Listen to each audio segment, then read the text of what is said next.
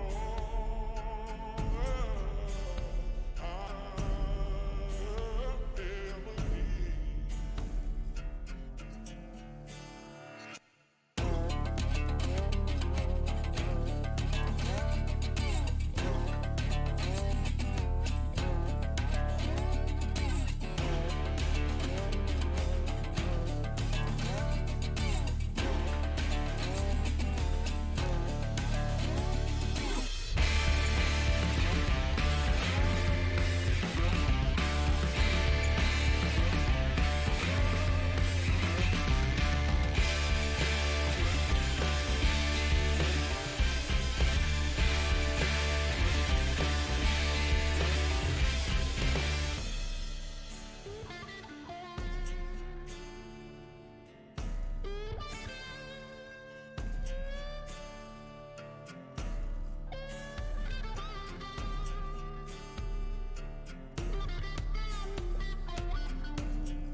I've been coming up hot for a minute. Everybody know the drop when I'm in it. Drop the top when I'm in it. Everybody know the drop when I'm in it. Yeah, I go so cute. Everybody know I'm on it. You know when the click through. Try to say it's about to be a show, be fun.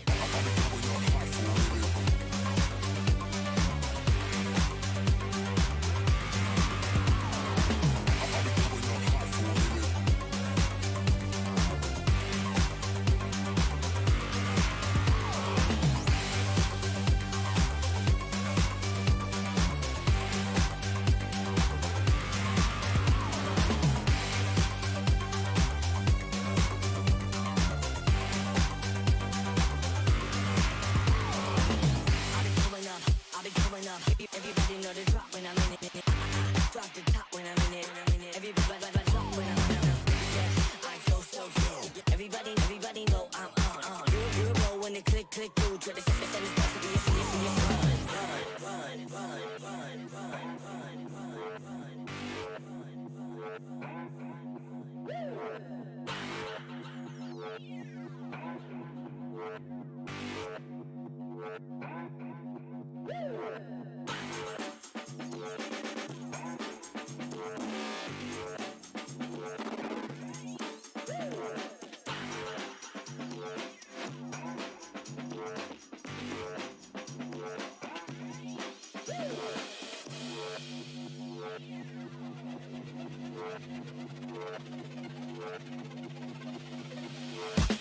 I've been coming up hot for a minute.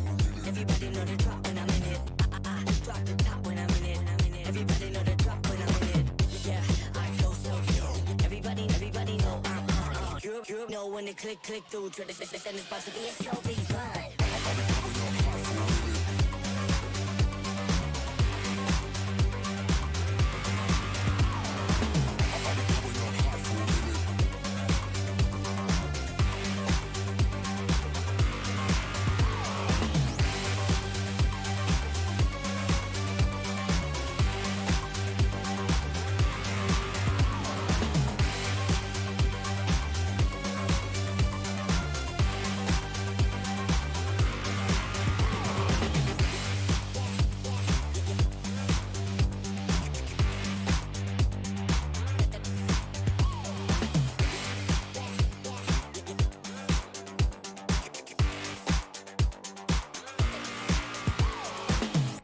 coming up hot for a minute. What you gonna do? What you gonna do? What you gonna do? What you gonna do? What you gonna do? What you gonna do? What you gonna do? What you gonna do? What you gonna do? What you gonna do? What you gonna do? What you gonna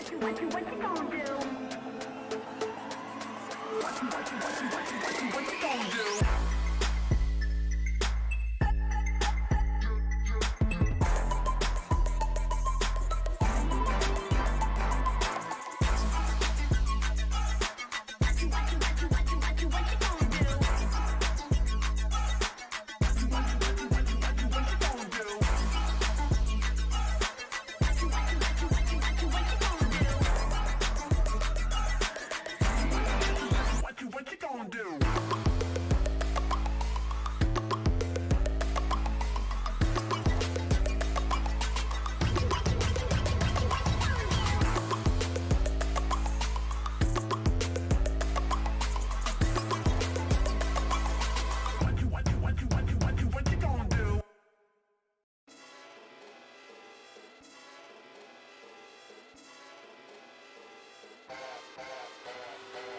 I'm feeling high when I'm low. I need it more when you're close to me, close to me.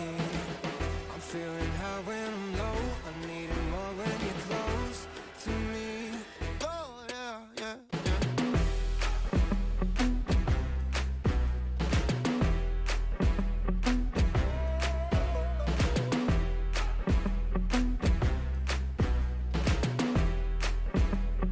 Oh, yeah, yeah, yeah.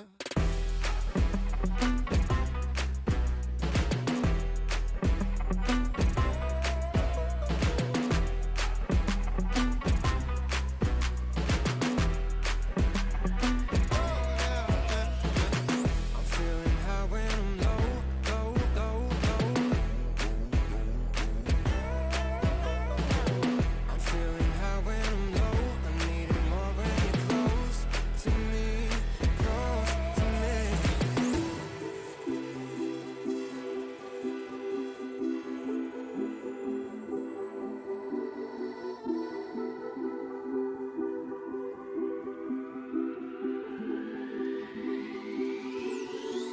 I'm feeling high when I'm low. I need it more when you're close to me, close to me. I'm feeling high when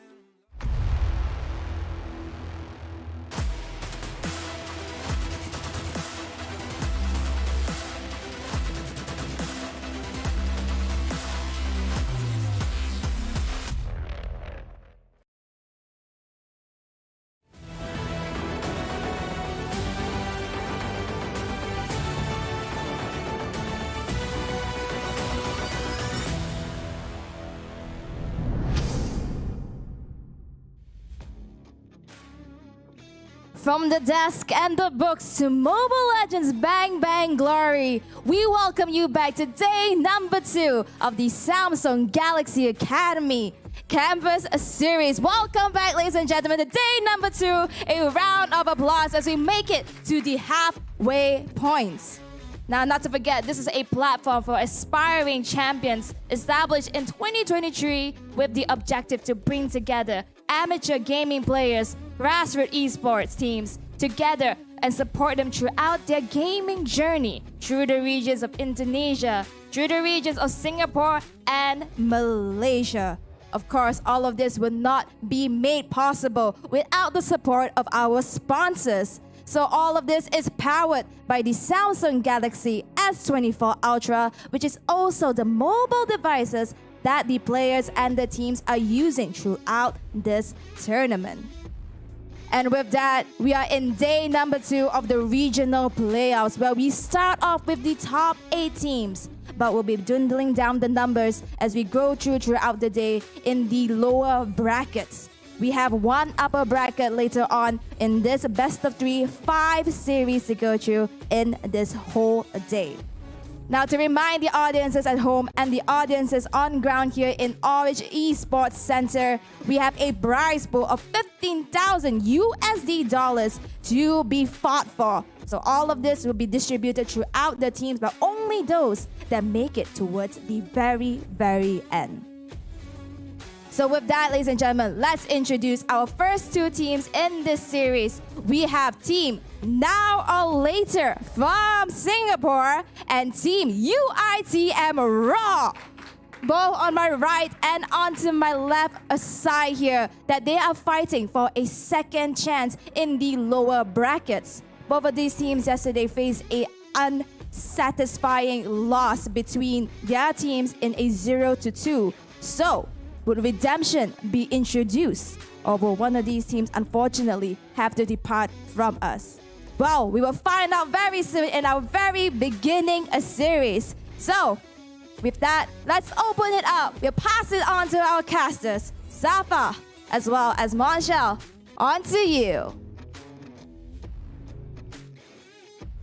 Thank you so much, Elle. And ladies and gentlemen, good afternoon. Welcome to the Samsung Galaxy Gaming Academy Campus Series Mobile Legends Bang Bang. Today we'll witness 5 matches, and unfortunately we have to send 4 teams home today because today is the start of the elimination stages. My name is KBC. Alongside with me is none other than my lovely partner in crime, Monshel, will be your shoutcasters for today. So Monshel, welcome. This is your very first day with us today. Have you seen the whole tournament already? And what are your thoughts about the latest tournaments or, the patch in Indeed? I mean, indeed, we're really jumping into things straight. And thank you so much for being part of us today. Thank you as well to Samsung Galaxy for this wonderful tournament. It's really do or die for all these teams. We're entering the knockout stages and their tournament lives are at stake. And I just can't believe we're just going through this with a massive patch dropping on top of everything. Yeah, I would say anything can happen at this stage, and we just can't wait for more impressive Mobile Legends action today. Yep. And let's take a look on the prize pool again, just to keep a little bit of a recap. The total prize pool is 15,000 United States dollars, while the champion is taking a whole chunk of 7,500 USD. First runner-up will have 3,500 USD, second runner-up 2,500 USD, and the 4th place is walking away with a consolation prize of 1,500 USD. Yep, this is not only their, I would say, the bragging rights, I would say they're representing their national pride. This prize pool could be the game changer for these teams because they're amateur players, they're aspiring to be better and greater alongside and perhaps getting even scouted out by the pro team. So in the end, this is an amazing prize pool altogether, but we'll be also just showing all together the brackets and the teams that will be playing as of today. The team intro, we have the 404 Barkley with an extremely impressive gameplay of yesterday. Venus Vincier following behind, Choco Babes, DX Origins, Miracle Gaming, Now or Later, UITM Roar, and last but not least, Team UTP. Yes, for everyone's information, we have 4 teams from Malaysia, 2 teams from Indonesia, and 2 teams from Singapore going through their country's open qualifiers and finals. Now, I'm very interested to know about the Singaporean teams, which you did research onto, and you actually casted the games over there, especially we were talking off camera, Now or Later. One of the teams that we should look forward to, they did pretty badly yesterday, maybe because they got caught off guard by their opponents from Malaysia of Miracle Gaming. Let's talk about that more later as we take a look onto the brackets here. Monchelle, take it away and let us know what is going on for today. Right, I mean, we're definitely starting off where the teams, they'll be playing through the lower brackets. This is their last chance for survival, and we absolutely cannot imagine what they would have to go through altogether. We have seen them play yesterday. Now this is do or die, as we mentioned, and they need to be able to either pull back, otherwise we're unfortunately saying goodbye to these teams. Yep, I do agree on that. Again, every game right now is best of 3 as we go for the lower bracket, round 1, round 2, and of course the upper bracket finals, where we will see our first grand finalists. Speaking of which, these are the matches here. Match 1, we have UiTM Raw going against Now or Later, as we'll be talking more about the Singaporean team Now or Later afterwards. And then of course, match number 2, Choco Bates from Singapore as well, facing up with Venus Vincer from Indonesia. Match 3, Team UTP. Looking forward to see who will be the winner between UTIM as Raw and Now or Later. Yep, and last but not least as well, at the end of the day, we will also have the match for where Miracle Gaming will be basically, their opponent has not been determined yet, but basically the winners from the lower bracket match from earlier will be facing up against Miracle Gaming, a formidable opponent, of course. Last but not least, and I would say the most exciting match for today would be match 5 for Bakri versus DX Origins, and we can imagine these two teams really battling out during the upper brackets. Yes, and based on the players' interviews as well yesterday, 404 Bakri mentioned that, let's give us a more challenge. We come all the way from Indonesia, and hopefully DX Origins is able to step up to their expectation. Speaking of which, let's get into match 1 lineups first right here. Ladies and gentlemen, this is UiTM Raw, all the way from Malaysia. We have The Real, Cat, Kanalin, GW, Ekal, Armageddon, K, and Siapa Put. Right. I mean, these are some super fun like player names altogether, and we really can't wait for them to show off their prowess. Understanding that they're playing during with a recent patch with new itemizations, where we do not know how the meta will shift altogether, but we will be introducing the next team, their opponent, a formidable foe, also from Singapore. We have team Now or Later, comprising of Hoki, Deck, Buji, FMM, RL19, as well as Gear. And I would say you definitely want to know more about this team because they swept their Singapore finals. No other team from the Singapore their regional qualifiers were able to even take 1 point away from them. So you're trying to say that they went undefeated all the way? Exactly. Wow. Okay, we're going to talk more about them later, because comparing to yesterday's performance, I hope that they can use this opportunity or whatever they have learned from their Singapore qualifiers to gain back the confidence, to actually go back to momentum, because right now they are looking like a little bit lost over there, especially with the loss towards Miracle Gaming. They put up a good fight, but starting onwards, the momentum wasn't onto their side. And especially you mentioned about the favorite hero picks that they have. So what are the players from Now or Later that we should be looking an eye for, or keeping an eye for? I mean, definitely as I was at home just watching on, they were absolutely shaky, and there were definitely targeted bans. I believe that Miracle Gaming did so much homework on their part, and they were just contesting for picks that otherwise would have been in much favor for the team of Now or Later.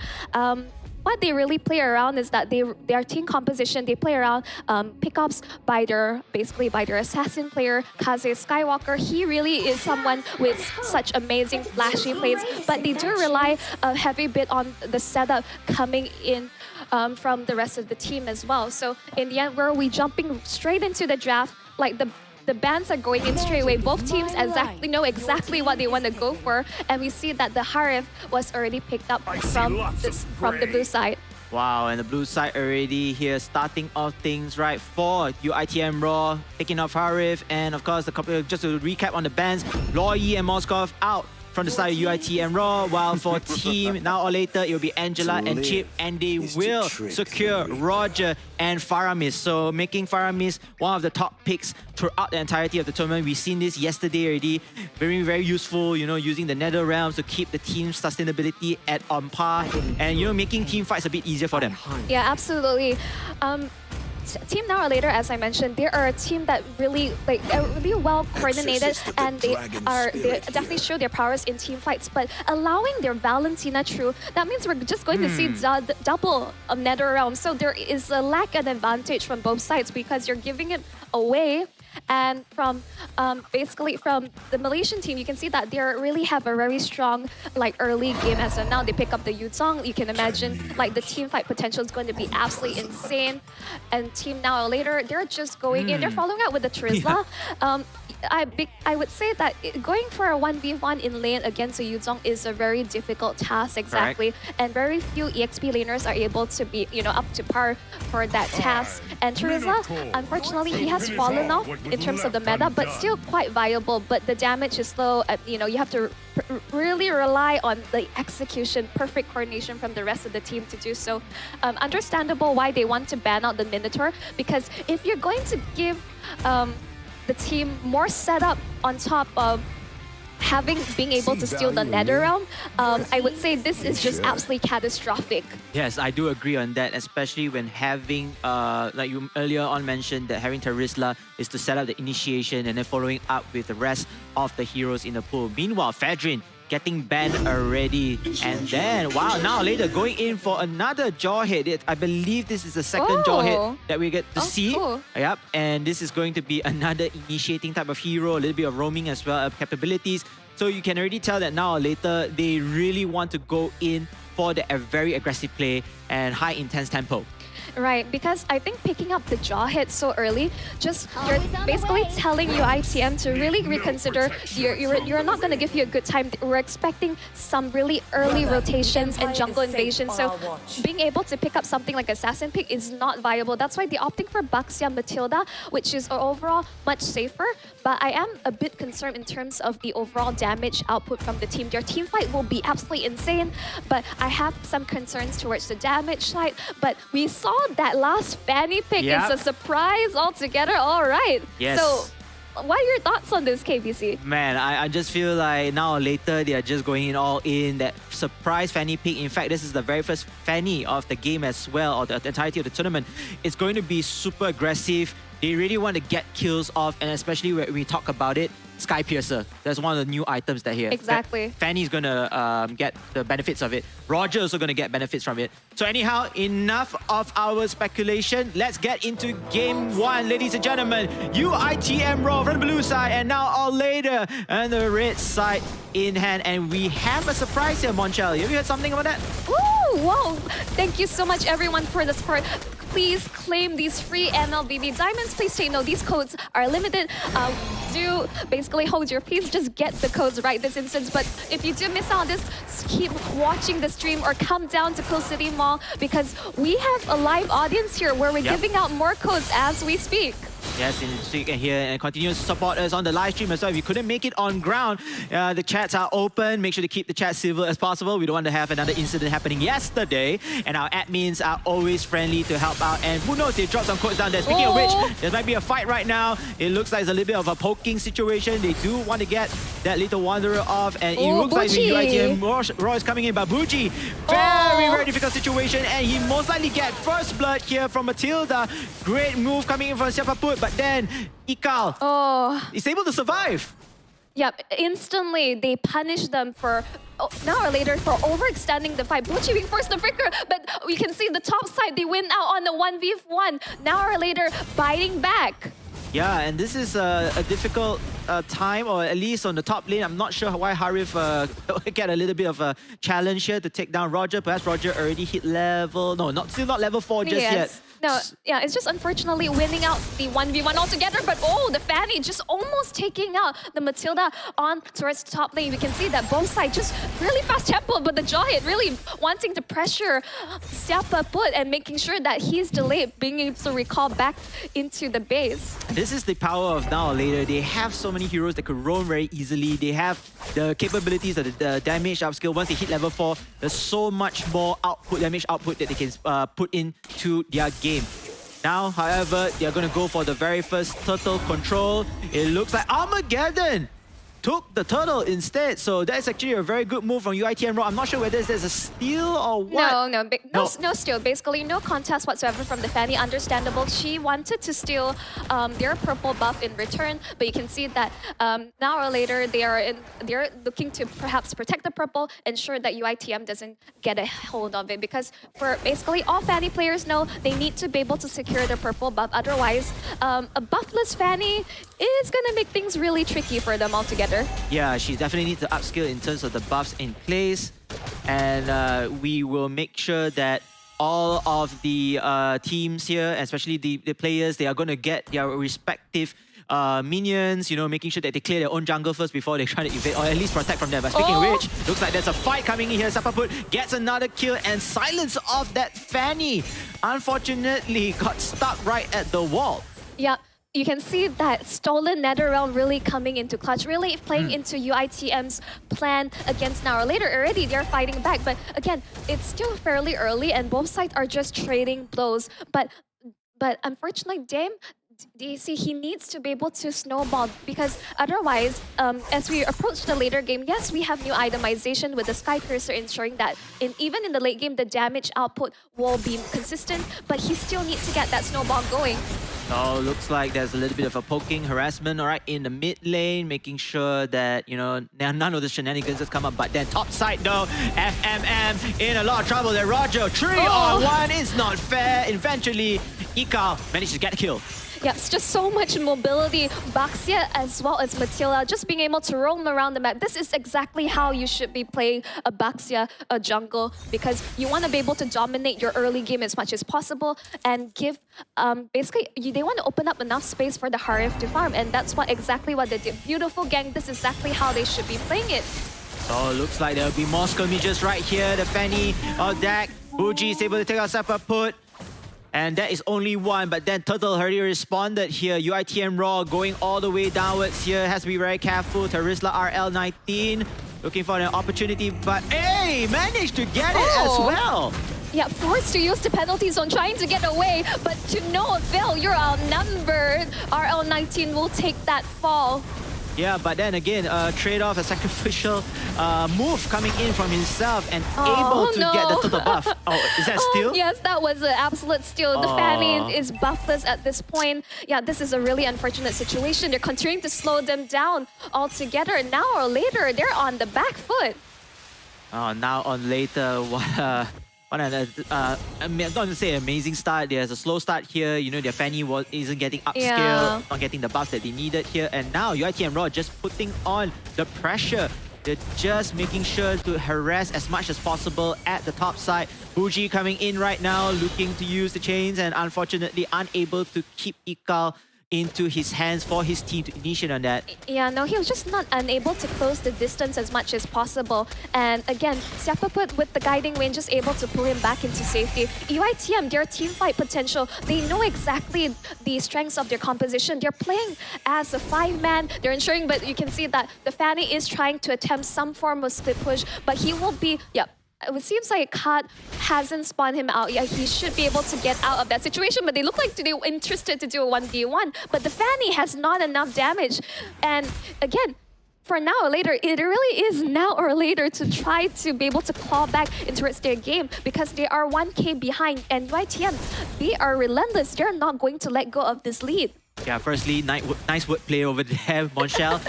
And yes, I do agree on that. Shutting down the Fanny using the buff, she really needs to get her upskill as much as possible.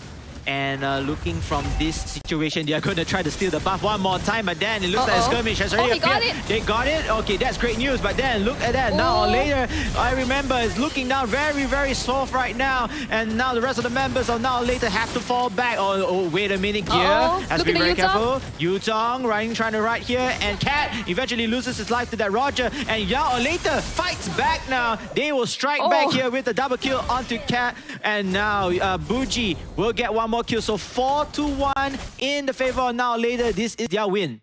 Yep, that turnaround, absolutely. UiTM expended all their resources. They have basically the minute Now or Later see, okay, this is the opening, we can finally push, and the Fanny has already come online, just completed Malefic Roar on top of it. Now this is their time to claw back in. They're their power spike has come true. And UITM, unfortunately, they expended everything, including the Nether Realm early. Once you pull the trigger, you can see that Now or Later has the opening that they're finally looking for throughout this entire game. Yes, and great for Fanny as well, able to receive the turtle buff as this is going to upscale her potential even further. Surprisingly, she's not using the war cry or the other new emblems in place, but you know what? I think that is a great move also. You know, you can get more damage in 10. Looking forward to see the equipments if our production team is able to pull it out for us, as Monchel is able to take a look onto what type of items, what type of new custom builds that they actually made from here. I'm actually more curious whether this was going to be a damage draw hit, but no, this is going to be tank altogether. But I am just holding on to my breath because it does seem that a fight almost was looking to break out. But no, both teams are being extremely wary of each other. Both sides have damage and they definitely know their win conditions, but I would say definitely the focus is to enable FMM on the Roger as well as the Fanny getting their death ball in, because slowly but surely, Now or Later will have the damage when it comes towards the later stage of the game. Oh, look at that burst coming in out from the Fanny. This is what you're expecting, going for those pickoffs. The guiding win will come true, just trying to cause some discourse in towards the backline, but no follow-up whatsoever. I mean, damn, that was really an absolute dominating play. Instantly melting down Taril. Harif couldn't even stand a chance to run away from there. So you gotta be very, very careful as well for that Fanny, you know, just roaming around, just flying across the map. But then he has to be very careful. Dak, oh, he's gonna get cut off. Oh, can you make the great escape? Yes, he's able to do so. Luckily, his energy bar is still full. Now, something to take note as well.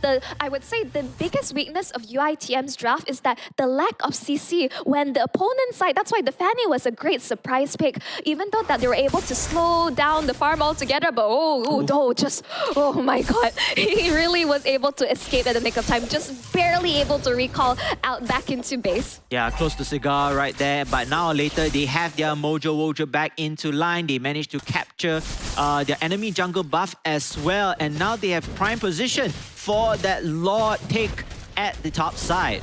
Yep, so basically UITM did a great job during the early game, stealing buffs and making it really hard for the Fanny to scale up. There was that early kill as well, but now things are a lot trickier.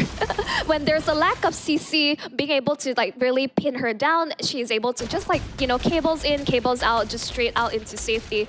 And now it's more of like UITM, are they able to maintain this pressure? Because as we're approaching the later stages of the game, most of their damage output is reliant on Harif as well as the Valentina. Both are magic, so expecting a lot of magic resistance coming out from Now or Later. Now or Later also playing the poking game alongside with UITM Raw. Oh, Baxia though has to be very careful, able to chase it out. And now Team Now or Later will commit for this skirmish. Yuzong with the Black Dragon form, taking in damage left and right. But then can they take down multiple members though? Oh, Dak is able to come in and sweep one of the players from UITM Raw out, and this is go back home. This is their time right now to go out and retreat. They do not have enough sustainability to push it forward. But the Roger decides to say, hey, you know what? We can continue on this fight. We can do all day. And unfortunately, it seems like the fight still continues on. Oh my goodness, the Fanny coming in with a double kill already. A killing spree from the side of Roger. And 4 members down. Monchel, take us through what went wrong for UITM Raw. They overstayed their welcome. The Fanny, they were able to... I thought that was an amazing disengagement coming out from UITM, but they're forgetting one thing. The Fanny is still in the fray, and they just was able to clean up the mess. Unfortunately, the Roger did steal their triple kill from the back. Yeah. But basically, that's the concern. Even though you have a lot of mobility with the Baxia as well as the Matilda, but you're forgetting one thing. There's nothing on the side UITM that's able to stop this Fanny, and that NetherRealm has been already used up. So this is the pressure now.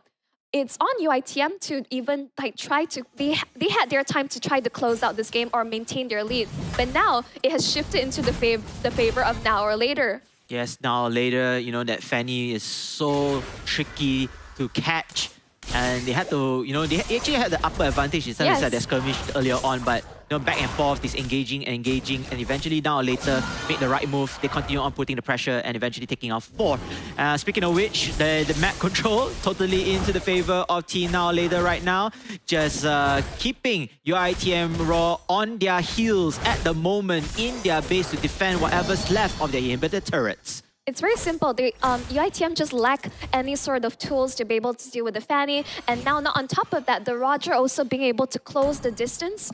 And yep, it's just becoming a really extremely tricky situation for UITM. Now that they're kind of holed up in their base, what they can hope for is that now they're able to get a good pick-off on either the Roger or as well as the Fanny. Either one of these damage dealers need to go down. Otherwise, it's just looking dicey for them. Yeah, I think trying to get that Fanny first perhaps is a great pick, but again, they have to calculate how much of the resources they want to do, how many skills they actually want to pour. Yes, exactly. Nonetheless, however, UITM Raw is still alive here. They are looking to see whether they can come out with a defensive scheme against the Fanny, and then after that, following up with the rest of the remaining members. Again, they have to also be cautious of that Roger as well, dealing multiple damage.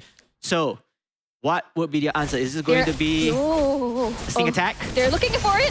Oh, they get the stun right in, but then finally lands the shutdown on towards the Fanny. That's the goal time, but now or later, they're following up. Here comes the Black Dragon form. It looks to be a really tricky situation. Both nether rounds have been popped. They're looking to chase, going for the disengagement. It's just a completely split fight as the rest of now or later are trying to first the concealed play. They're trying to buy time. Gear is forcing the issue. He's looking to pick up Armageddon, but the fight is just going to continue. Zaman Force on top and everything all. But UITM, they are in the advantage here as they're able to follow through. Now or later, they were just hoping. I thought that was a great disengagement. They even forced the conceal. What was the miscommunication? I think the miscommunication is deciding whether should we continue to attack or should we just retreat? Because you already lost Fanny at that point of time. I was looking at UITM Raw, so they were also losing in terms of their sustainability issue, but they had the Yuzhong coming in at the right moment, just dealing as much damage, getting as much output or advantage in terms of that fight. And eventually UITM Raw able to turn the tides around for a little bit of time. No, that was just a really bad call. Once the Fanny's out of the picture, it's like they were trying to cut their losses, maybe get basically able to trade off in terms of kills, maybe get into more favorable position to secure the Lord. But yeah, to no avail. Even though now or later, they're able to scout the Armageddon, but this is still really dicey. But what I really like from Dame is that he is doing any form of split push. He's forcing UITM to have to watch for any form of backdoor. You can see that the Fanny 1v1 on towards the top side. Oh, but both sides just trading blows and no one falls a result for it. But you can see that she is successful in pushing the wave on top. The inhibitor is at risk. Oh, looks like the team of Now or Later, they are looking forward to take this lot. They're trying to use their Fanny as well to come into the fight. Right there, lot most likely will be resetted. As the rest of the members of Team UITM Raw also having the same motive. They're also saying, but then that. That's a great kill. But then she running out of time. Yes, she is able to go back to the base, get the regeneration of health, and then coming back and then combining the forces again to try to take down this lot. Yep, just one fell swoop.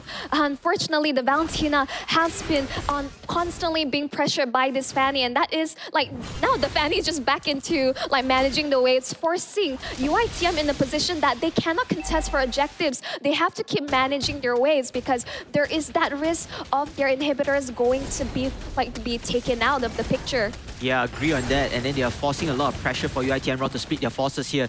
Now or later, can they finally achieve and capture this lot Armageddon while meanwhile waiting for his bloody retribution? Looking forward to steal that. Just waiting to do wait for everybody's hard work first and then just pressing the button. But unfortunately, it doesn't seem to be likely that way. They're just playing footsies with one another, basically. They're just like going back and forth, resetting in the lore, trying to get some for advantage. They basically now or later, they're lacking information on where the rest of UITM may be. They can see Armageddon, but the Yuzong is constantly threatening them. All it takes is Black Dragon for him get the Dragon Tail like petrify onto multiple members. Then it would look to be a disaster for Now Later because they have to keep Buji alive in these fights. If that Faramis is taken out, there is no Nether Realm to keep up with the sustain of this team fight. You can see that top side, that there's a big wave pushing on top. And both teams, they cannot decide on what to do, but UITM has to back away because the waves are crashing in. They may have to just give this up. Yeah, they might need to give this up here in order to protect inverted turrets, but then it seems like a skirmish comes in. Again, the Lord get resetted. This could be it. Oh my goodness, multiple members of Team Now or Later going down in HP, but they're still alive. Surprisingly right there. Oh, here comes the though Roger. kills the Harif. This could be the opening that they needed right here. Yeah, with the ejection. What a play coming in now. And then Fanny doing damage on the top side. And the rest of the members of UITM Raw, they had to concede this fight. That was the most split up fight I ever seen, right? Yeah. There, like the Fanny, I was thinking, where was she? This would have been a perfect moment to be able to just clean up shop. And then Now or Later we have the perfect opening because already multiple ultimates resources has already been utilized from the side of UITM. But no, she just seemed like, no, I just want to keep on the split push because that has been working in favor for the team. And they are able finally, after so much back and forth, Now or Later are able to secure the Lord. Man, that was such an intense Lord fight. But everyone, come on down and claim your free MLBB diamonds. Thank you so much for supporting the stream. Keep tuning in. Don't go anywhere because there are more prizes up for grabs. I mean, grab your family, your friends, your pets if they play MLBB all together because like we have more rewards up for grabs. I mean, Wanshel, if there was somebody's pet who is playing Mobile Legends, I think, you know, we could just invite that person, that pet to come on board to do commentary with us. But anyhow, ladies and gentlemen, the split push is real. The Luminous Law will go from the top here. And this is go, go, go for Now or Later. It's now or never. They are going to go and find the fight here. It looks like multiple skills already been popped out right now. The Yuzong Black Dragon form from UITM Raw is trying to keep his team alive, but then once again it's 5 versus 6. UITM Raw, they gotta defend this. The Lord just chipping down the crystal base, and Now or Later continuing the punishing left right, but the heal of that, and it is over, ladies and gentlemen. It will be the first game of Now or Later. The constant pressure at that final fight secures the deal for the Singaporean side. That was just the first lore. They were able to end the game just by using the first lore, even though it was a really hard fight altogether. It was so back and forth. But Now or Later, they understand why they needed to when they bought time for their damage dealers to come back online. And unfortunately, UITM, they had a clear game plan and they were in the lead at the start. But slowly as surely, I was really concerned about their damage output towards the later stages of the game. And I was clear on that, as well as the surprise Fanny pick was Chef Kiss coming out from Now or Later. Yeah, I do agree on that. And you already mentioned earlier on, there wasn't any way to stop the Fanny. Yes, they did try to pour their resources to stop her in the early game, like, you know, stealing away the buffs, making sure that she's underfed, you know. But then after that, you know, eventually she was definitely going to hit those levels, you know. She's definitely going to hit those power spikes that we have been looking forward to. And she just went online, she went ham, and not forgetting the Roger as well, doing so much damage on the side of FMM. And eventually just snowballed into the favor of the Singaporean side. And you did mention before, you know, this is the team that went undefeated, right? Yes. Not losing a single point within their open qualifiers and finals of their respective country. So perhaps this could be the confidence that they needed after losing 2-0 against Team Miracle Gaming. Yep, absolutely. During their country qualifiers up to the finals, they did not drop the ball. Like, no other Singaporean counterpart was able to get a single point off of them, even in it was clean 2-0s altogether. This was the team we were expecting to see. Understanding they were rather shaky at the start, this was very clear because, like, there's so much pressure coming out from UITM. They understand that this is what to be expected. Their early game is solid with the Baxia and the Matilda combo. They basically got all their gangs right, the amount of pressure. They played together as 5, but then it comes the question on once the Fanny is able to find farm wherever they can across the map, they have a different problem. There's basically a lack of CC nerds of their draft. There's no one really who's able to lock them down altogether. Yes, both sides are able to sustain for long durations with the double Nether Realm, but once the damage comes through from both the Roger and the Fanny, it just becomes an unstoppable force altogether. I would say both sides.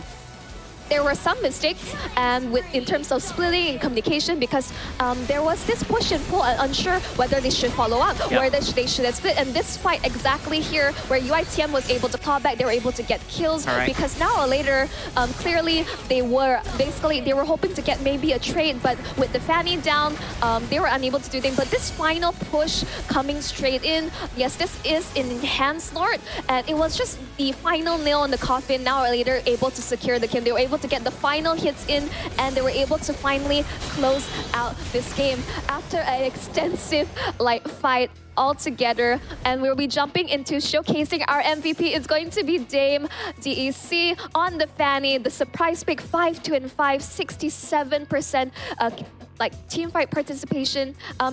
He's not using any new items, which is surprising, but you can see that perhaps he's just more comfortable with this build altogether. He was already maxed out, and with the immortality just to ensure his survivability. Otherwise, I think he was pretty a-okay because there was a lack of lockdown from the opposite team. Even though he had a bit of a shaky start, not ideal for the Fanny. Hey, we got him here on the camera. He's looking all smiles, all calm and collected. This is what we're expecting to see from our players today. Yeah, I do agree with you, whatever you just mentioned during the highlights, team, UITM Raw. They had the right mindset, but then they couldn't follow up what's next later for the Fanny.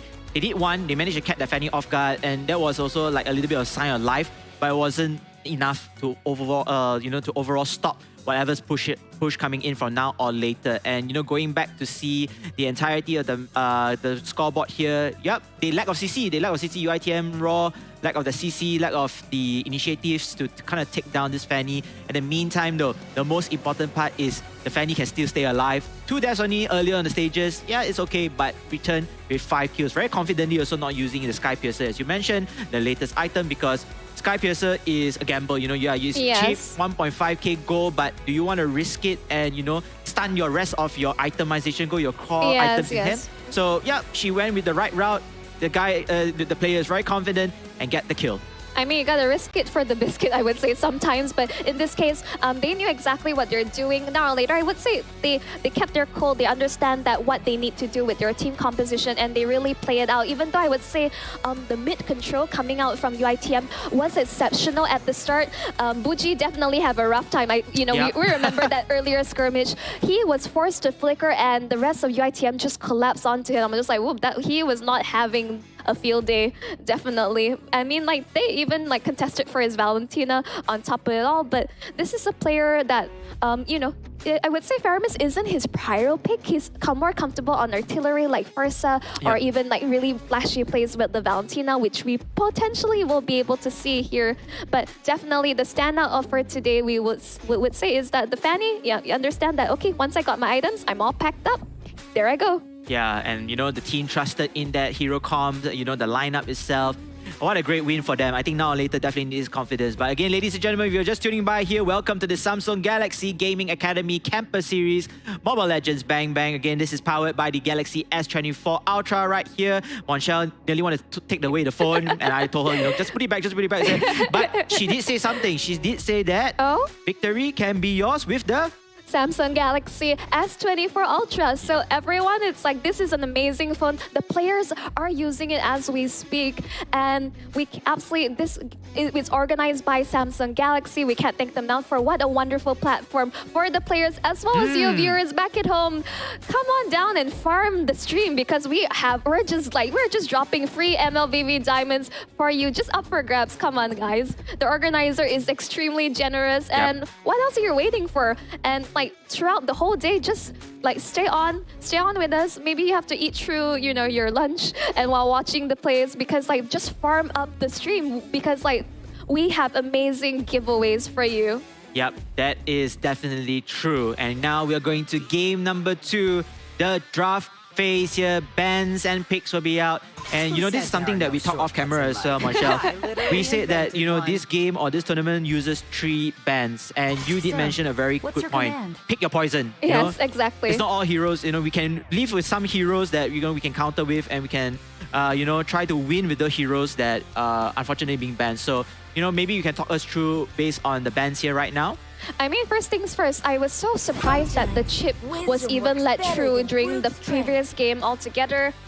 But in this case, it has been banned out, Angela as well as Chip. And opposite side, they're definitely focusing on taking out things like the Fanny as well. I think there's a big amount of respect coming in for Dame DSC because I would say, even though he had a rough start, he definitely was able to come online. I would say there is definitely interchange. Now both sides, they're switching it up. They're an hour later picking up the Hari for themselves while UITM stealing the Roger away as well Novaria. as the Novaria. Very interesting stuff coming in. Yeah, this is a switch or reverse Yes. picks as you mentioned. I think the Hari pick would be great for them into the hands of a potential mage user. I feel like the Harif also can deal a lot of early damage if he is able to dominate his lanes at the right time. And speaking of that, we do see the Valentina. You did say that Buji is also very familiar with this hero. Oh, I would say like in terms of like mechanically, this is his comfort pick altogether coming in from Buji. Okay. Yeah, we have seen extremely flashy stuff coming in from him during the Singapore finals. So he is in his comfort, so he's rocking it. But also this is a telltale of what's happening, that this Harif will be in the gold lane and they're picking up the ruby so early on. I do wonder what exactly is to play here, and it seems like from UITM they're going to pick up the Terizla because again Ruby with the recent adjustment towards Wall Axe, now it's combination of Bloodless. I think just like just one item less that she has to worry about because it's just a full combination there. Correct, and I feel like they want to take Ruby as well, not only just the sustainability part where she can lifesteal, but she also can initiate in terms of crowd control in hand. Same goes to Terizla. I think Terizla has been very high pick so far. Yes. Almost every team does have him, but it's a mixture of success and failure. The Terizla, you do see him losing in his own lanes and then getting shut down, stunted growth right there. But when the times are right, he impacts the game with his penalty zone. He's able to set things up and get the team fight running in the favor of his team. I can see that UITM is really respecting the jungler coming out from the side now or later. Something I also like to take note, all like Ling, Fanny, Julian, these are all the assassin pickups, but we are aware that the jungler from the side now or later is so well versed with, notably his Julian, which they definitely have done so much in research and homework towards this team. So I am just excited to see what is open and like left to grab. Maybe a Lancelot to play. Or I mean, like altogether, he can still pick up something like the Fredrin or the Baxia. It's still relevant, but of course the concern is whether they have sufficient damage coming through with the Harif. You know what I want to see? What? A Hellcat. Oh my goodness! Oh, that'll be so much fun. No, Dark Knight Falls into basically I'm offended into the Dark Knight Falls. Yep, we get into the Deadly Stinger, but yep, I thought I forgot someone. Nolan is still left into the pool altogether, and here, well, he will complete the draft with the Jawhead. Once again, his Jawhead will be a support type of Jawhead. Most importantly, roam around the map, catch their enemies off guard. So annoying. Using his ultimate as well. That's like so many things that he can play around. And for Clint as the marksman here, I think it's a good choice. Maybe able to upskill and provide the damage. But the very first Kufra. I'm liking it. We're expecting a lot of setup, team fight coming out from both sides. Of course. So I'm really excited to see how this plays out because like we're definitely it's definitely a slight shift in towards of how they're drafting all together. But we're going into game 2, which will be UITM Raw versus Now or Later. For Now or Later, they're up 1 point. This is match point for them. Can UITM pull it back? That's the question. What would be your choice of draft if you were given a chance to support? Come on, just one.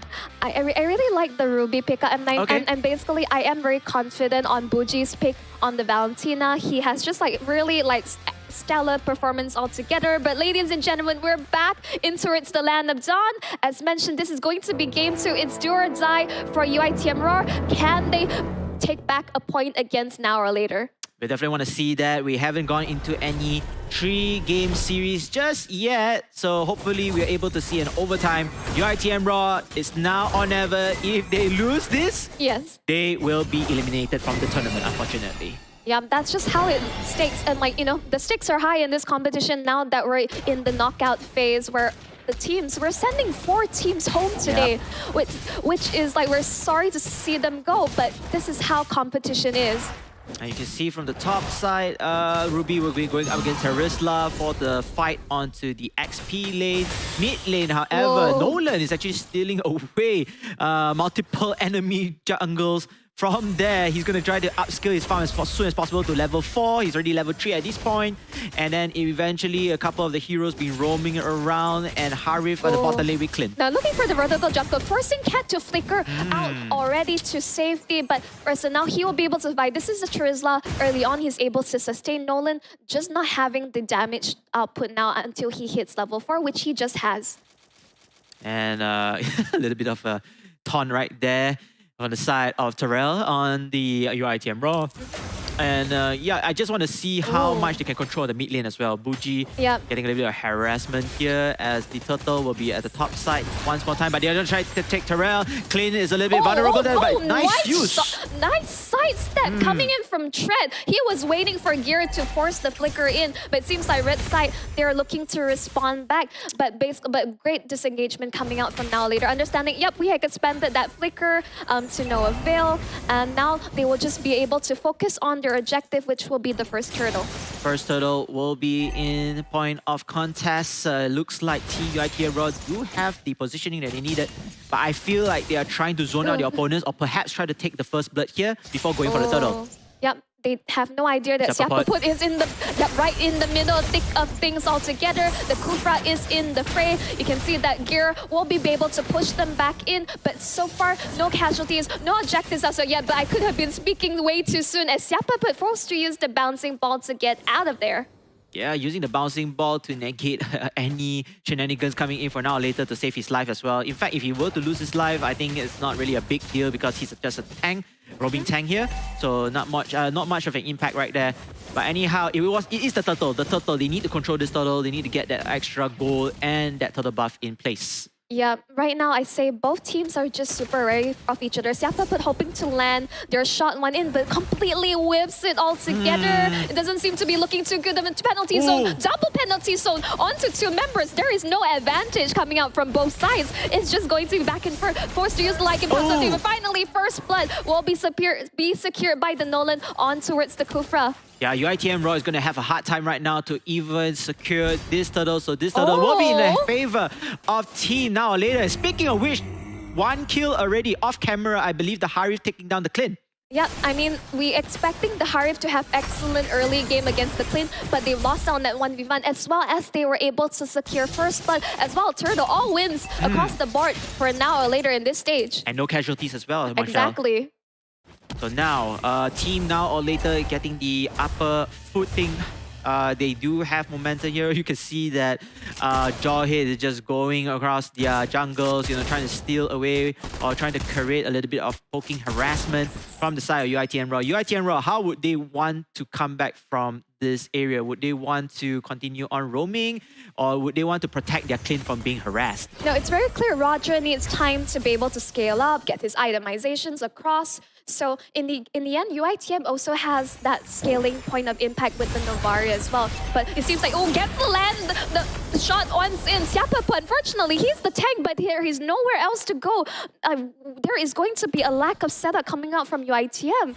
Yeah, I mean, that was just unfortunate. They catch him off guard. But Buji, meanwhile, has to be very careful. But then, Ikal, meanwhile, the Novaria getting killed. And eventually, maybe more to come from the side of UITM Raw. 2 casualties already. Now Later must be smiling all heads up. Now, this is already like a disaster coming out from UITM. Now Later, now extending their lead even further. 3K in under 5 minutes. This is not looking good. Gear is so effective on this Jai. Every pull, every throw he has landed has almost guaranteed 100% kill for the rest of his team. Yeah, his roaming abilities has been showed here. The prowess of him, able to catch his able to catch the opponent team off guard, which proves so much impact in his game.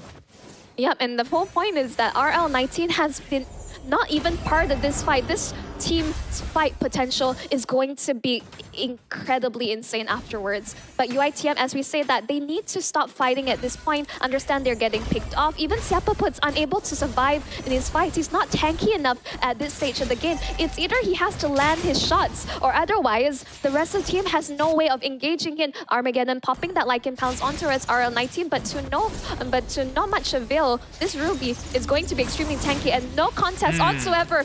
Gear lands the shot onto Siapaput, but he's going to be followed out. He gets a really nice Tyrant's Rage Revenge combo, but there's no follow-up. Yep, no follow-up. The rest of the members already disengaged before the fight even started.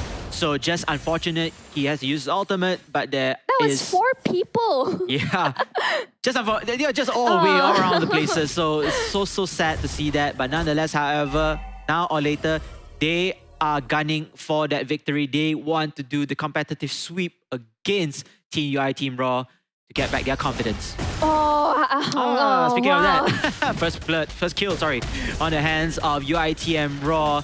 I'm not sure what the Nolan was doing. Was he trying to steal? No. In the end of the day, I believe Dame DC was just, he felt like, yeah, I'm confident. We're in the lead. I can take a 1v1 against a Roger.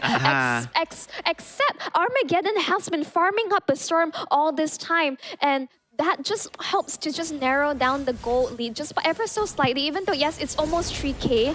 But as you know, Armageddon on this Roger, there is a clear power spike that they need to achieve. If they're able to extend this team fight as well as the game altogether, UITM still has a chance in their tournament lives. A look into its itemization altogether. You can see that, Bottom lane. Yeah, Clint, well, with the Sky Piercer very early on, I think this is definitely necessary because he has to win out the 1v1 against FFM. He gets the call out, Gear gets the throw, cut, gets a 3-man penalty zone, but no follow-up until FFM will be able to get the kill trade off. That was a great engagement coming out from UITM Raw, but unfortunately, no hour later, just have too much damage as of now. Yep, for UITM Raw, the only consolation that I could think of is the top lane. They have managed to get the first tier turret of that side. But then, however, you did mention that now or later, their damage output is just way ahead comparing to UITM Raw. So if you are UITM Raw, what would be the best solution right now? Do you want to pick off the damage dealer first, like what we saw in the first game against Fanny? Yeah, I mean, that is the play. That is the opening that they need to look for. Armageddon has to keep himself alive, one. And in Dame DC, I think he's well aware that he made a slight miscalculation when he went into that 1v1. He got picked off. I believe he should have learned his lesson at this point. But then UITM, they need to get these pickups. Siapaput has not been able to land the Tyrant Rage Revenge combo onto multiple members for the rest of UITM to follow up.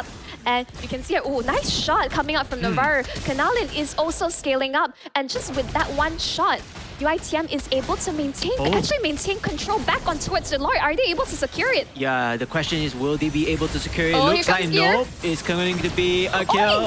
They managed to do so. But then, however, look at that. Multiple members are falling down like flies already. Mega kill on the side of Harif, FMM, Chiril trying to run away, but could not do so, even to get the Lord. But then at what cost? 3 members down already. Yeah, that of a Lord for at what cost altogether? Armageddon just be able to use Lycan Pounce to get back into safety. If he were to die right there, it would have enabled now or later's push even further. But fortunately, in this case, a beautiful steal coming out from Armageddon. And now or later, even though they were able to take out multiple members, UITM was still able to disengage. And with the lore on their side, they just bought themselves just a bit more time to stay relevant in this game. Yeah, it's so unfortunate. What a great steal, but like you said, they disengage at, I would say, not quickly enough. And speaking of which, there looks like to be another fight here. A couple of pokes left and right, nothing too crazy. Just at the moment, both teams decided, hey, you know what, let's take a breather here and continue on with our farm. And it looks like UITM Raw will lose this lot, unable to even hit the second tier turret at the top side due to the members fallen very quickly. Now, in the end, it's like time bought for their side because like that is what they need time in order to scale back up. And once we hit like at least the mid game, the gold lead is not going to matter once everyone has maxed out levels in terms of their itemization. So in the end, it's still anyone's game. It depends on who is able to pull the trigger first and able to just collapse onto another conceal play coming out from now later. They're trying to scout people out, but but it seems like Siapa Put are like first out, not being able to find anything altogether. Armageddon's forcing it down, but the backline is compromised. Now or later, monster kill coming out from MM. They're getting hunted down altogether. It's a disaster. Armageddon is the only one alive, as well as Kanalin being able just to barely escape. Shout out to Damdak. I mean, that was a great play coming here. Initially, he wanted to go in for the fight first because he noticed there's so many heroes over there. But he was the one supposed to get ganked. Thankfully for him, he's able to escape, give his team enough time to take down or pick off any members right there, and then disengage UITM Raw from their original plan to take him down first.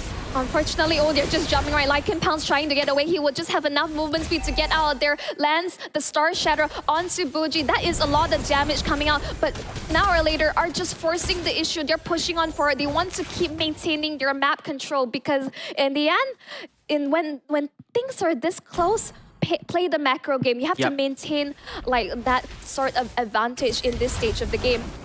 Okay, it looks like UITM Raw continuing on to decide to chase down this Norland player in the name of Damdak. But then again, he's able to survive, and I think this separates him to be, you know, the good and the great player. He's able to run away rather than just say, just take me away, you know, and then letting his team do the rest of the job. So no, wasting time as well. No, absolutely not. Like Damdak cannot die in these fights because instantly UITM has enough damage to follow up accordingly. FMM, even though he is like 604 popping off on this heart, absolutely untouched throughout this entire game. But again, he is also very vulnerable when the likes of Kat as well as Armageddon being able to jump the backline. Unfortunately for Siapa Put, he was just unable to land the crucial forms of engagement for UITM desperately needs to set it up. Now or later, they understand that they're in the driver's seat. They have contest of this lore, and basically there's nothing much that UITM can do as they secure it. Yeah, agreeing to what you just said, you know, having the Kufra here, the impact of roaming is still not there for Siapa Put. He did not land whatever skills that he needed to, the bouncing ball or the Tyrant's It was revenge. really awkward, yes. Yeah, so it's so difficult for him in his prime position to do so. If he were to able to land those skills or his combo, he is able to give his team a chance, a fighting chance at least in the team fights, but just unfortunate. And now the Luminous Lord in the middle lane, and it looks like this could be the checkmate for the side of Team UITM Raw unless they are able to do a very good defensive stand.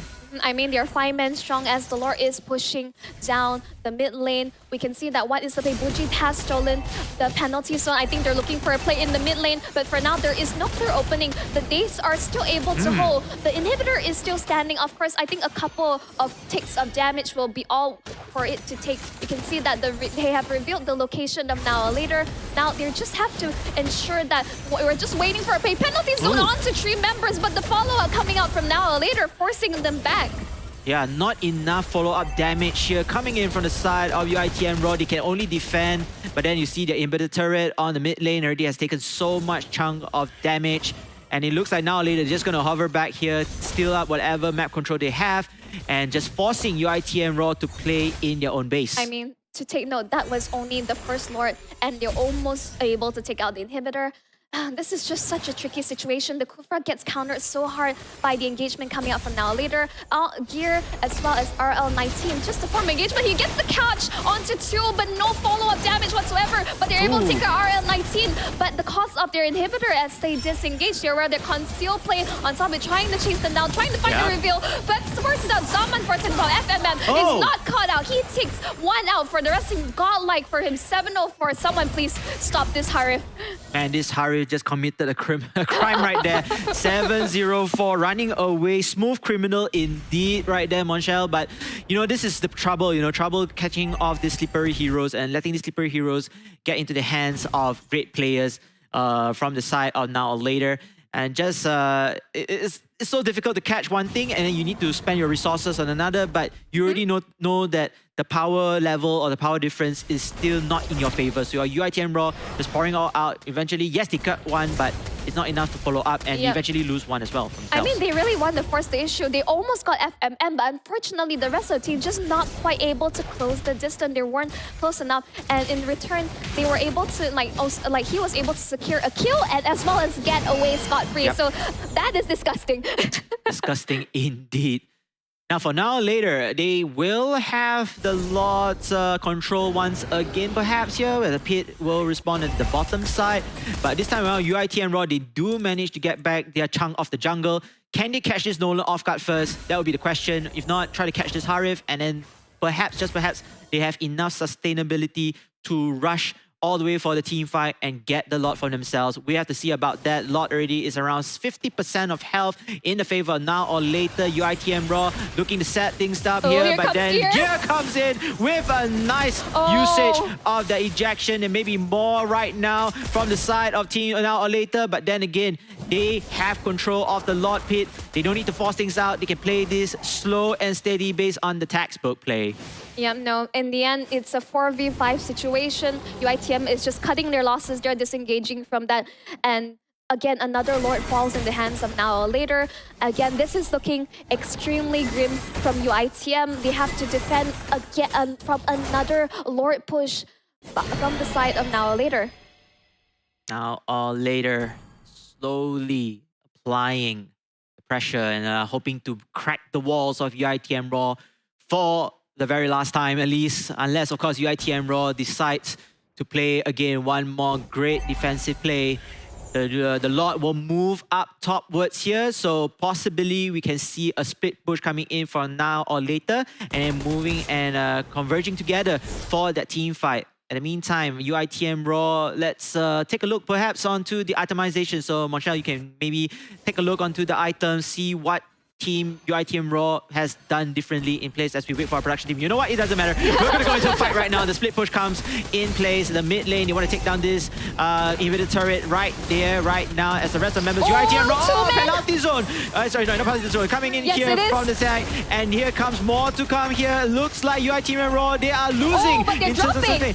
Dropping down like 5 perhaps. But then there's Crystal Base. It's too late. I think it's over. Oh, it's too late for anything. Even though you can see that now or later they were dropping really low, but all it takes was the impact on towards the Crystal, and they were able to secure a 2-0 victory against UITM. GG, well played. Yeah, GG, well played to UITM Raw. They tried their hardest, they tried their best.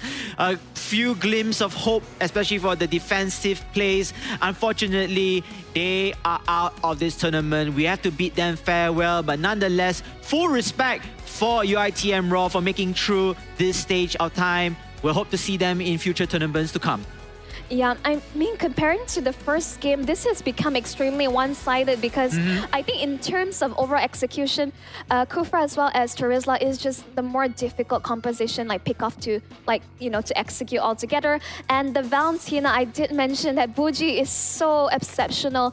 Like I keep seeing double of everything, double penalty zones. In the end, UITM had no advantage in terms of their attempted setup. Unfortunately, they really put Siapa put so behind that he was just completely irrelevant in this game. Yeah, correct. You were correcting me earlier in the fight as well. I thought I was seeing double image. Like, wait a minute, this is not a penalty zone from Valentina, but yes, it is. It is. And it's also, like you said, they follow key objectives. They don't care about the fights. They don't care about the kills already. Most importantly, once that Lord reaches the Crystal Base, is a guarantee win from there. And, fortunately for now or later, they have stand up. They have shown that they deserve to be right here. As we take a look onto the highlights to know what they have done well and what UITM Raw can take back as the learning experience from here.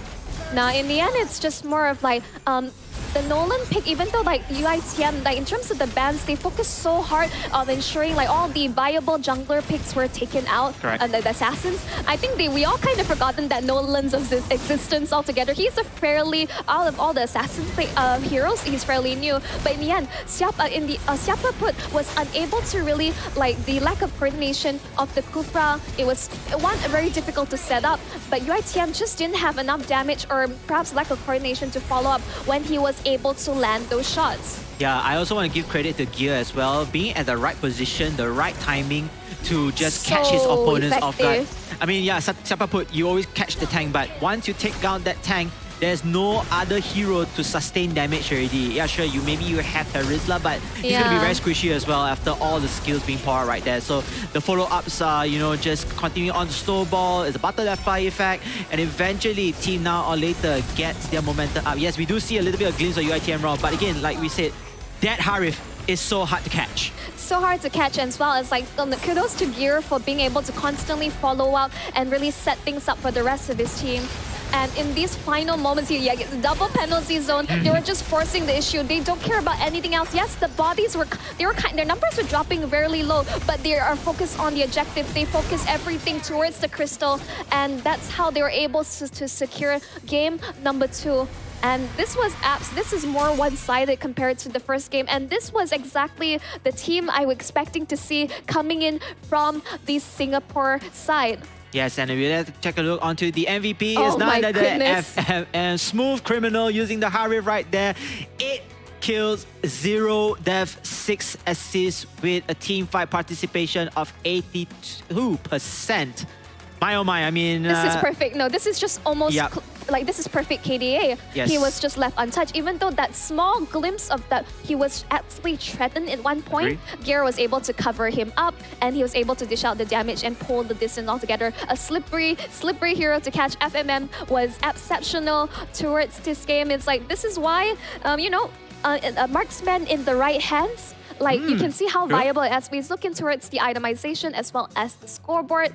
As we say, this is a very one-sided game compared to the previous 17-3. FMM, you can see even the game also agrees that his MVP maxed out in terms of his itemization. Dame Deck on the Nolan also did a really stellar job, but FMM was just completely left untouched. Yeah, I mean, Dame Deck also picked up the Sky Piercer. Maybe it helps also in terms of his damage. That's why he's able to contribute 4 kills over here.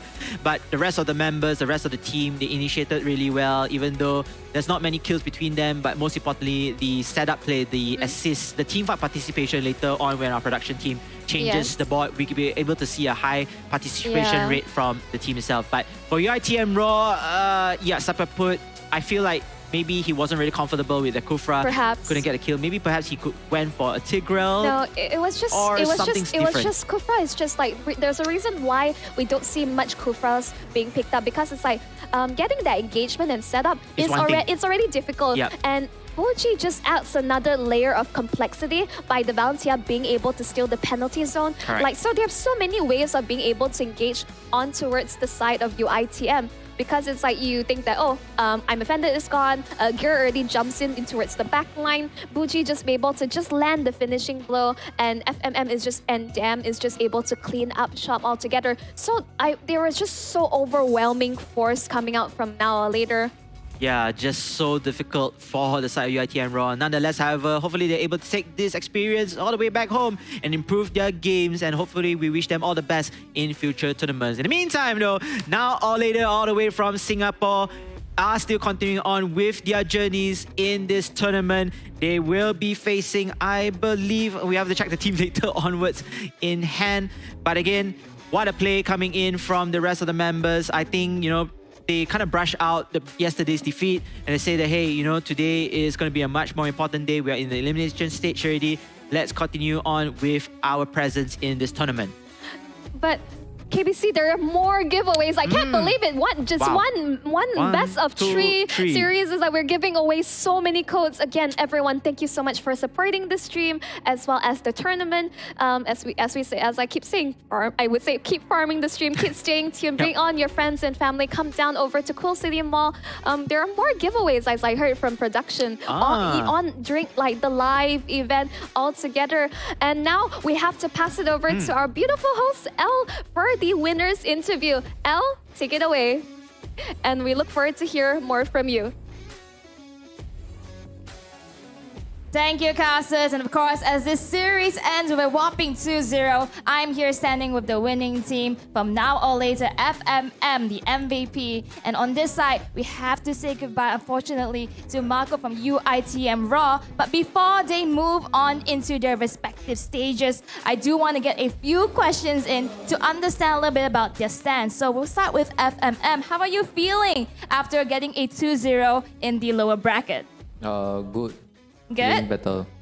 feeling better. Yeah, you started off yesterday and then got a 0-2, and now a little bit more redemption, right?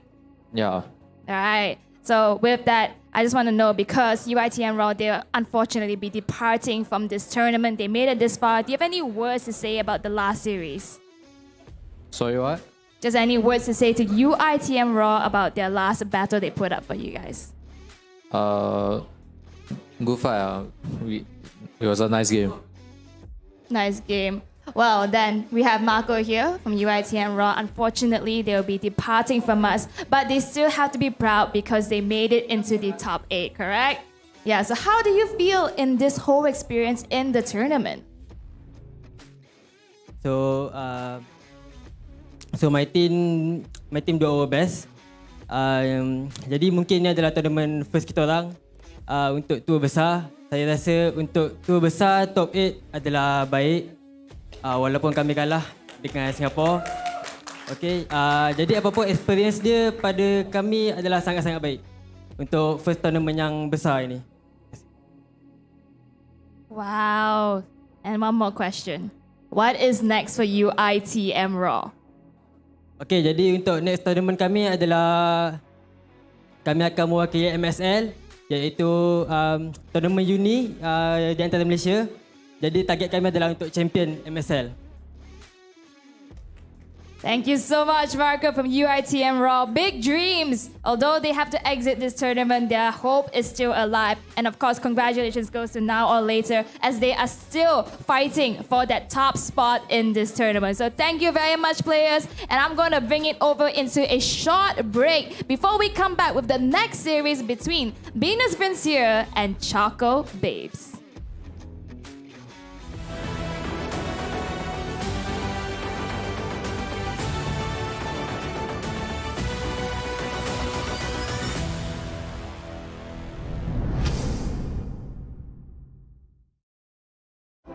So what is the next big thing? Well, Galaxy believes the next big thing is you. Me? Yes! Because of the power of Galaxy AI, you'll open up so many possibilities. The next big thing is you.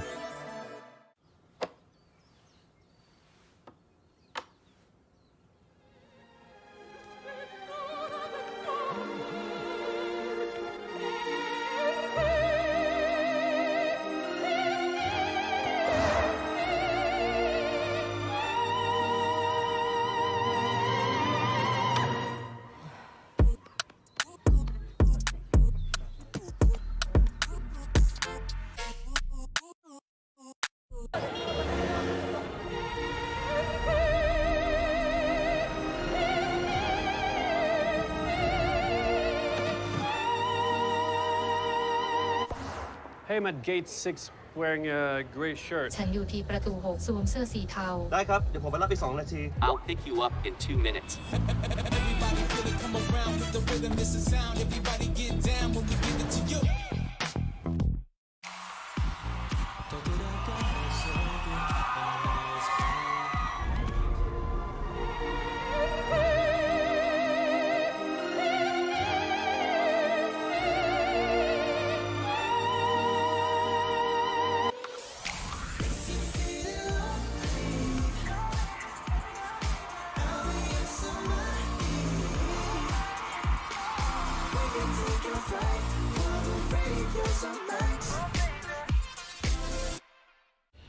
Sí, ¿vos de qué parte sos?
This is such a great trip.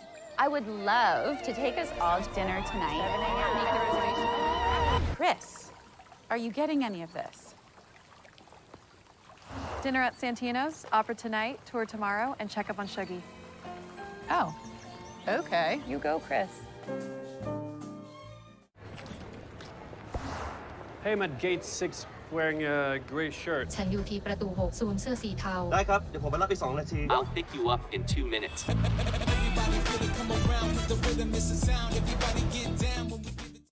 Everyone's searching for the next big thing in technology.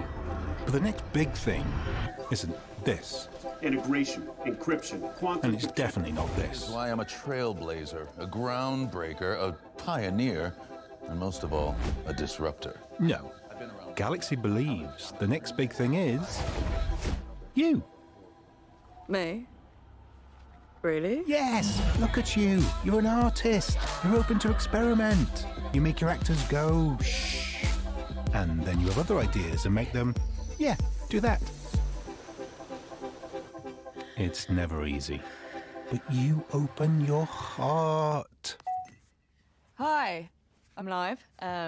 I have a play this weekend. Hi, do you like theatre? No, I didn't see. Sorry. You open conversations. You do this, you do that. You go... To be or not to be? You know that big thing I was talking about? Well, with Galaxy AI, you'll open even more possibilities. You'll open your imagination, open more ways to be, you know, creative, and open more ways to collaborate.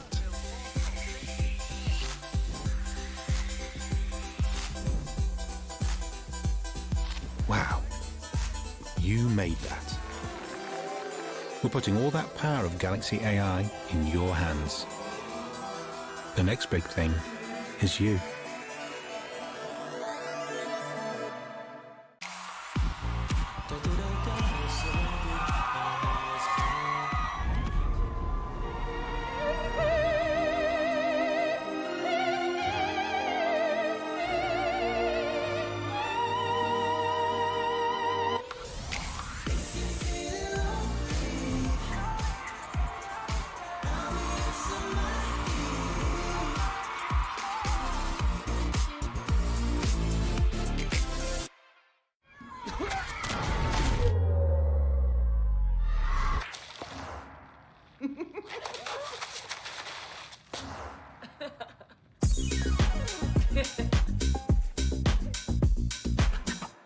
Dinner tonight. Make the reservation and get back to me about it. Chris, are you getting any of this? Dinner at Santino's, opera tonight, tour tomorrow, and check up on Shuggy. Oh, you go, Chris.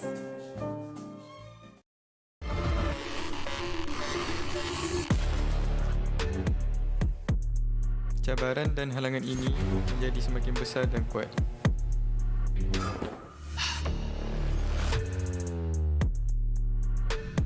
This is the world where the best will prevail.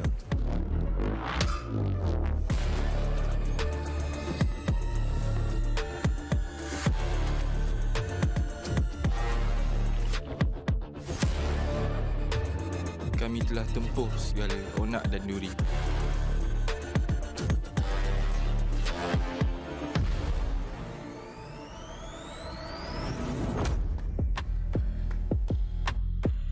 Apa yang harus kita lakukan? Maju terus ke depan. Kepada yang menonton, ingat kami.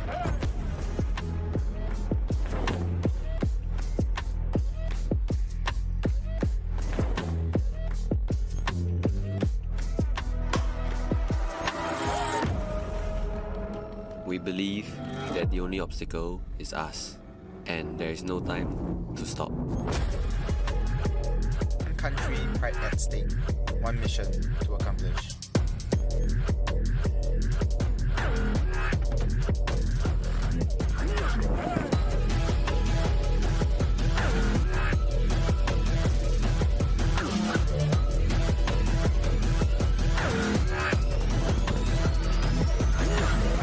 And when all this challenge finish, you will remember me.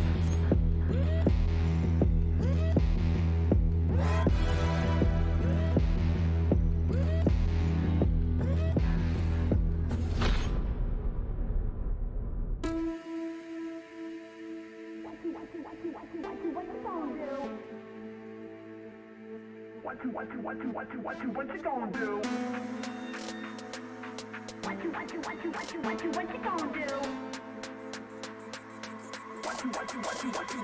gonna do?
What you gonna do?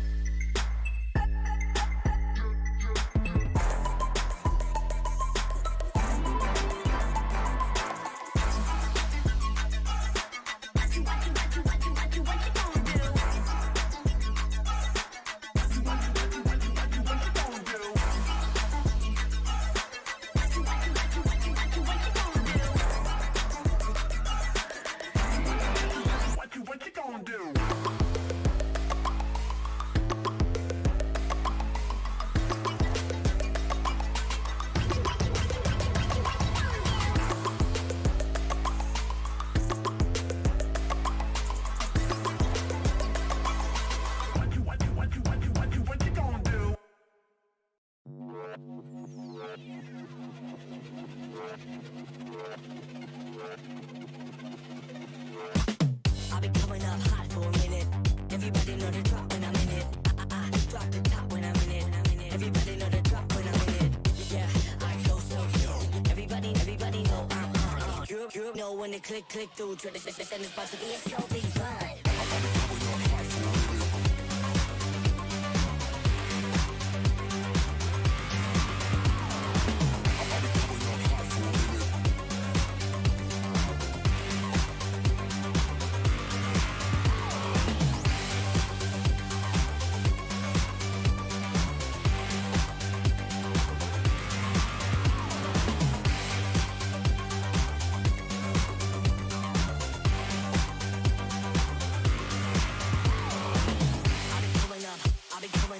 Everybody know the drop when I'm in it. I drop the top when I'm in it. Everybody drop when I'm in it. Yeah, I go so cute. Everybody know I'm on. You know when they click through. Try to send this box to be a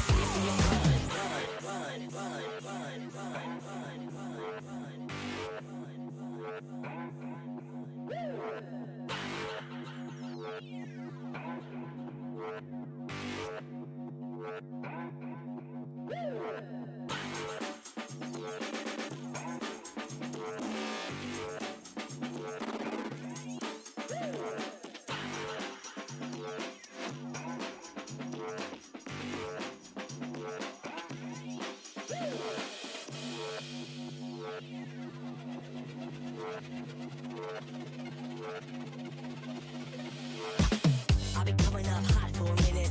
Everybody know the drop when I'm in it. I drop the top when I'm in it. Everybody know the drop when I'm in it. Yeah, I go so cute. Everybody know I'm on. You know when they click through. Try to send this box to be a so big fun.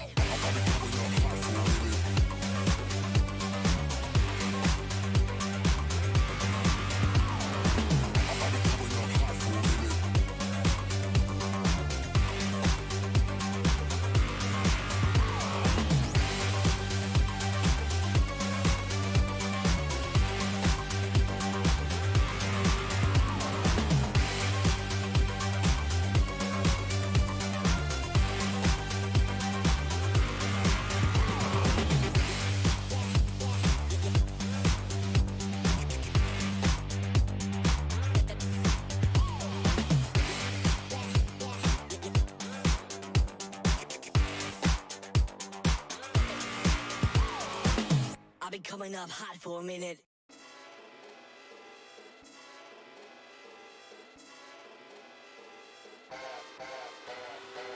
I'm feeling high when I'm low. I need it more when you're close to me, close to me. I'm feeling high when I'm low. I need it more when you're close to me. Oh yeah, yeah,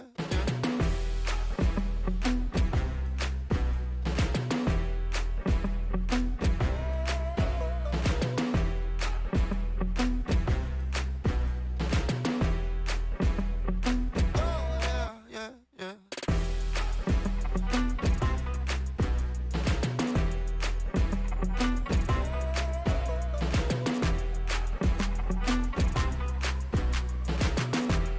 I'm feeling high when I'm low, low, low, low. I'm feeling high when I'm low. I need it more when you're close to me, close to me.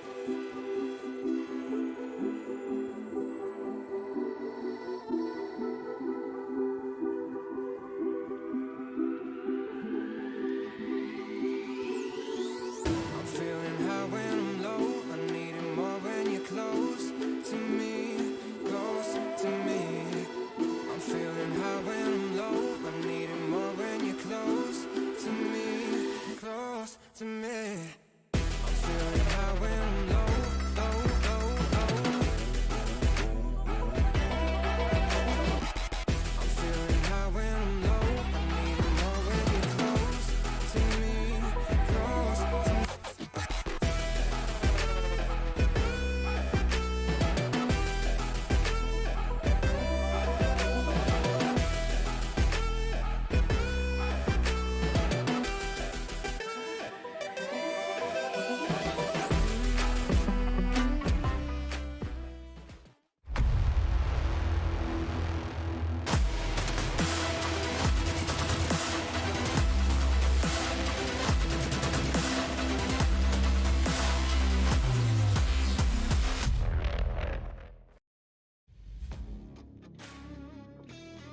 We kicked it off with a ravaging match between UITM Raw and Now or Later, where Now or Later emerged victorious and are continuing their journey in this tournament. But unfortunately, we have to say goodbye to UITM Raw. But with that, we still have a load more of series to go through within the day, and that's going to be beginning with Venus Vincere and Choco Babes. But welcome back, ladies and gentlemen, as we continue on, and we are of course powered by Galaxy S24 Ultra. Is also the mobile devices that what the players are playing on, so we get to see it throughout the day. And just a reminder, what we are looking at in the prize pool is a total of 15,000 USD dollars, where each of these teams are trying to fight for a slice within this day.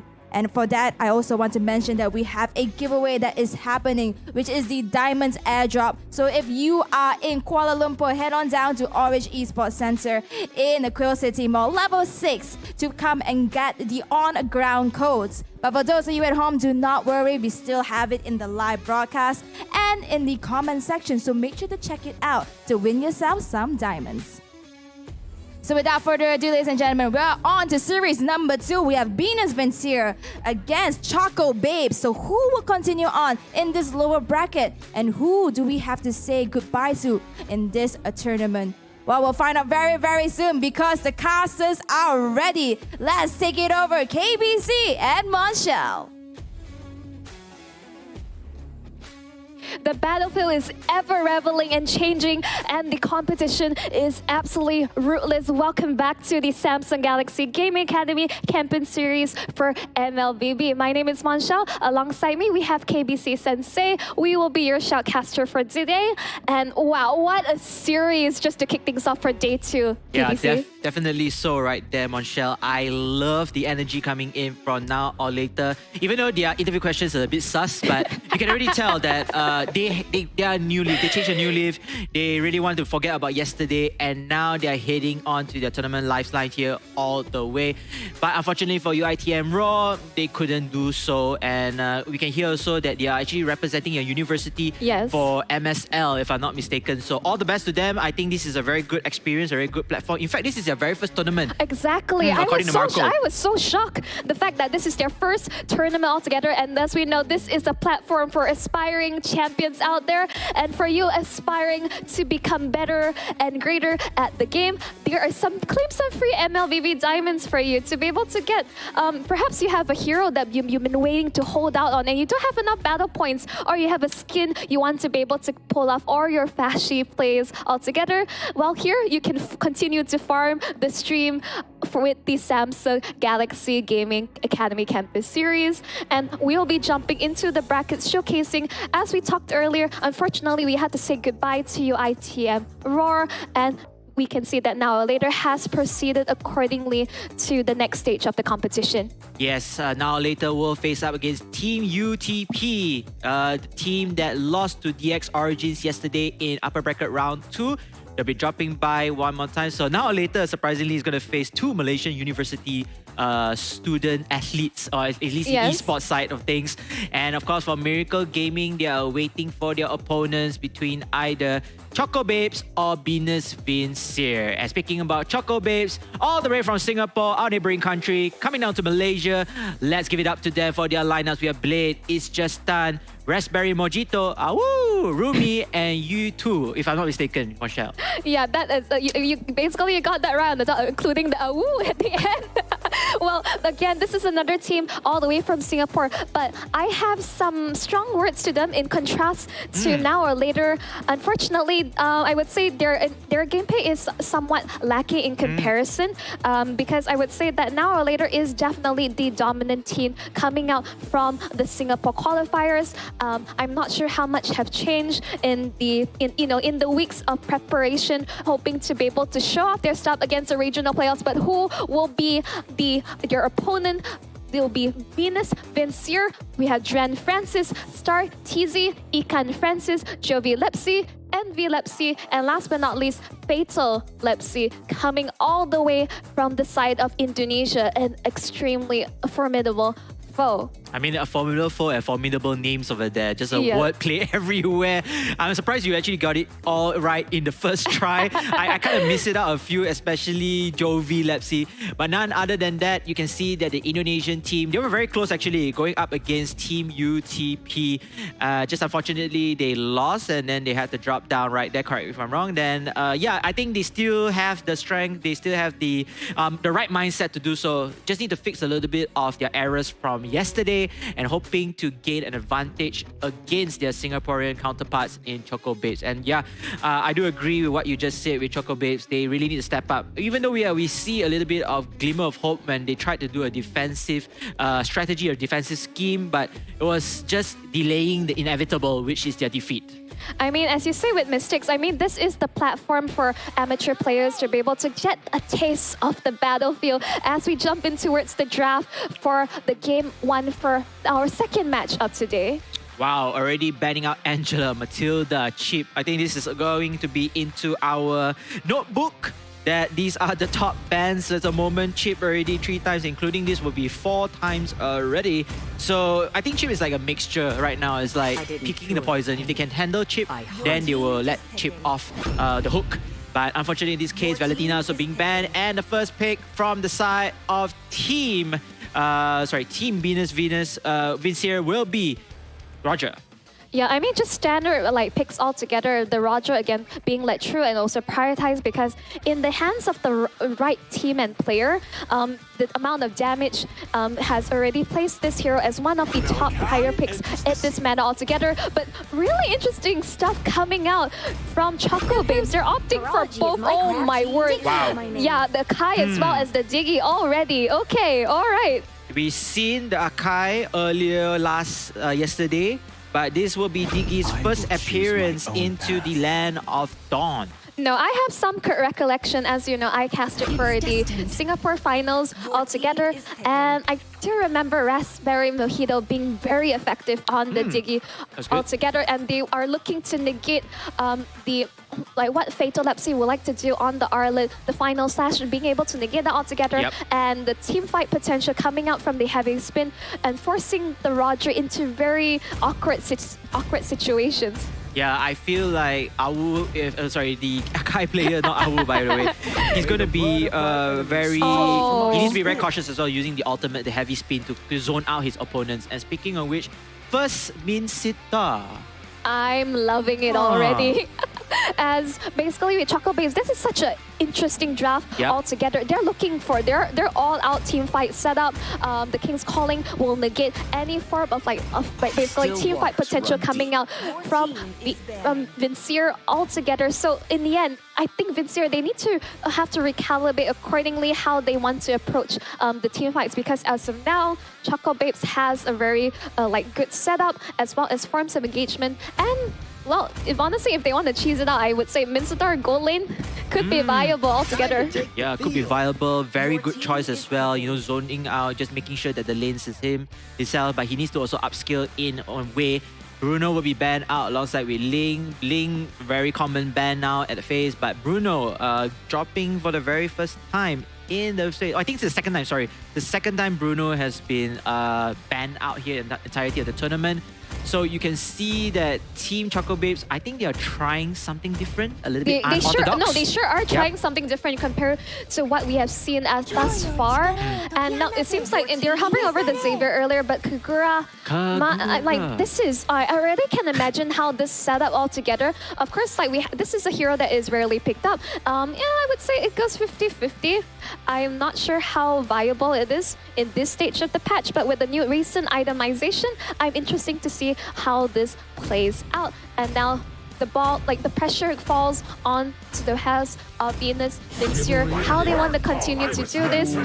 We have not seen a Franco being picked up in a very long time. They want to be able to lock them down, and they definitely need to lock down the 1-1 exactly, because the minute the crossbow tanks start to fly up into the air, they're going to be in a lot of trouble. But the Diggy may also look to negate that, because they would definitely the final slash as well as the Franco wanting to land those hooks all together. They're looking to force out the time journey as soon as possible, or the heavy spin, just so that they're able to create space for the rest of the team to follow up. Yes, definitely so right there. And I feel like Team Choco Babes are just bringing a little bit of the trip down to the memory lane. A lot of OG heroes right there. A lot of heroes that's been played in top tier tournaments like MPL and the M Series. So looking forward to see what they have in store, especially with the new patch updates and and the entire revamp of the itemization also for some items. Meanwhile, for Venus Vincier, I think this is going to be their match to justify that they should be in the tournament, they should move on to the tournament, and they're going to go all in with the lineup they are comfortable with.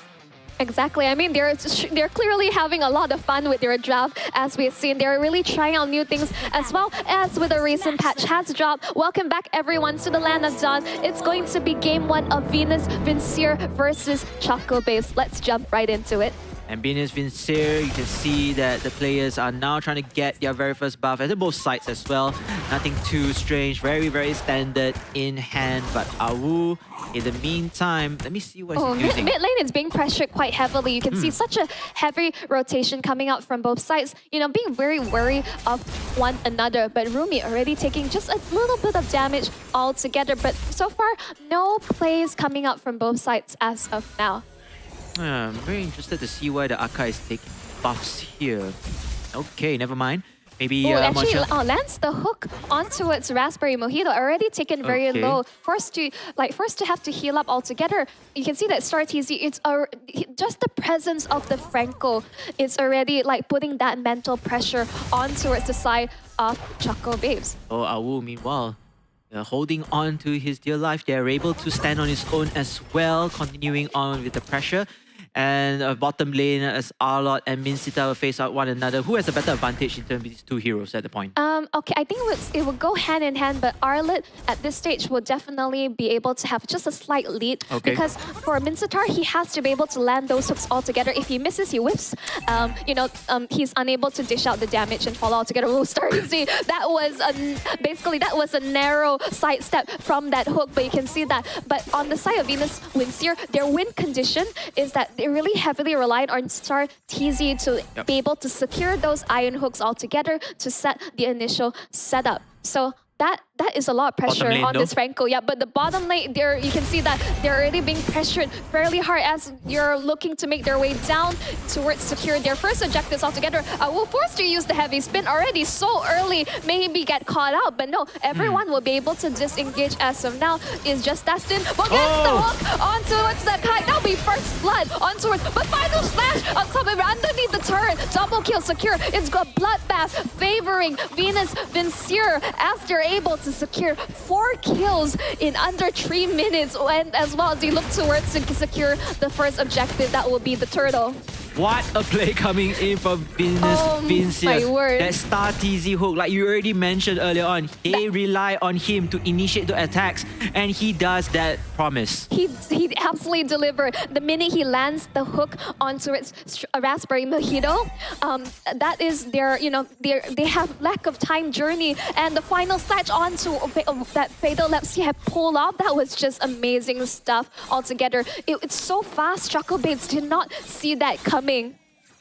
My goodness, I mean, Choco Babes here did not expect that 4K in general, but what a great move coming in from Star TZ. Hoping to hook her, but unfortunately could not catch anyone off guard. Yeah, I would say the distance was slightly off, even though I can see that Star TZ had the right idea. Again, this is already such an amazing start for them with this Franco pickup, already showing its effectiveness in the Land of Dawn. Now, Team Choco Babes, they are hovering around the area here. It looks like Awu is continuing to roam as much as possible, using the heavy spin, catching somebody off guard. It will be that Roger, but then the Roger continues on to survive. And Awu, in the meantime, the Panda has fallen. And then this could lead to more chaos on the side of Choco Babes. Meanwhile, Venus Vincier, they are looking very confident to hold on here. Star TZ holding on to that hook. Catches one right now and suppressing down his opponent. Meantime, he loses his life, but it's okay. It's a 2-for-1. Definitely in favor altogether. He really has it out for Strawberry Mojito in these fights. He really wants to be able to create fried chicken out of this digging. Oh man, just unfortunate. Oh, but a nice kill coming in from Juan Francis and Envy as well from the bottom side, I believe. Oh wait, it's the top side. The top side is still having pressure here. Meanwhile, Fatal Lapse has Guan continue on with the Diggy once again. The Diggy fallen once more time. And Choco Babes, they're looking to be in a very dire situation right now, Marshall. Exactly. That is just amazing start for the Navarre. That Star Shatter shot just on point, and now he's very comfortable and he's scaling up beautifully. 3-0-5 altogether, and you can see that Ikan Francis, he's just left untouched. This Clint is able to wreak as much havoc he wants across of it. And Choco Babes, unfortunately, this Diggy pick, he is just getting caught out and he's unable to survive as long as they want. And without the time journey, Venus Vincier can just do whatever they want with them. Venus Vincier, again, holding on to whatever lead they have here. And they do have the top tier turret already. So that's Roger is definitely going to be really, really well fed. And looking forward to see him in battles more often. He does only have 1 kill, but slowly but surely he will power spike till his main core. In the meantime, though, Minsita, the king, is having a lot of troubles and difficulties right here. 3 heroes. I was about to say 4 heroes there, but we do have the Diggy, and the Diggy don't really want to be stuck in that position. Oh, the Star Shatters, every shot that he's taking, it's hurting more and more by the minute. He really shouldn't be there. Juan is a menace, and he's going to go for it. He warps the ultimate. He wants to get the shot in. Can he get it? He does not quite get it, but it's enough pressure to be able to secure another turret. Venus Vincier, disregard of their any whatsoever, like they're just mounting on the pressure to Choco Babes.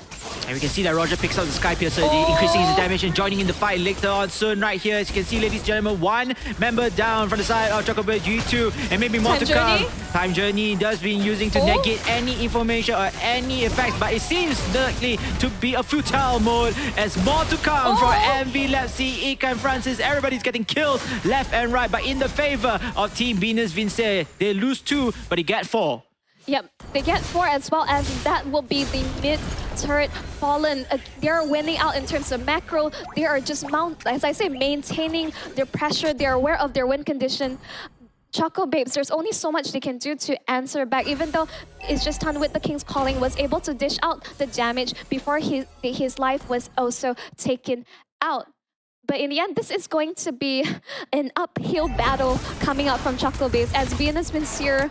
As I say, this Franco is so effective. Every hook he lands is a guaranteed kill, and they have no clear answer whatsoever. Yeah, to reaffirm what you just said, Venus Vincere is having the upper hand right now. Goal lead in terms of turrets, total captures right there, most likely the lot for them as well, and they're just continuing on with their aggression towards Choco Babes. Yep, this is just never ending, and the fact that the Novaria Franco combo is just absolutely obnoxious. You're just closing in towards the iframes and being able to get up. Oh, another shot coming in from Juan Francis, almost taking out the Divi.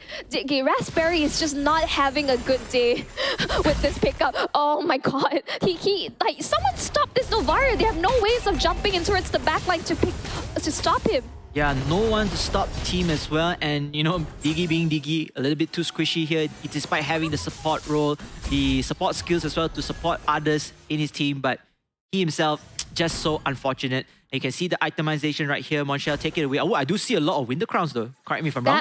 Yes, that is indeed a fair number of Winter Crowns. Very greedy coming out from Venus Vincere. They want to ensure that, you know, when they're in the point of invulnerability, now that the item, you're still able to land your skills. And that just becomes such a universally great item. But they want to use that to counter the heavy spin from Akai as well? Exactly. Okay. No, just really smart. One is the definitely the heavy spin wanting able to like negate the damage. Oh, but the shot coming in. Whew. Oh, John is just left untouched again. But Ikan Francis will be able to follow up. King's Calling to no avail. Not enough damage altogether. The Frank another hook lands. He is suppressed. Double kill again from Ikan Francis. Triple kill coming out from Ikan Francis. This Kalin is online. My goodness, Ikan Francis, he has already upskilled to a level that he's unstoppable, provided with protection here. They are looking to end right there, but then they need to have the minions first. Ronchel, it looks like he doesn't even need to. They have one already right there, and they are going in for the kill. Oh my word, this is it. This is the fastest game we have as of yet. What a play, what an absolute showing of domination coming out from Venus Vincere against their Singaporean opponent. Yeah, what a play coming in from Venus Vincere. They had the start all the way till the end, and they never stopped letting it go. What a play coming in here from the Indonesian side. As for Team Choco Babes, unfortunately, I feel like that draft was a little bit over-ambitious. Yeah, we do see a lot of OG heroes that we can have in our minds, the imagination of what type of combos they want to do, but it wasn't enough.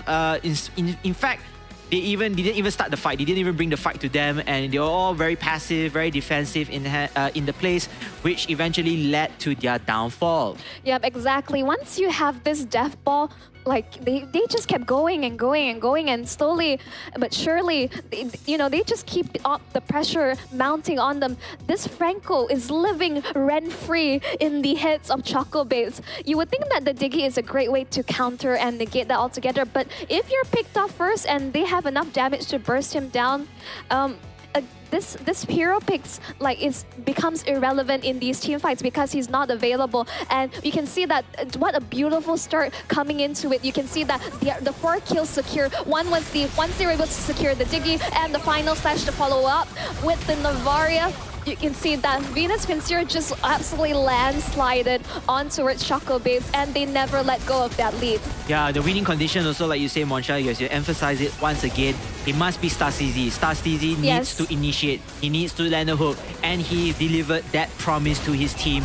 Managed to commit as well to that. Managed to get his team upskill at the right time, while Choco Babes had no answer for whatever has been poured onto them. In the meantime, however, Choco Babes, I still feel like it's just too difficult to somewhat initiate with this lineup. Yes, they do get a couple of kills back and forth, but at what cost, right? They won one, they get one kill, but they lost two, they lost three. So eventually, like you said, the death ball snowballs all the way and leading them to their demise in game number 1. As I say, the Novaria combo with the Franco is something to be feared. I'm happy to say that it still remains effective in this current meta because it just ensures a guarantee that those hooks will land accordingly, and we'll be showcasing our MVP of today. It's going to be Ikan Francis on the Clint 10-1 and for 70%. I would say that he's able to do so because the rest of his team is just able to enable him, and he's just completely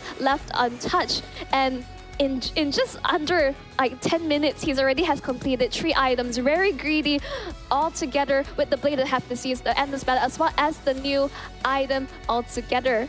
Yeah, I do agree on that. A well-deserving MVP, even though the rest of his team also contributed one way, showing us the logo, the Dark Knight. You're not going to do anything right there. But again, he has been phenomenal. Most importantly, he's able to secure kills and, avoid deaths as much as possible. Only suffering 1 death only around this entirety of this game 1. In the meantime, you can see everybody contributed in one way. Yes. Juan with the Novaria, very well played in terms of the skill. Star CZ, as we already mentioned, the hook.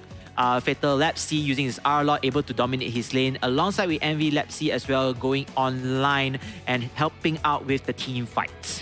It just really got out of control the minute that your side lane starting to lose, and Star TZ it's just hook after hook after hook.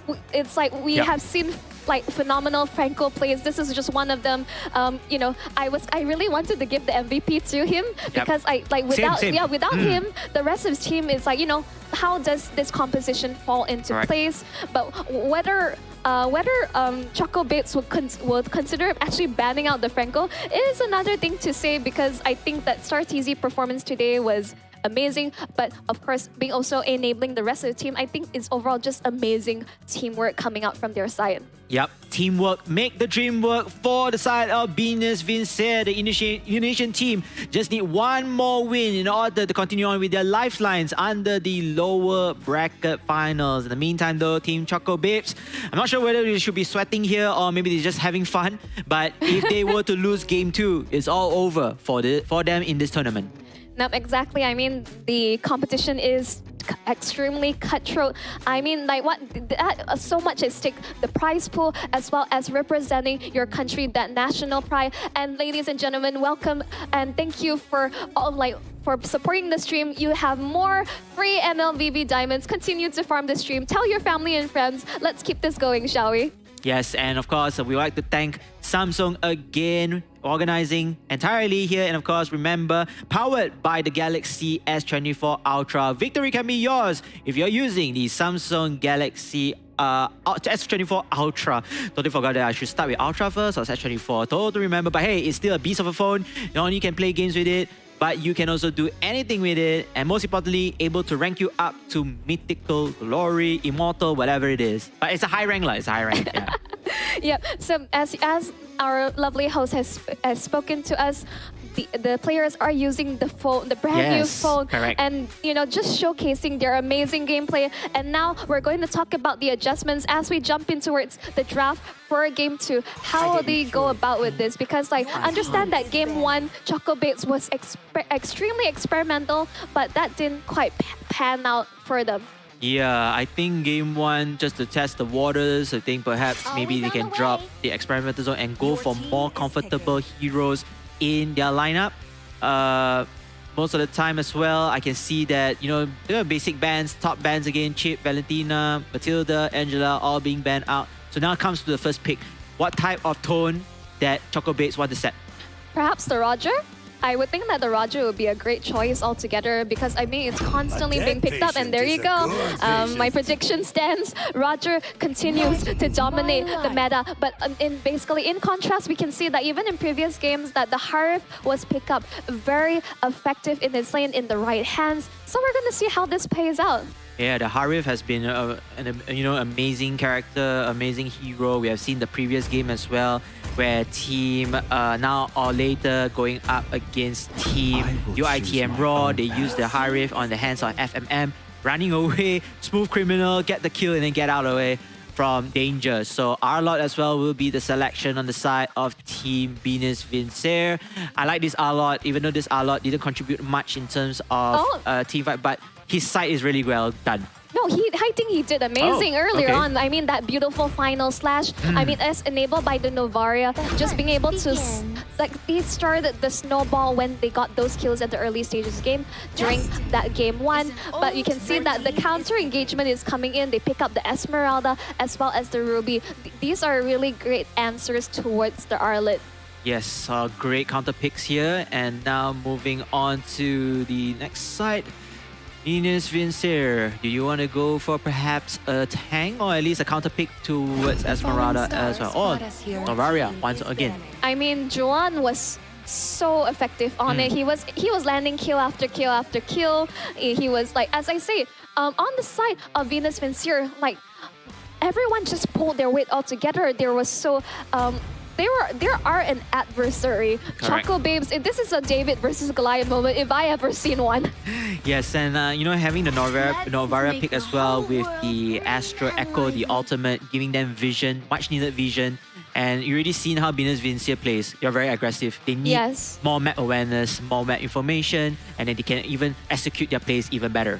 I mean, that's how exactly, they play alongside with that information all together. Florin. Okay, why they ban out the Florin? They want to ban out healers because they have picked up a Ruby as well as Esmeralda. These, they're able to sustain extremely long in team fights. And if you're able to enable them with a healer, I believe you're very familiar with the ultimate bonding experience. Correct. So I would say it's a very disgusting combo. So I think they're trying to eliminate the healer hero pool altogether. They understand that Raspberry Mojito, especially, he prefers playing Enchanter style supports. So things like, I would say, Estes Matilda is definitely up his alley. I see. So try to deny the sustainability hero or the hero that keeps them alive during the team fights. Great choice right there. In fact, Ling will be banned out, and Edith from the side of Team Venus Vincere. That would be the choice of Tank Roamer. Going back to Team... Hang on. Okay, if they're picking the Minotaur, where is this Esmeralda going? Is this Esmeralda EXP? Or this is quite interesting because they are. This is really interesting draft. Where exactly is this Esmeralda going to be going to? Because they locked in the Minotaur as well as the Kadita. So that's your row mid combo. They're going in for the Sada alongside that burst. That is coming true. I mean, Roger clearly is. Unlike, a gold lane used to have a marksman on their side, but where is this going in? But the final pick, they're going in fairly safe for Venus Vincere. They lock in the Mardis. Great early game. They're going in for that snowball, which you already saw what happened in the first game. Mardis is so deadly in their hands of Envy. And we can already imagine how this plays out in towards game 2. Venus Vincere, this is match point for them. Basically, the next stage of the competition, all that stands in their way is one more point against Choco Babes. Yep, and for Team Choco Babes, they will need to try to use this lineup in order to force overtime in Game 3 by winning Game 2. We'll see about that. All the best to both teams. And again, ladies and gentlemen, if you're watching right here, welcome to the Galaxy Gaming Academy Campus Series. Let's talk about the Martis right there. The Martis, let's see the emblem. It's going to be a Killing Spree emblem. So you expect Envy to just go ham, slaughter everybody right there. Well, that's what we're expecting to see, but something to take note that the Minotaur could throw a bit of a wrench in his plans because the healing comes true, and if you're unable to hit that threshold, you're unable to chain your ultimate altogether. True as well. You can stop the Martis from way. So again, this is going to be big roaming on the top side as well. Minotaur and Katida. Looks like with Edith and Novaria. Yep. All right. Okay. So this Esmeralda will be XP, and It's Just Time will be on the Ruby roam altogether. This is a very tanky lineup. This we're expecting altogether. Yep. No, wait. This is Ruby gold lane. This is so interesting against the Harith, trying to stop him in his tracks. This is going to be fairly annoying for him to deal with.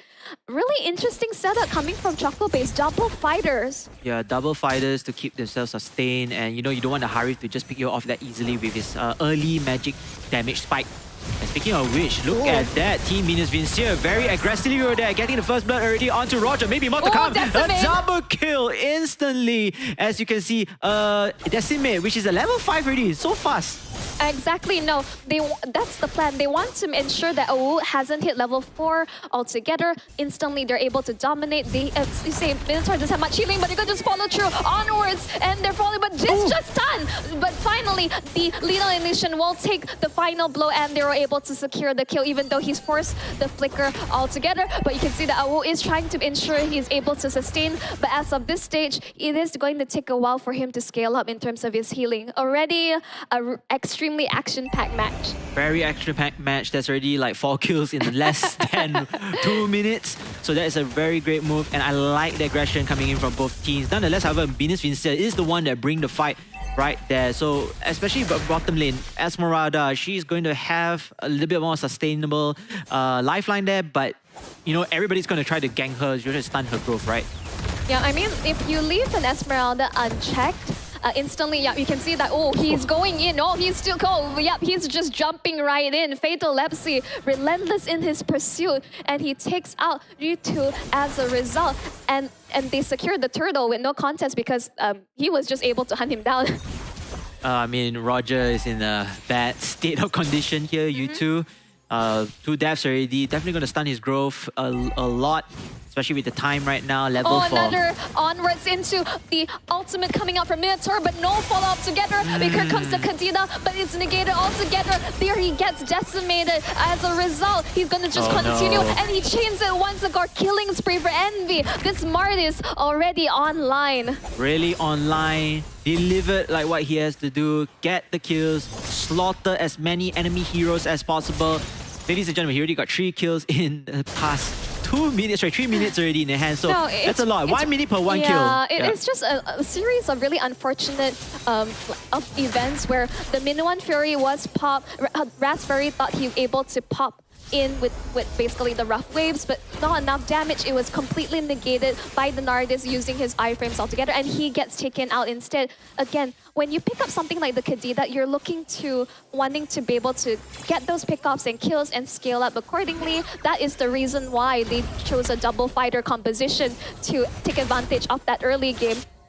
So, looks like another skirmish goes on right here. U2 trying to run away, does not have the HP to sustain the fight, but it doesn't matter. Rumi with the Esmeralda falls down. Maybe more to come. Double kill.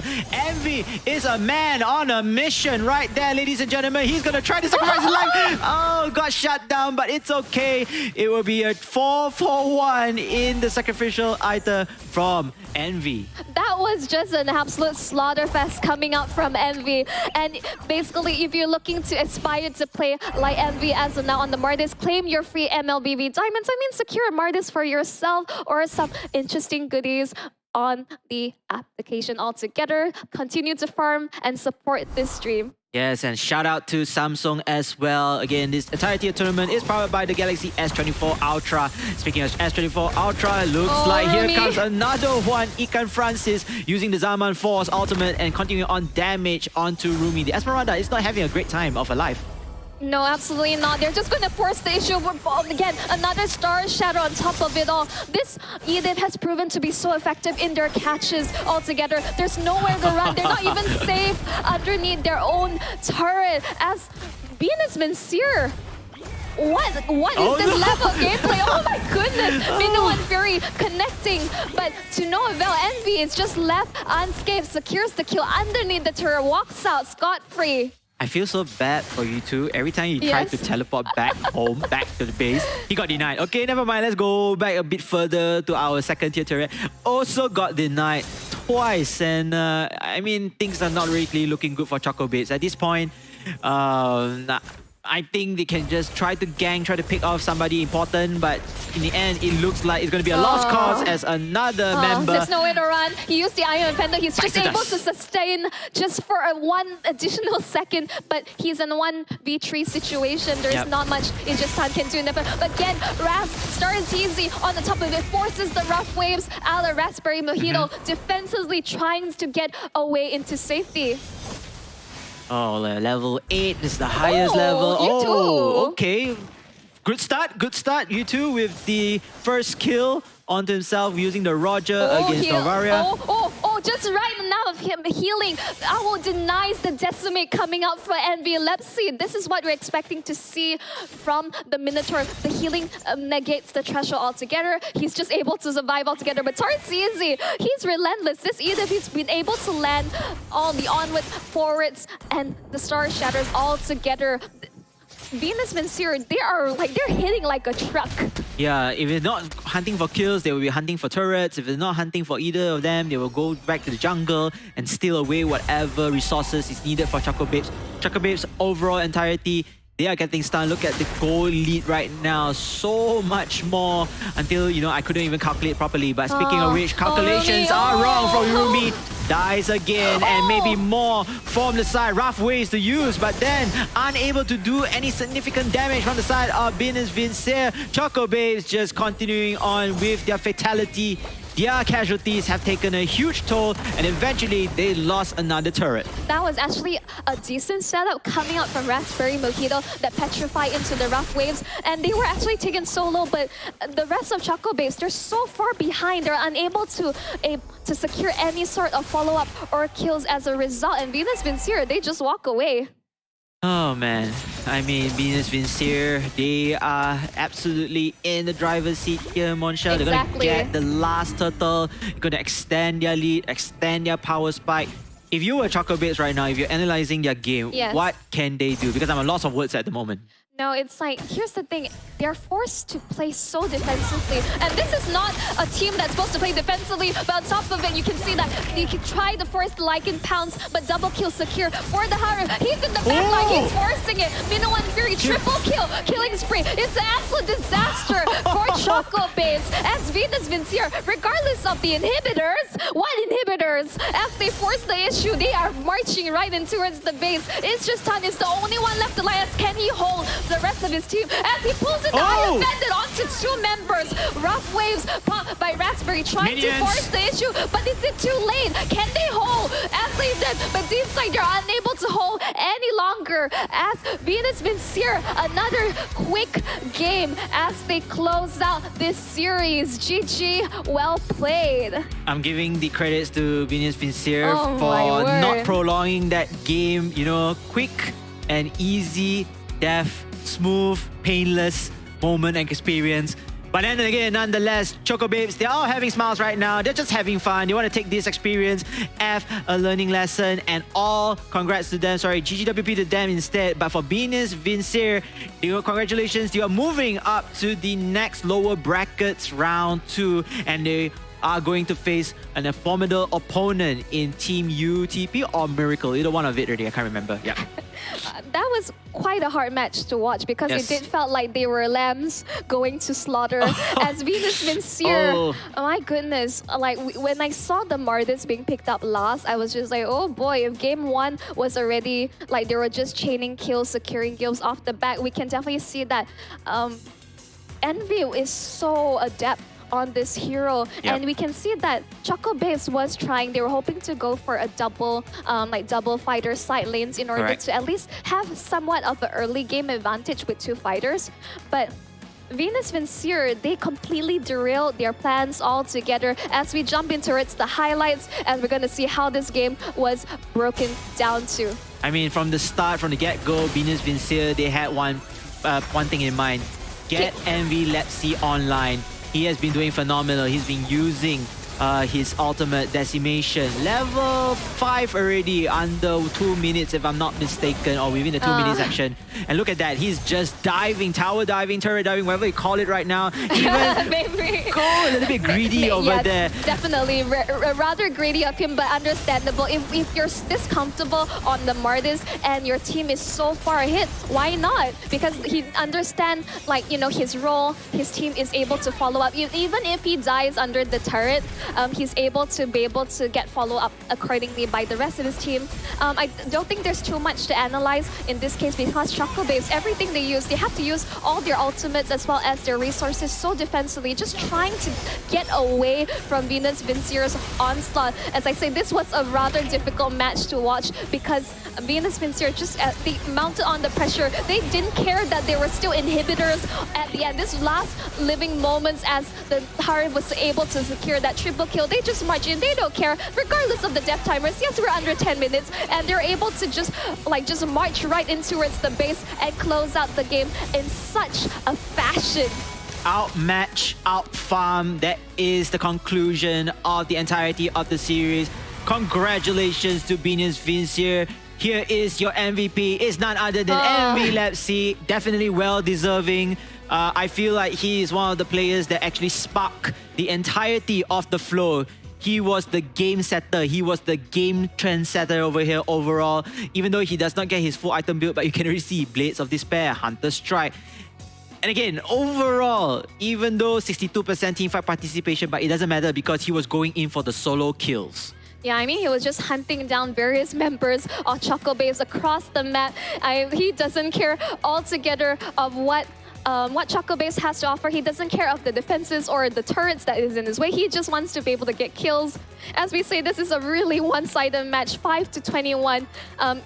No one has maxed out off their builds, but they were able to close out the series in such amazing fashion. Like, this is how to set the pace for the team as they march forward in towards the next stage of the competition. Yes, as for Choco Babes, unfortunately, your journey will end here. Nonetheless, however, huge respect to the members of Team Choco Babes, you know, going through their open qualifiers in your own country, as you casted before, including the finals, being one of the top 2 teams from Singapore, and then going into a foreign land, which is Malaysia, even though we are just neighboring countries, only. But I do hope that you can take this whole experience into consideration. Maybe perhaps, you know, you train a little bit better, you know, maybe in the future you can keep contacts with the countries, the teams, to scrimmage more as well, to improve your gameplay in general.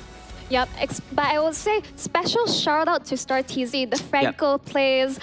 His Edith was on point at all the onwards, forwards, able to secure all these catches, enabling the rest of his team to able to follow up accordingly. And it was just a landslide, that series, in comparison. And I can't wait to see what else do these teams have to offer, because now the competition is getting more and more stiff. Yes, more stiff, intense. This is going to be one of the next lower round brackets is definitely going to be intense. Meanwhile, ladies and gentlemen, make sure to claim your free MLBB diamonds. I can promise you, both me and Monchel, we haven't claimed it yet. Yep. Swear to God. So if you get it, if you don't get it, don't blame us. If you get it, then you can let us know down in the comment section. We have more to come as well for those who don't get it. And of course, a big shout out to Samsung overall. And of course, most importantly, the tournament is powered by Samsung Galaxy S24 Ultra. Victory can be yours if you use this phone. Exactly. I mean, like, the last thing you want is that you're in a really intense ranked match, True, like and that. your phone heats up and then it goes blank. I'm not sure if you experienced this before yourself. Yes, and it was very, very frustrating. But not with the Samsung S24 Ultra. All right, so ladies and gentlemen, that was the game 2. Overall, I think this is just a landslide of a battle. We do enjoy that game 1 lineups, the experimental lineups, but it didn't work for Choco Babes. At the meantime, though, Venus Vincier, they are on a road for revenge, hopefully road for redemption as well. Yes. They're going to move on to take either Team UTP or Team Miracle Gaming. But anyways, ladies and gentlemen, we're going to pass on to the players interview right here from our lovely host, Elle. Elle, you may take it away. Yep, Elle, see what you have to say. Here We are with the players from Venus Vincere. We have Envy Lepsy, and from Choco Babes, we have Awu, who have just fought their series. And here they are. Let's ask them a few questions about how they feel. And we're going to start on with the champion of the last series. So, how are you feeling? We're feeling really great because after yesterday's loss, we did a lot of thinking and evaluation. And we are hoping for the best today. That's amazing. I love that you actually talked about how you went back and actually reevaluated and came in today with a whole new game plan. So with that said, we have, of course, your previous matchup here. Do you have anything to say about the series going 2-0? It's a fun match, and GG's for you guys from Singapore, Choco Babes. And hope the best of luck for you guys. There you have it. Guys, a round of applause. Some sportsmanship over there coming in from Venus Vincere. And they'll be going on. But let's have a few words with Choco Babes before they depart with us. So, how are you feeling? I know you went through a tough 2 days here, but you did make it into the top 8. So how's your team feeling? Maybe represent them a little bit. I think we had a lot of fun. Coming here, we didn't really have a lot of expectations to win. So main focus was just have fun. And I think we managed to accomplish that. And that's great. And I love how you talk about we, because you came here as a team. And I also watched when you guys arrived in the airport itself, that you guys are really close to each other. You know, we're one gang together, asking and answering questions. Maybe you can tell me a little bit about how your team bonded throughout this, because, well, at your age, flying overseas is no small achievement there. Yeah, this trip was actually quite wild. You mentioned that we were quite close. Honestly, it was my first time meeting all of them. Yes. Oh! Wow, I would have never guessed. But with that, I want to have a little bit of a handshake moment here just to commemorate the series. Congratulations goes to Venus Vincere, and also congratulations goes to Choco Babes to making it this far. So ladies and gentlemen, we still have more series to go through in this tournament, so do not go anywhere as we're taking a short break.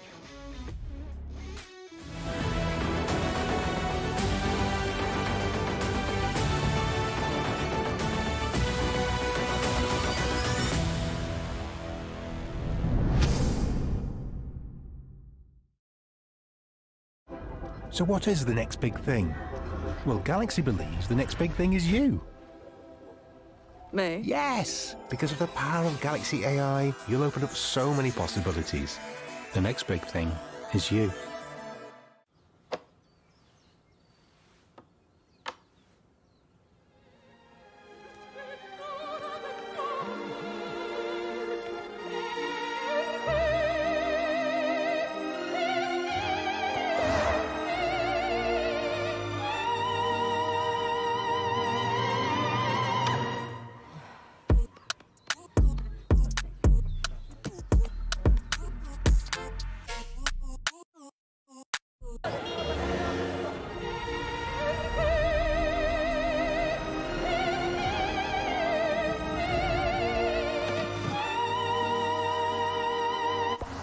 Hey, I'm at gate 6 wearing a gray shirt. ฉันอยู่ที่ประตู6สวมเสื้อสีเทา ได้ครับ เดี๋ยวผมไปรับอีก2 นาที I'll pick you up in 2 minutes.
This is such a great trip. I would love to take us all to dinner tonight. Make the reservation. Chris, are you getting any of this? Dinner at Santino's, opera tonight, tour tomorrow, and check up on Shuggy. Oh, okay. You go, Chris.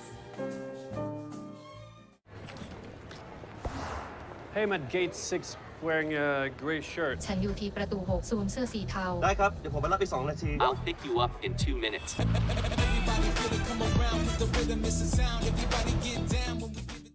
Everyone's searching for the next big thing in technology. But the next big thing isn't this. Integration, encryption, quantum. And it's definitely not this. That's why I'm a trailblazer, a groundbreaker, a pioneer, and most of all, a disruptor. No. Galaxy believes the next big thing is you. Me? Really? Yes, look at you. You're an artist. You're open to experiment. You make your actors go shh. And then you have other ideas and make them, yeah, do that. It's never easy. But you open your heart. Hi, I'm live. I have a play this weekend. Hi, do you like theatre? No, I didn't see. Sorry. You open conversations. You do this, you do that. You go... To be or not to be? You know that big thing I was talking about? Well, with Galaxy AI, you'll open even more possibilities. You'll open your imagination, open more ways to be, you know, creative, and open more ways to collaborate.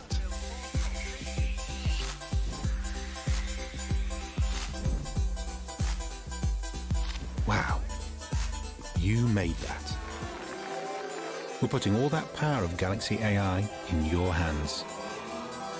The next big thing is you.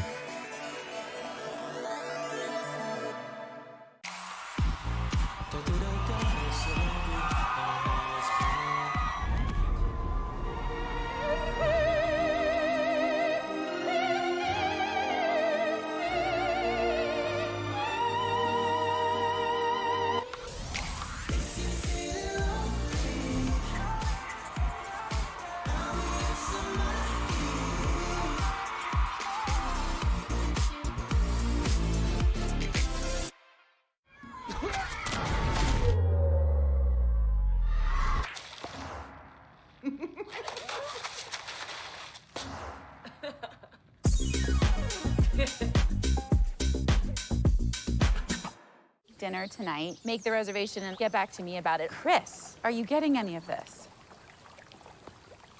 Dinner at Santino's, opera tonight, tour tomorrow, and check up on Shuggy. Oh, you go, Chris.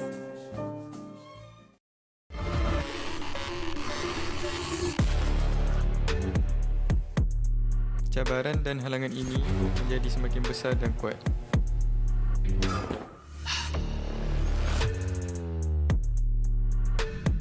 This is the world where the best will prevail.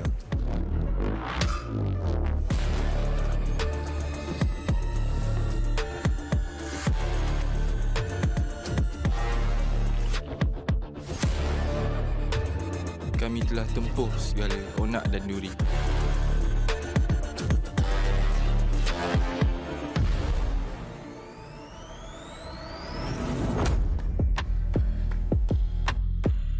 Apa yang harus kita lakukan?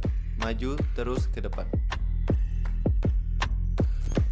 Kepada yang menonton, ingat kami.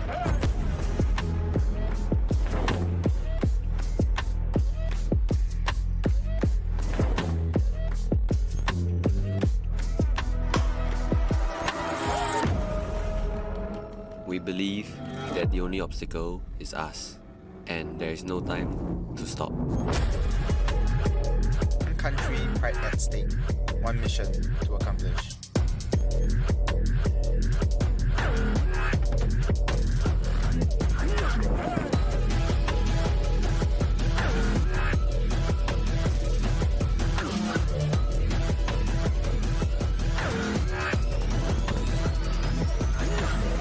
And when all this challenge finish, you will remember me.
A swift 2-0 was awarded to Venus Vincier earlier against Team Choco Babes. Now, will the same fate will be applied onto this next series between Team UTP on Now or Later? Or will we finally get into third game? We'll find out very, very soon. But guys, my name is Eliminate, your host, and welcome back to the Samsung Galaxy Gaming Academy Campus Series. We still have a lot more of series to go through before we enter into the upper brackets.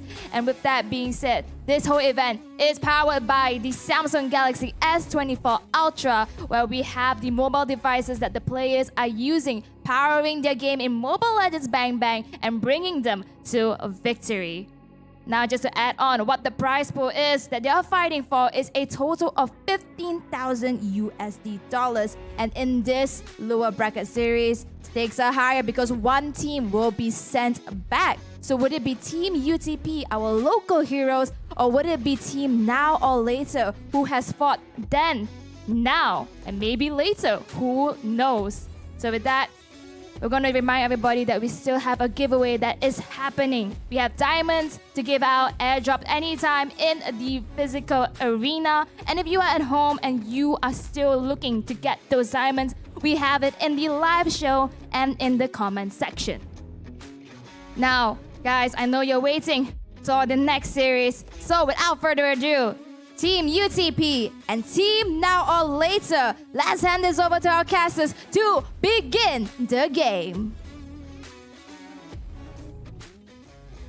As we continue to witness the heroes scorch through the land of dawn, we welcome you back to the Samsung Galaxy Gaming Academy Campus Series for MLBB, a platform for aspiring champions like you and me.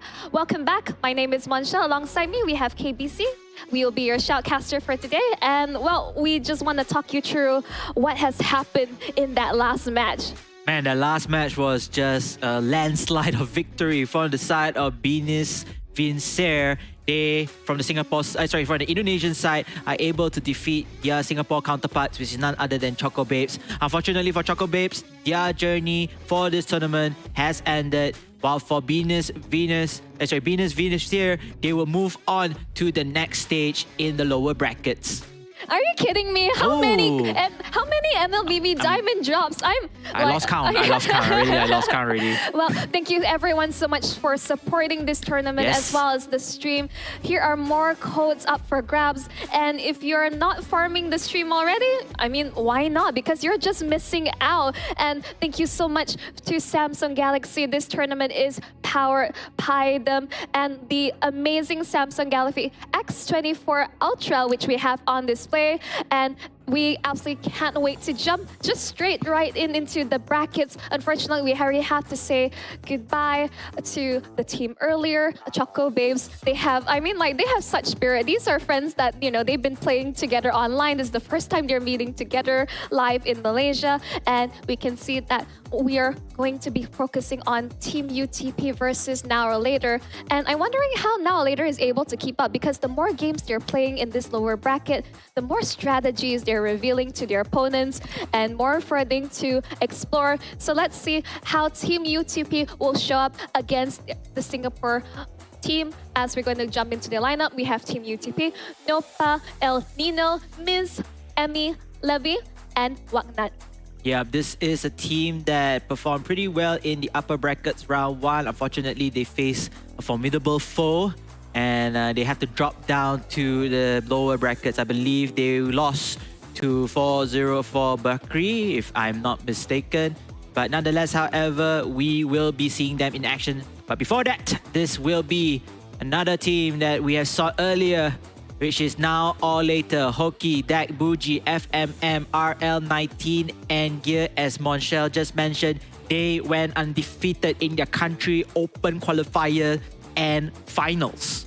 Yep, exactly. I mean, as you mentioned earlier, yesterday, they're off to a really shaky start. maybe there's a lack of confidence. Maybe they just haven't gotten into things yet. But now we have definitely seen a different side of them and like to see how they're able to match up all together because this is very strenuous for them. They just came out from an earlier series. Not sure if they had enough rest or perhaps that their hero pool has been exposed to their opponents who had enough time to study and investigate what they may be comfortable with. Yeah, if I can, you can take away something. Yesterday, they were the first few earlier matches. So even though they lost, they still have plenty of time to actually watch the other games or the other matches from their different teams' perspective. And I do believe they have enough sufficient rest heading forward to this tournament for the day. But this time around, no more resting. It's all out war, and we can already see their confidence, building up slowly. They take down one of the top university Malaysian teams in Malaysia, and now they're going in with another university team in Team UTP. Yes, exactly. I would say that they're crawling out of the lower brackets and fighting for their tournament lives. I mean, all to say, what else are you hoping to see? Because at this point, we have just seen just about almost everything under the sun. We have seen multiple Haribs. We can see Akai as well as Jiggy being played through. But as we talk things through, enough of our speculations, as we'll be jumping into the draft of our next series very soon. Let's just jump right in. Yeah, going back to what you just mentioned, I'm looking to see more intense gameplay. We have seen so far 2-0, some competitive, some not. So let's hope we are able to see a very tight series between these two teams. You can see Sunfrost right here, I think a little bit of a chit-chatting and making sure that everything is in fine as well. And you can see that the Chip and Angela alongside with Fanny will be banned out, including the Link. So Team UTP, aside trying to cancel off the Assassins, as you already mentioned, try to remove Assassins that bring a much more impactful game into there, while for the side of Team Now or Later, they ban out the Chip, they ban out the Angela in hand. Yeah, I mean, you're just trying to eliminate Dame DC's hero pool altogether because this is you can't just let things through, because we've seen what happened when another team allowed the Fanny through, and Dame deck was able to just carry his team to victory. As we proceed throughout the banding phase, we can see on the blue side, Harif as well as the Valentina has already showed their hand accordingly. And on the side of Team UTP, Roger and Fermis, this is just a really classic pickup altogether. Yep, and Terisla with Valentina will be selected here again from the side of Now or Later. Much more comfortable hero picks, has success with them as well. So they will continue on with this lineup. In the meantime though, Team UTP, they're hovering across this Fedrin. We haven't seen a Fedrin late last until yesterday, and he's going to make his appearance, the very first appearance for today itself. I mean, he was banned out during, I think, one of the earlier matches, so that's why we're unable to see him. So I think going for the Fedrin is probably the safer bet of the, because there are a lot of risks to picking up the Baxia so early on. Yes, great for early game rotations and ganks, but this hero will fall off. Fredrin, at least there is some form of sustainability and being able to dish out the damage during the team fight with the Appraiser's Wrath. So I like these adjustments. Yes, it's fairly safe, but it plays in towards the Nether Realm. But again, Buji is just allowed to pick up his Valentina once again. We talked so much about his Valentina, his prowess. We're going to see again another double Nether Realm situation. So it's depending on how Team UTP is going to be able to edge out the competition. Yep, and Nolan has been banned, so another assassin type hero is out of the books. Like you mentioned, perhaps they respect the assassin from the side of Now or Later, so try to cut down as much impact as possible. And surprisingly, all three bans are for assassins. We can't ask much, right? I mean, that's just so much respect, correct? Towards Dame, a deck in this situation, this competition. And I'm liking this already coming in from that side. But Buji now has so many options, so many great ultimates to steal. Implosion, Netherrealm, whichever comes. It does seem like, it seems like Hellcurt going to be picked up. And I do wonder whether Dame deck will be opting to pick up the Akai for himself. This will be the first time we're not seeing him on towards an assassin jungler pickup, because I would say this is fairly interesting, but there are still assassins being picked up with the Hellcurt. It's going to be quite the combination with the heavy spin, Dark Knight Falls. So there's so much room for Now or Later to play with. Yeah, and I mean the Hellcat in this case scenario can set up the play, can be the playmaker. In fact, you know, maybe he can go around roaming and get pick-offs easily. But it's all coming down to the rest of his teammates here. They need to set things up. They need to follow up in terms of damage, especially in team fights. Xbox will be the last selection for team UTP. UTP also looking very solid in this lineup. It's going to be very tough between these two teams. Both also has faced defeat. They have tasted defeat. And now it's all up to this match, whether or not can they start the first impressions. Can they give themselves a comfortable lead of 1-0? Right, the fight continues on. I would say if we're looking over towards both drafts, I would say it is fairly balanced with very clear win conditions. I would only say that Now or Later has a bit more flexibility as Bougie is going to be able to have his most contested Valentina. As we jump into the land of Dawn, ladies and gentlemen, it's going to be game 1 of Now or Later versus Team UTP. Can Now or Later continue on their push, crawling back out of the lower bracket? But ladies and gentlemen, once again, this is another free MLBB Diamond code just for you, up for grabs. Yes, a free MLBB Diamond. You can claim your skins or heroes, like what Monchel said. I mean, we initially said, if you haven't used Marty's yet, you better go get it. So let's see which hero will be the standout hero here. And yeah, we can recommend you that heroes using those free MLBB Diamonds, courtesy of Galaxy S24 Ultra from Samsung. Right. So at this point of the stage, we can see that Now or Later, they enjoy the team fight together. They're looking probably for pickups in all sides. You can see El Nino already taking a good amount of damage from the mid side, not looking too good. I do like the pickup from Whatnot because you want to be able to sustain as long as possible against our L19. The Trizla is going to be very tanky in the earlier stages of the laning phase. There's a win at the meantime, very low on health, has to be very careful to the ganks as he's quite exposed at this time. But in the meantime though, Xbox holding on strong right here. Xbox is one more level away to reach his ultimate. At the same time, everybody is also hovering across the map, trying to get as much resources before the first turtle spawns. I mean, it's all about, at this point, for both teams, it's like the information, where is everyone around as they opt to secure their first objective. You can see that Dame, the deck, he's going to be fine. He's a Kai, he's really tanky.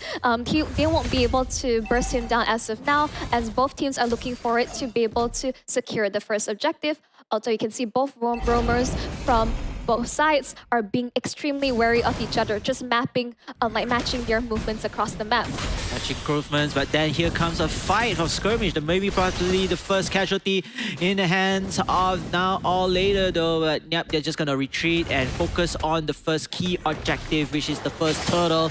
Seems like fights coming out here, and El Nino unfortunately getting kicked out from the heavy spin, punched through the wall, and eventually first blood goes into the hands of Now or Later. Yeah, the fact that Gear hasn't even hit level 4, there was no Dark Knight Falls, and now it's going to be available as of now. But it seems they're just poking them out. They're able to secure first blood, and they look to be able to get their priority onto it. But the penalties on top. Dark Knight Falls also pop on top of everything. They're able to secure Miz.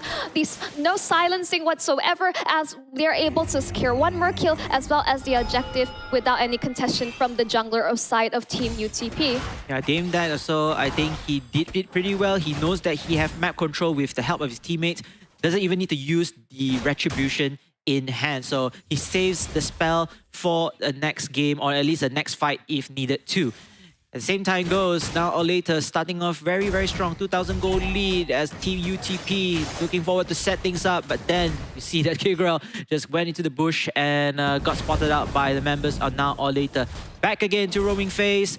85 seconds for the next turtle in play. I would say, despite everything, Nova El Nino on the Tigreal has been trying to match the movement of Gear, who is already looking to be quite the menace with this Hellcat. I endearingly call this hero the Cockroach. Yes, that's what Safa always mentioned. The Cockroach is very slippery to catch, very slippery to kill. That's most importantly.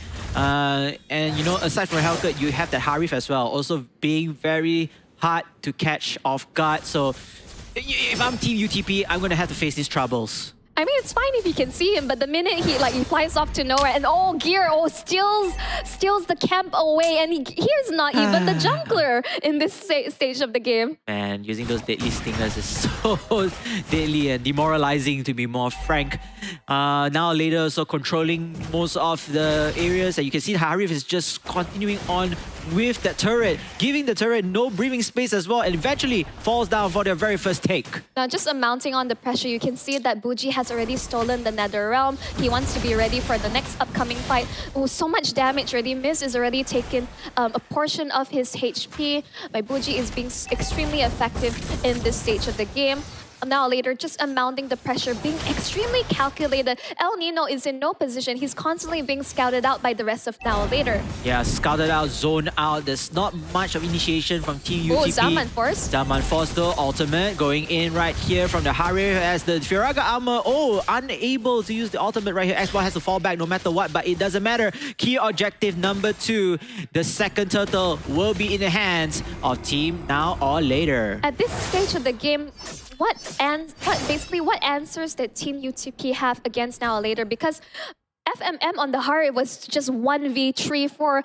He has no fear. He is aware that they don't have enough damage from their side to take him out, and he has sufficient damage to take out multiple members. Yeah, the confidence in his build right now, especially having one of the items over there. I couldn't really tell if you caught an eye on it, but that led him to, continue on with the damage output, more initiation as well, opportunities from his side, and then just zoning out opponents away for the Archive to take that turtle.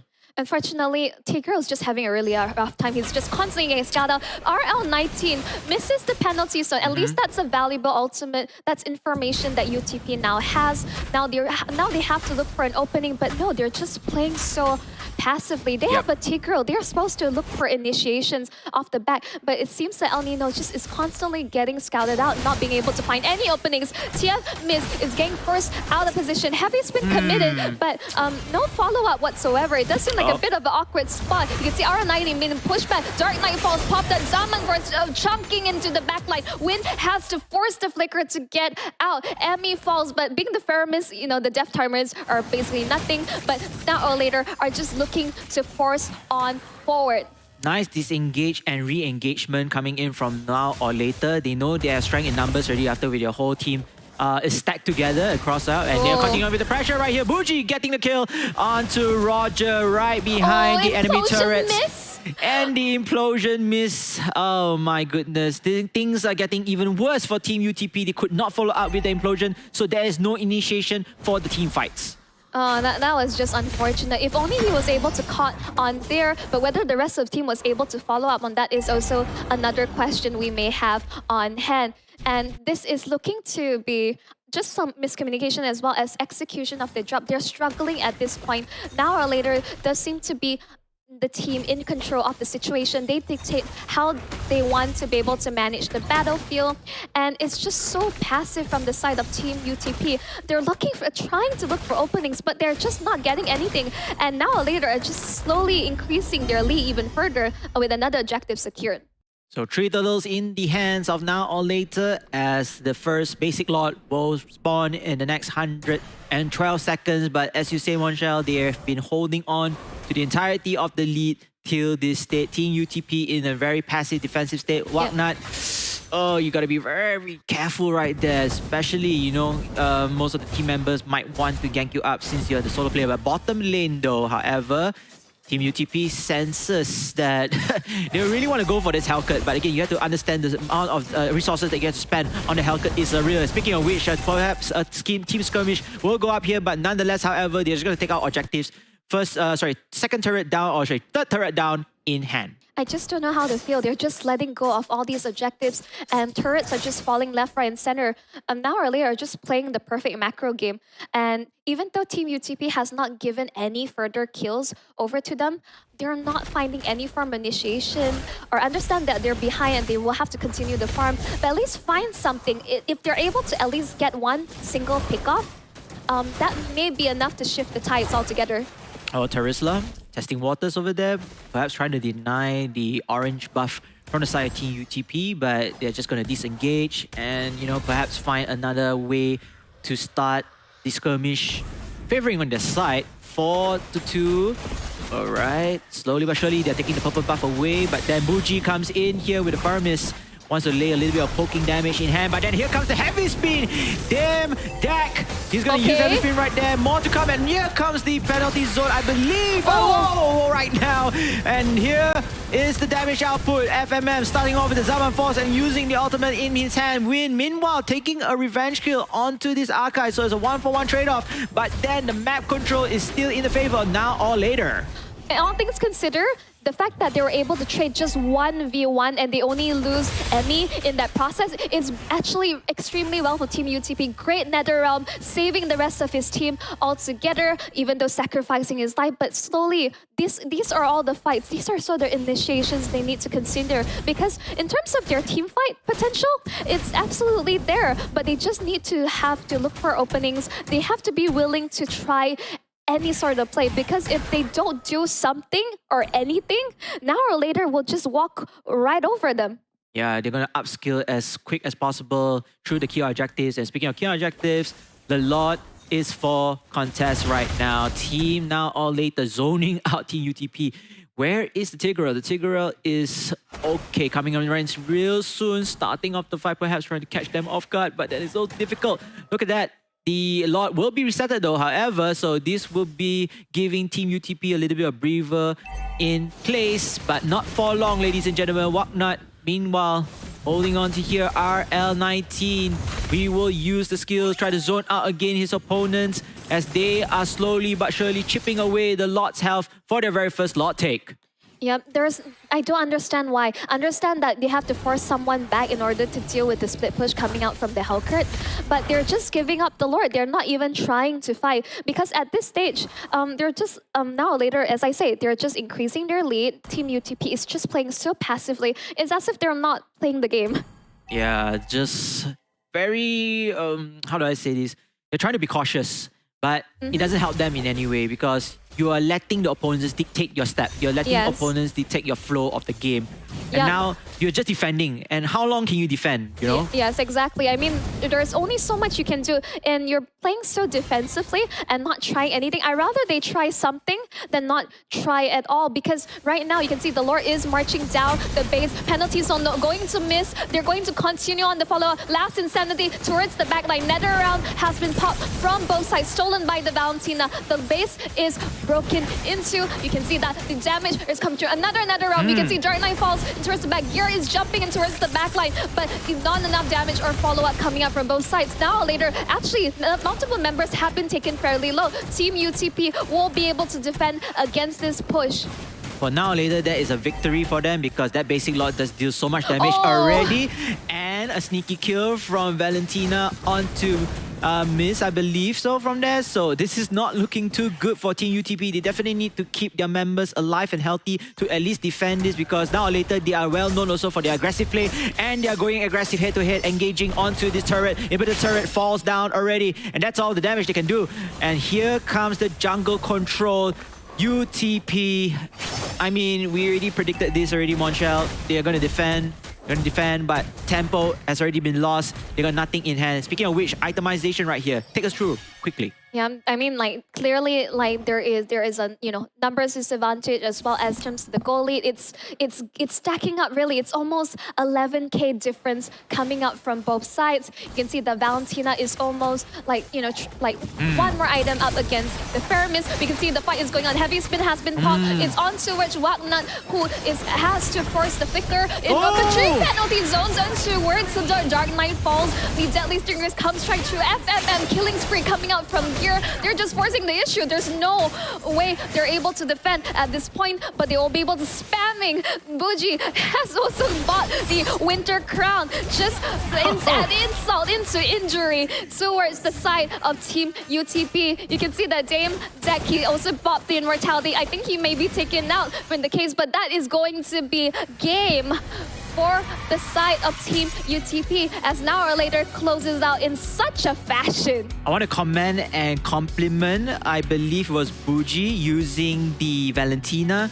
And if I'm not mistaken, RL19 as well. RL19 using the penalty zone to stun the Firaga armor being exploded right there. So that was so well played, well excellent, executed, and that snowballed all the way to the victory without even having the lot. So there's so much confidence coming in from this now or later team from Singapore.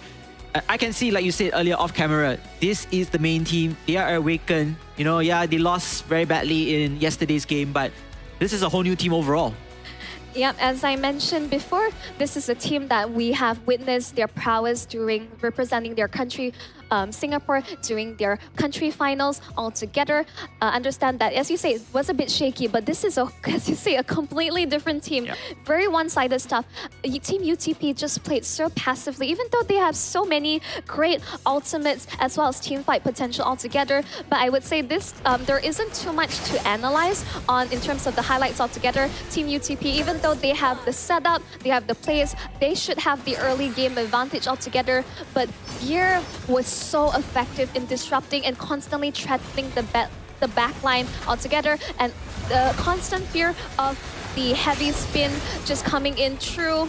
This is a really difficult state for Team UTP. El Nino is just unable to find any room or opportunities, constantly being mirrored and scouted out by Gear. Gear knows exactly what he's doing. I would say he is an absolutely formidable roamer altogether, and it's just slowly but surely they were chunking towers, they're securing objectives, they were just extending their lead to the point of no return. And as even when Team UTP was able to secure a 1v1 trade, it was not amounting to much, because now or later they're in such a comfortable spot. They could just go for the end.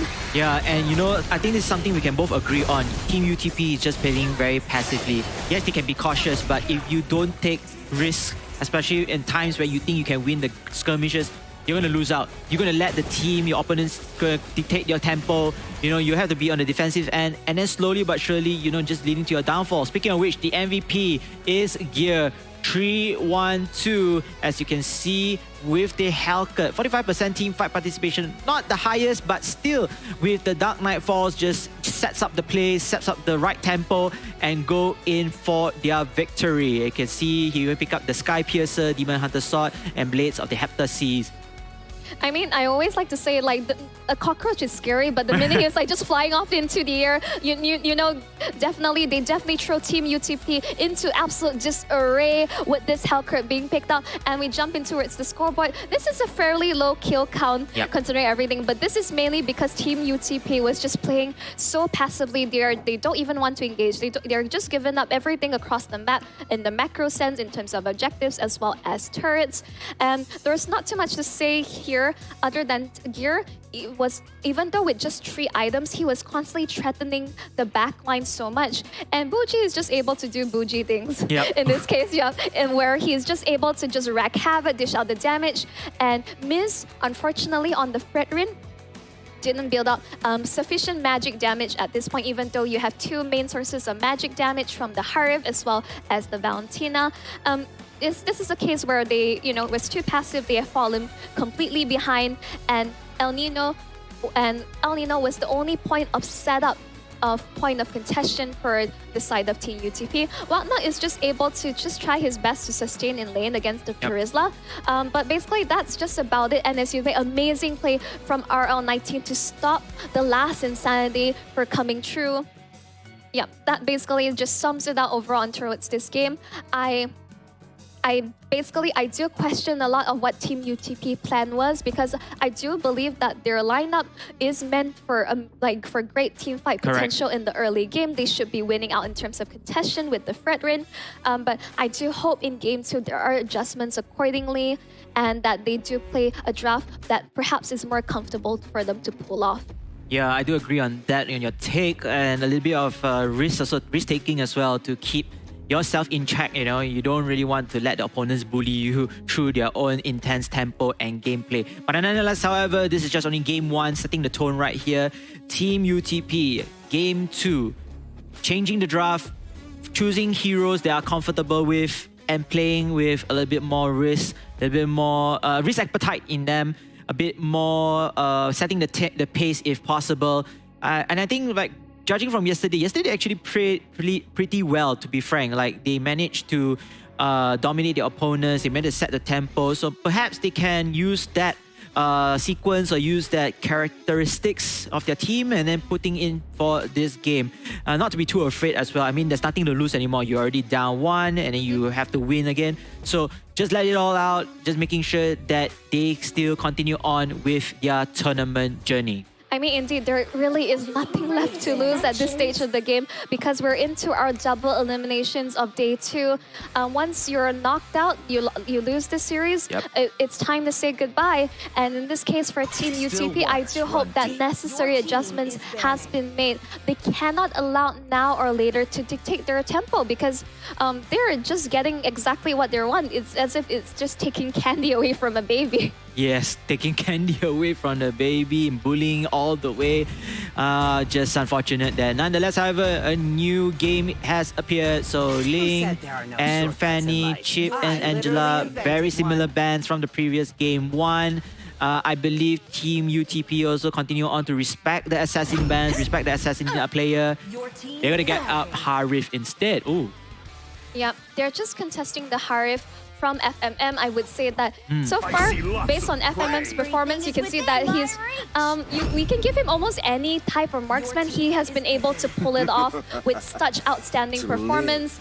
And in this case, Buji, I'm bored of the Valentina. You know what? Yep. I don't care. I want to play up the Faramis. I want to play something different off the bat. So perhaps the ball is now in Team UTP's part to pick up the Valentina, but no, it seems like they're opting to pick up the Turizla as well as the Matilda. With this adjustment, perhaps we will see a different side to them. Yeah, I was thinking they also will lock in the Valentina, as you mentioned earlier on, but it seems like they went to a different route. I feel like Matilda is able to provide them the support and damage initiation that they need to. So I was also being a little bit more flexible in times of need.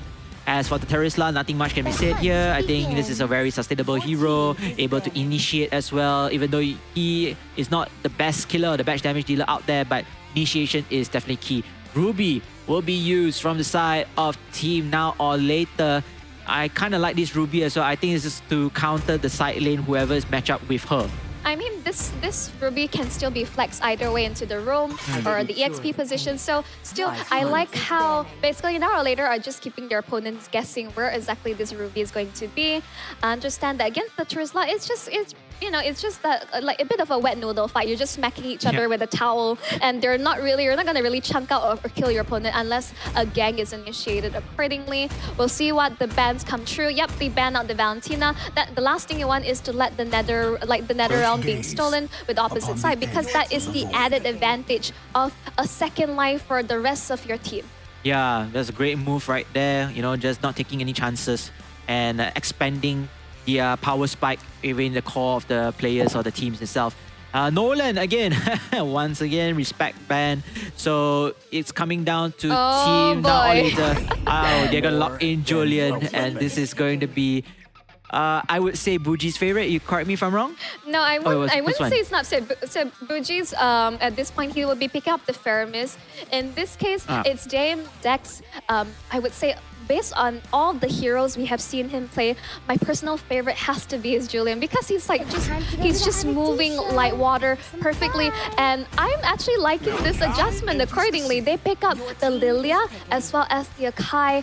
And this means they're dictating that they want to have better control of the early game, especially in the mid side. We haven't seen Lilia being picked up well, but this is actually potentially a hero that benefits a lot from the recent patch.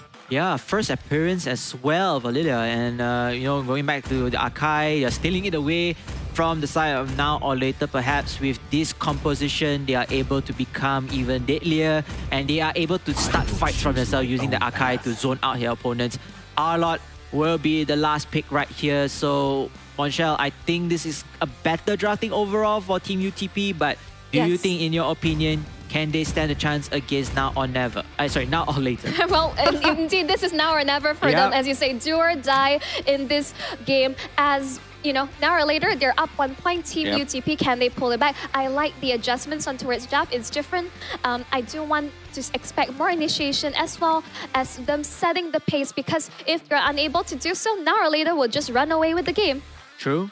Fair words indeed. So ladies and gentlemen, if you are supporting the Malaysian team, Team UTP, let us know down the comment section right now. And as far as for showing your love for Team Now or Later, the sole Singaporean team left in this tournament. Make sure to make some noise in the comment section and on ground as well. I want to hear your cheers away for all. And speaking of which, your contribution, your efforts will be paid. Here will be a claimable free MLBB Diamonds code. And I can assure you, we haven't claimed any yet. You say yet. So if I looked over to you later and I see you working on something on your phone, you have taken some codes away from the viewers. Don't do that. You know, we're the caster. We're supposed to be working today. All right. Fair point. I'm going to claim it after during the break. But nonetheless, however, ladies and gentlemen, Team UTP, they got a force overtime in Game 2 right here. And it's going to start right now. Look at a bit of aggression. Gotta be very careful. Win. Oh, that was so close. Oh, just the guiding win, just back into safety. If just one tick of damage left, that would have been first blood. But as I say, that first blood was secured by Dame Deck. Already such an amazing start for the Julian, taking out the Lilia, but unfortunately has not hit level 4. So no black shoes available. No black shoes available. And you mentioned Julian is one of the heroes that we should see or keep an eye on from Dame Deck. Such a great start, especially for the team that is leading right here, Team UTP. Now I want to see whether are they cracking onto the pressure. Now, will they still continue on with that? Better wait and see. Next round in line, 23 seconds at the top pit right there. But speaking of which, Dame Deck once again chopping down Walknut. Meanwhile, showing a little bit of resistance over the fight of the top side. But then you can see Buji with the Fire Mist. Win, meanwhile, already low on HP. So quickly, this is going to stop or stun the growth of the Harif. Yeah, I mean, basically even in 1v1 situations, FMM is outmatching Win in these situations. You can see that the Julian is already racking havoc in the battlefield, just putting on so much pressure. Yes, you still should be careful 1v1 against a Terizla because he has a surprising amount of damage. So still has to play it safe altogether as both sides are looking to contest the first objective. But we're seeing basically a better start coming out from Team UTP. At least they're basically showing that they are answering back. They're not going to give up this turtle as easily towards the side of Now or Later. Yeah, I think this is also contributing to the fact that they have the turtle pit just rightly stationed on them and miss. Good thing start right here. First objective onto them, but they can disengage quickly because they don't want to be in the mercy of Now or Later. I was a bit worried that missed on the retribution, but Dame Deck will be able to just take out El Nino. The Matilda falls, and we're already seeing the potential snowball that is incoming. So yes, you get the objective, but disengaging, we're knowing that the team fight is not in your hands. Just unfortunate there, but Win, meanwhile, testing waters, had to be very careful. 3 members versus 2. As he hides under the turret here, as Buji comes in with the Fire Mist, with using his skills, but then Win still managed to stay apart, even though they have to lose their first turret. The gold shield isn't even down yet, and they have lost their first turret of the game. You can see that the way Now or Later, they're pacing of just basically this game itself. They're looking to really go all the way up to the upper brackets and close out this series as soon as possible from the looks of it. Yep, looks of it. They really want to do that, Monshel, and they are continuing on to hold on to whatever positioning that they have. Yeah, they lost the first turtle. It doesn't matter. Just only one turtle. We can get the nut back more. But then he said, miss. So, ooh, trying to steal. Did he stole it? I'm not too sure because it's a bit hard to tell from the cream. But I think it would have been more valuable if he was able to use that retribution to steal the orange buff away from Dame Deck.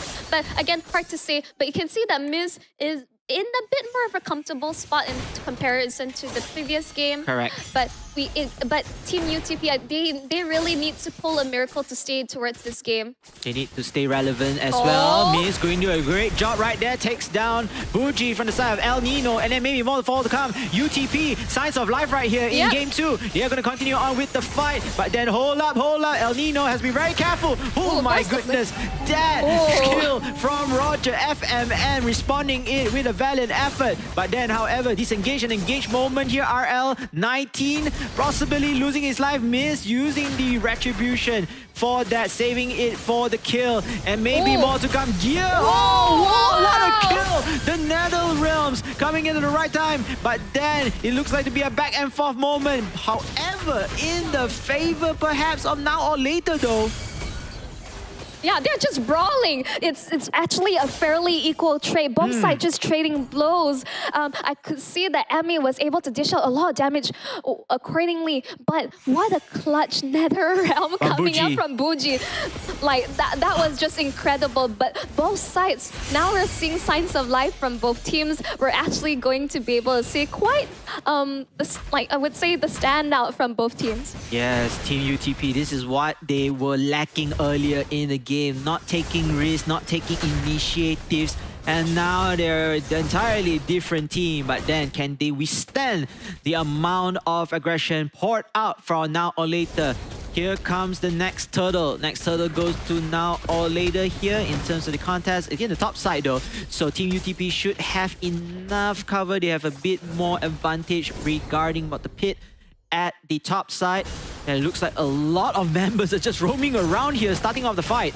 Yeah, they just want to roam around. We can see that the final slash has connect all together. You can see that they're going to pop the penalty zone. Nether Realm has been popped, but Now or Later, they're looking to stop and they don't want to engage further on. Team UTP, they still have their ultimates up, and Now or Later, they may have to consider backing away altogether. But then Zek steals the turtle underneath their nose. You can see that El Nino won't be able to get much off the back. We pops ultimate, and Now or Later, no engagement on towards them. They'll be able to walk away scot-free with the turtle as well as their lives intact. Yeah, that is a great play coming in from Now or Later. Just get the turtle and get the hell out of there. And Terizla, Waknat, no, he's gonna get picked off easily. FMM credited for that kill, but great pick off for that lone hero on the top lane. Yeah, there's nowhere to run, unfortunately, for the Terizla. There's only so much he can do in this situation. But what matters is the rest of Team UTP be able to...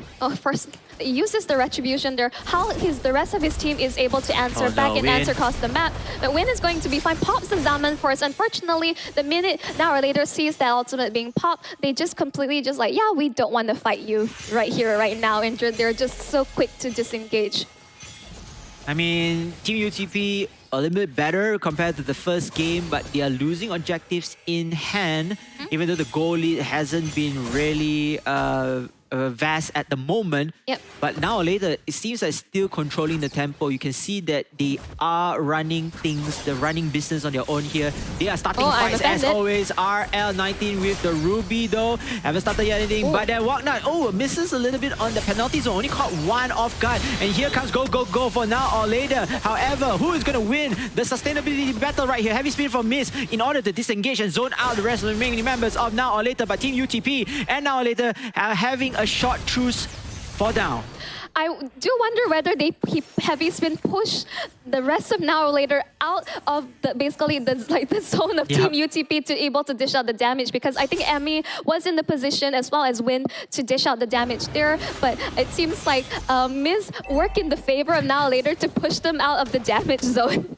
Yeah, because it felt like, without that Akai heavy spin, I think Team UTP might have an upper advantage in terms of fights. Yep, exactly here. But El Nino, I would say, definitely more comfortable on this Matilda pickup. Perhaps this is why we're seeing signs of life altogether from the side of UTP. But in the end, it still can be anyone's game. But Now or Later are still in a fairly comfortable spot. Their confidence is showing. Team UTP needs to play towards their advantage.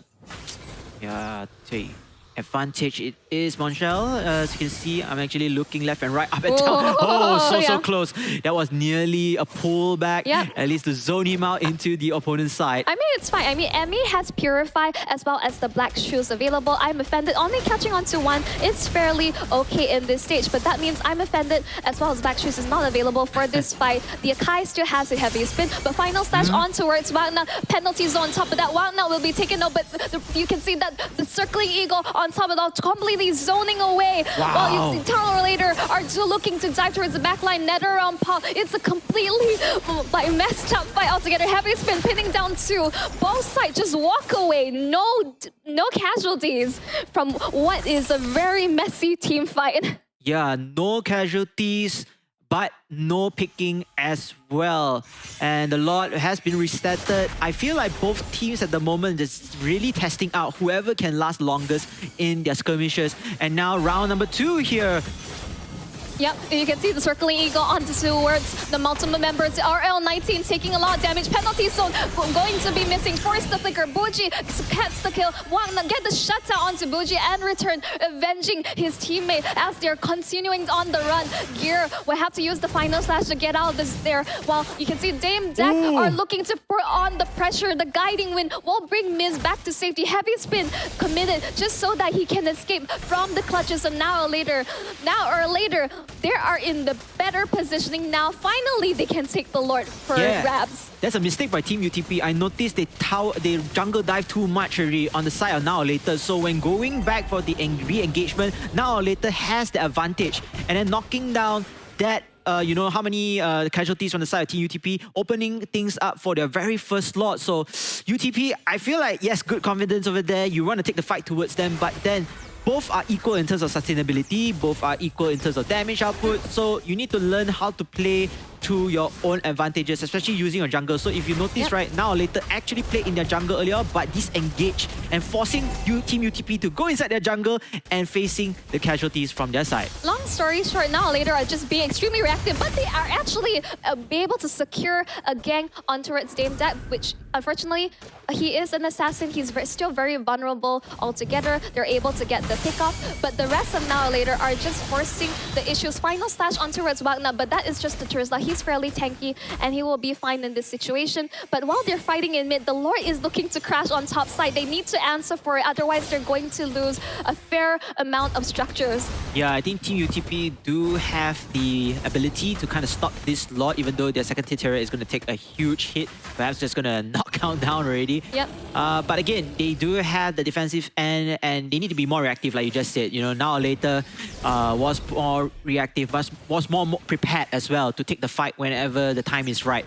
And Team UTP, in the meantime, though, slowly but surely they are improving, but they need to make a difference right now. Yeah, that I'm offended attempt to try and catch Emmy once more, completely whiff in this end, but that is already information. The Gear gets spotted out by Wagnat, but in the end they still have to be really careful. They don't know where the rest of Now or Later is. But again, these are better adjustments coming out from Team UTP. Gear in towards the back, like sorry Eagle, and towards that, but you can see that he's going to be fine accordingly. Yeah, you just want to get the hell out there. Don't want to be in any trouble as well. You know, using the ultimate to just run away to try. Meantime, though, Team Now or Later still having the lead with 2k gold. Even though it looks like it's far-fetched. I think it's more towards Now or Later. But the stats, you know, they don't do justice right there. Team UTP, meanwhile, what can they do? They need to pick up somebody right now. Unfortunately, Now or Later goes in as well for the counter attack. It seems like Team UTP, Wagner getting stunned right there, and it's still a stalemate at this point of time. Yeah, I mean, the in and out, with the guiding rain, just able to pull Wagner back into safety. Again, Team UTP, they have to layer their ultimates. This is what they need to do towards these team fights. They have the damage. As you say, this is a stalemate for both teams. It's fairly even in terms of damage output, but now it's the matter of who is able to execute on towards their draft and get that numbers advantage, because once one member of one side has fallen, it's a 4v5 situation, and then the concealed plate has been popped. They're looking to find any one members. They are able to get one member accordingly, but final slash Assault the Nether has been popped as the fight. Win actually secures the kill on towards and almost getting the kill on towards MMM. Double kill for Win on towards Dame Deck. Bougie secures the kill on towards Win, but Wagner is also towards the backline. Double kill. Both sides are just trading bows, but Team UTP are finally at an advantage. El Nino securing that on top of it all. It's a team wipeout for Now or Later, and Team UTP, they're looking to adjust while FMM was just able to get out there. Great team fight coming in from Team UTP. They sense that this is go, go, go. They can take down many turrets as possible, and then later going on with the Evolve Lord, aka the Luminous Lord. But then that was such a great team fight. They responded in really well.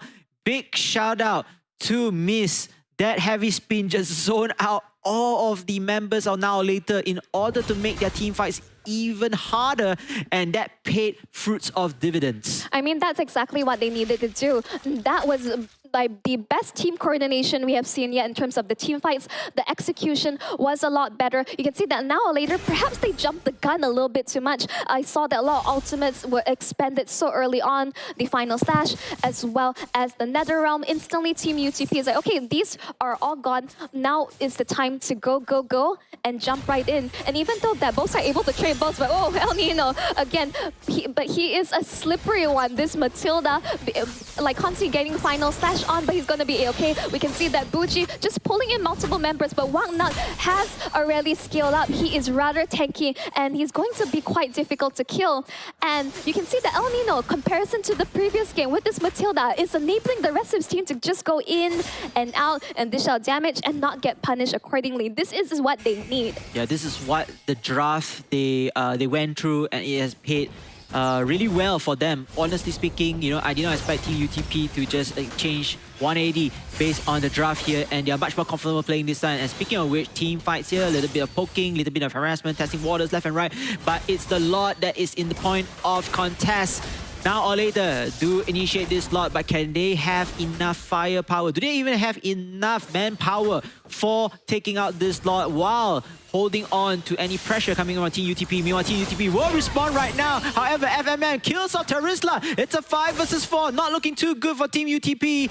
They need the extra member in hand. Oh, Gear trying to run away right there. Zoning out multiple members, but then using the Nether Realms to get back a little bit of HP, a little bit more sustainability in life. RL19 has to be very careful of the Ruby, but she can lifesteal anytime back here. Miss, meanwhile, still is around there. Still has the Retribution as well to start things off. It's despite this a 4v5 situation, you can see that Now or Later are still struggling. This Lilia is already hitting their power spike, and Win is constant threat to in terms of dishing out the damage. Even though that Wang Na, he'll be soon back to join the fight, but Now or Later they're unable to push on an advantage. The combination of the Lilia as well as the Harv is already starting to amount to be a problem for them. Yeah, very challenging in order to continue on snowballing with the effect or the advantage they had.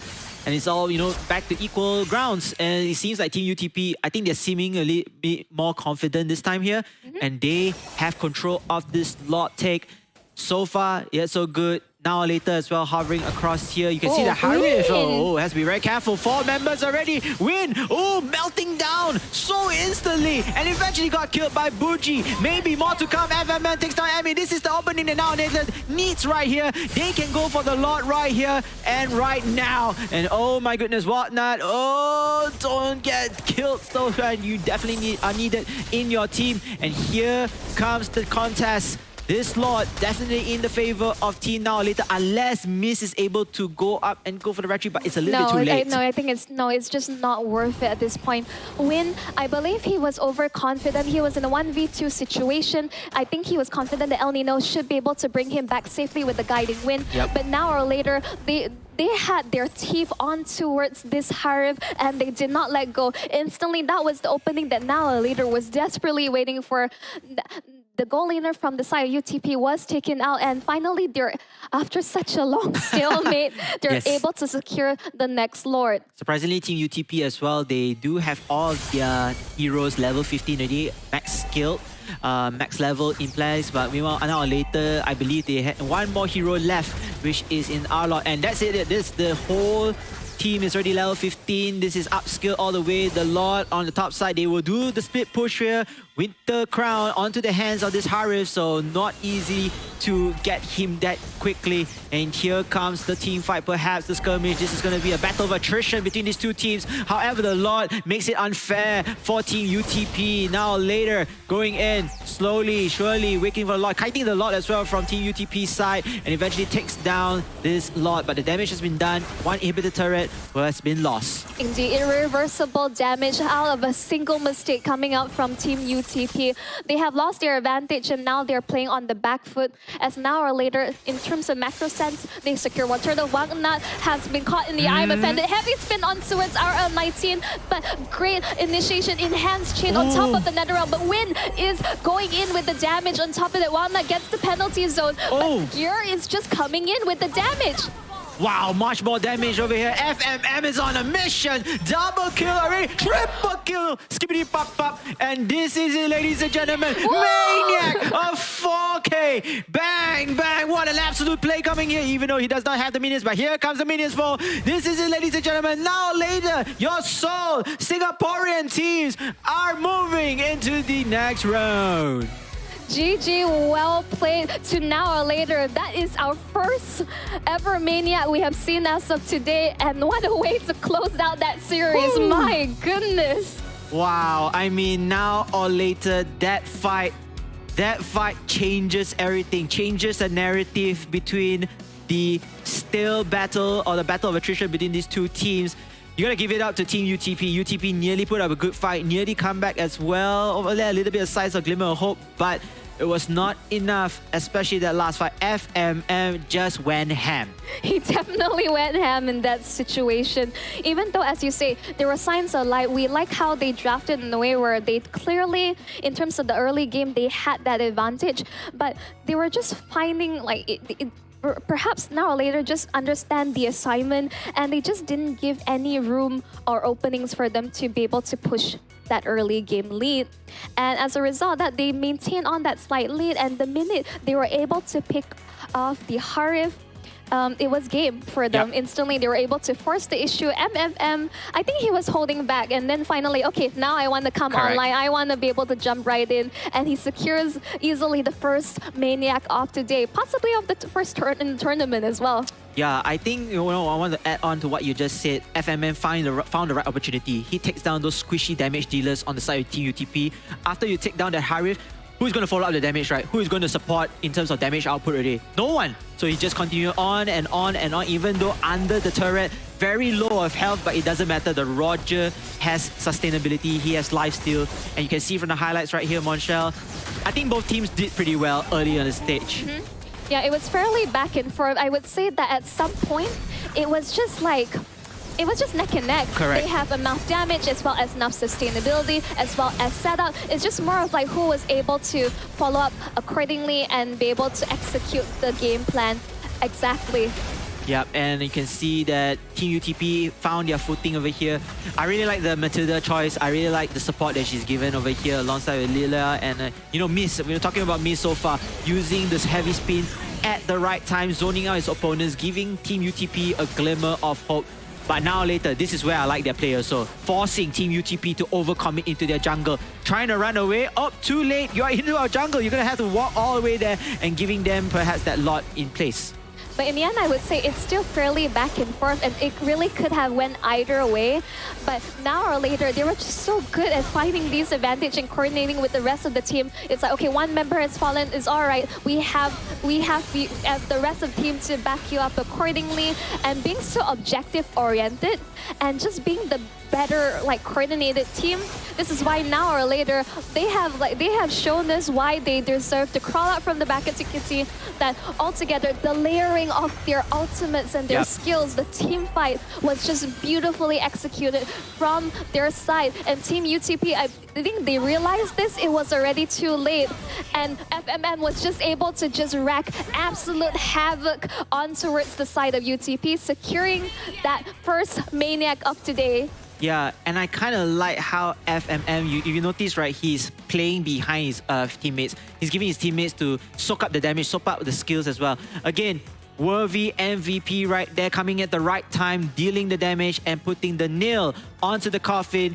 8 kills, 0 deaths, 7 assists with an 83% team fight participation. Yeah, I mean, he's already maxed out build at this point of the game. I wouldn't say that this was a much longer game compared to the first 18 minutes plus, and it could go either way. But at this point, FMM has been left untouched, has reached his power spike altogether. You can see that this player altogether has been well versed in all the various pickups. At this point, I'm more curious of what is left for him to play. I feel like, this is a great confidence booster. I mean, he's one of the bigger damage dealers out there for his team. He's going to bring this confidence over and over again. But shout out to his teammates as well. Everybody protected him really well. Everyone gave him that comfort zone to say, hey, you know what? We're going to help you to soak the damage. But once they use their skills, once they use the ultimate, you got to go in there to do the rest for us. And this is what he did. Give it up to all the players here. I think maybe you want to give a shout out perhaps to some of the players from Now or Later. I mean, like at this point, I really have to give it to Gear. Like, he may be a bit of the a bit of a hidden figure because regardless of whether he pick up the Helcurt or the Arlet, he has not missed. Yes, he got the final slash onto Emmy in being able to force out the Black Shoes because he needs to ensure to keep his distance away from the Liliel because she was causing a lot of disruption towards their game plan altogether, and we can see that come to fruition. But in the end, we can see that Now or Later will be moving on, and what a journey they had, like crawling their way out of the lower brackets. Yes, there's a very, very difficult journey for them. But ladies and gentlemen, thank you so much for all your support. And in return, you're rewarded with free MLBB Diamonds. Make sure to claim it right now. And big, huge shout out and thank you to Samsung again, powered by the Galaxy S24 Ultra for the entirety of the tournament. And victory can be yours just like Now or Later with the new Samsung Galaxy S24 Ultra. As for Team UTP, unfortunately, we had to bid farewell for their journey. But again, this is a very promising team. They nearly come back from their game 2. They really showed resilience over there. It just wasn't enough. And I do hope for them overall, for this Malaysian team, at the very least, they are able to pick up valuable experiences. And they fought a bigger foe. Remember, losing is the best teacher for some of us. And this is a good way to grow and improve further. We hope to see you all soon in the next tournaments for Mobile Legends Bang Bang. I mean, as we say with the tagline up, this is a platform for aspiring champions. These are the university students. They're looking to be able to show their prowess and get the experience as they need.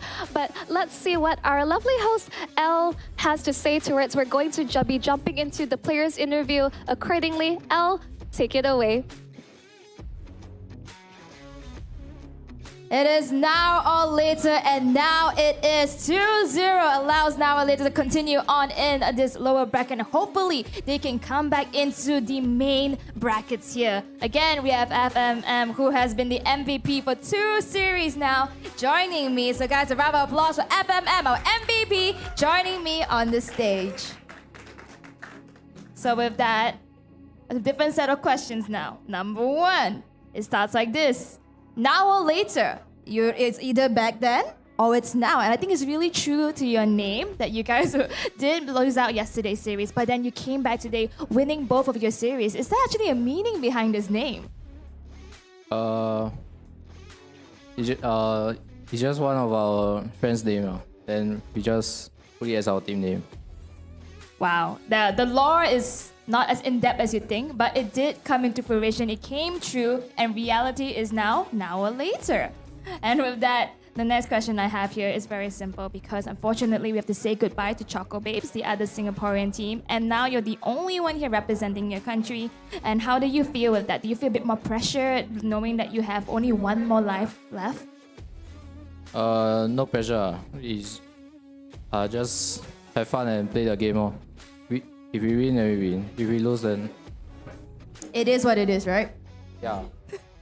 There you have it. He's nodding. And I guess one more thing. How do you feel about the next matchup? Because the next series is going to determine your next opponent.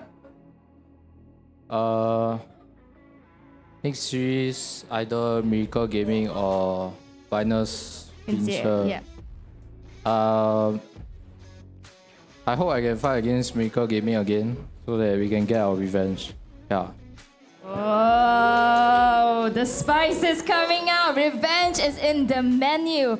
So with that, that is the end of this interview session. Thank you so much, FFM, for joining us here. And we're gonna pass this into a little bit of a break before we continue on to see who's gonna be joining our team here for their next revenge match.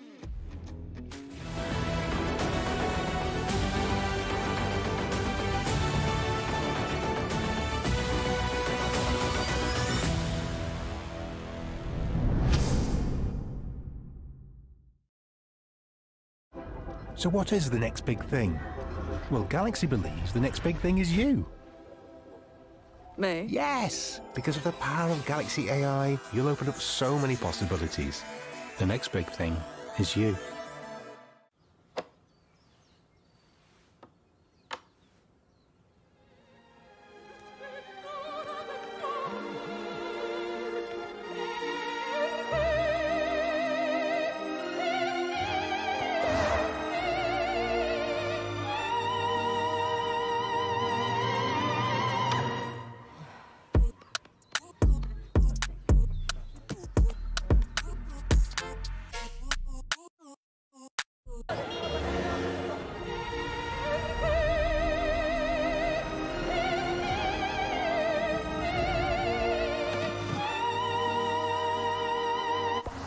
Hey, I'm at gate 6 wearing a gray shirt. ฉันอยู่ที่ประตู6สวมเสื้อสีเทา ได้ครับ เดี๋ยวผมไปรับอีก2 นาที I'll pick you up in 2 minutes.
This is such a great trip.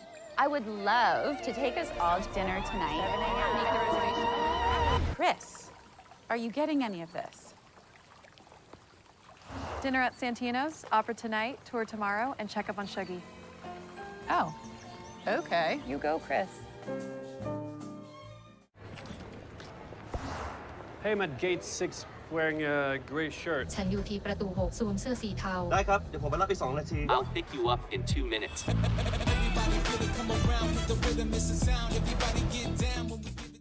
Everyone's searching for the next big thing in technology. But the next big thing isn't this. Integration, encryption, quantum. And it's definitely not this. That's why I'm a trailblazer, a groundbreaker, a pioneer, and most of all, a disruptor. No. Galaxy believes the next big thing is you. Me? Really? Yes! Look at you. You're an artist. You're open to experiment. You make your actors go shh. And then you have other ideas and make them, yeah, do that. It's never easy. But you open your heart. Hi, I'm live. I have a play this weekend. Hi, do you like theatre? Sorry. You open conversations. You do this, you do that. You go. To be or not to be? You know that big thing I was talking about? Well, with Galaxy AI, you'll open even more possibilities. You'll open your imagination, open more ways to be, creative, and open more ways to collaborate.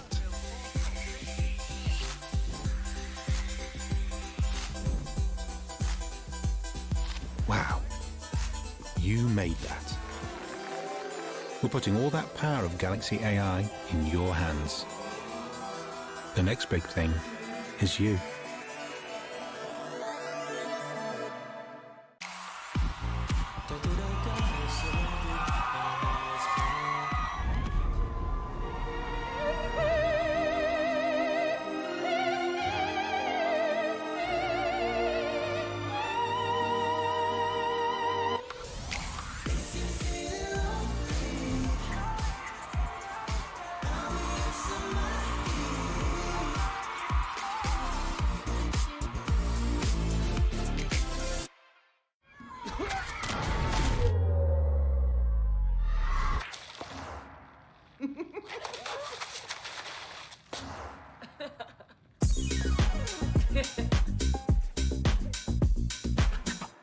Dinner tonight. Make the reservation and get back to me about it. Chris, are you getting any of this?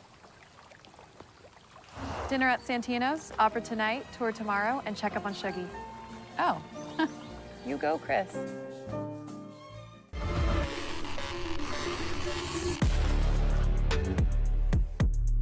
Cabaran dan halangan ini menjadi semakin besar dan kuat.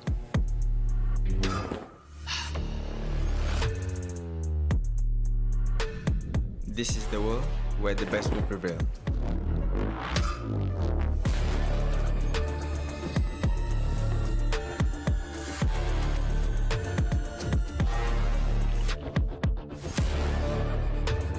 Kami telah tempuh segala onak dan duri.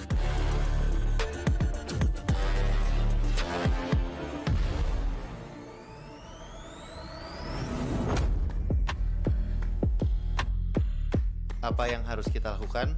Maju terus ke depan. Kepada yang menonton, ingat kami.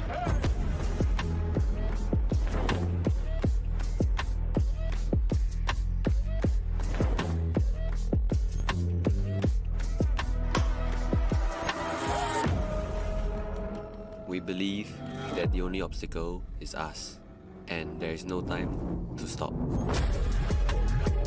One country, pride at stake. One mission to accomplish.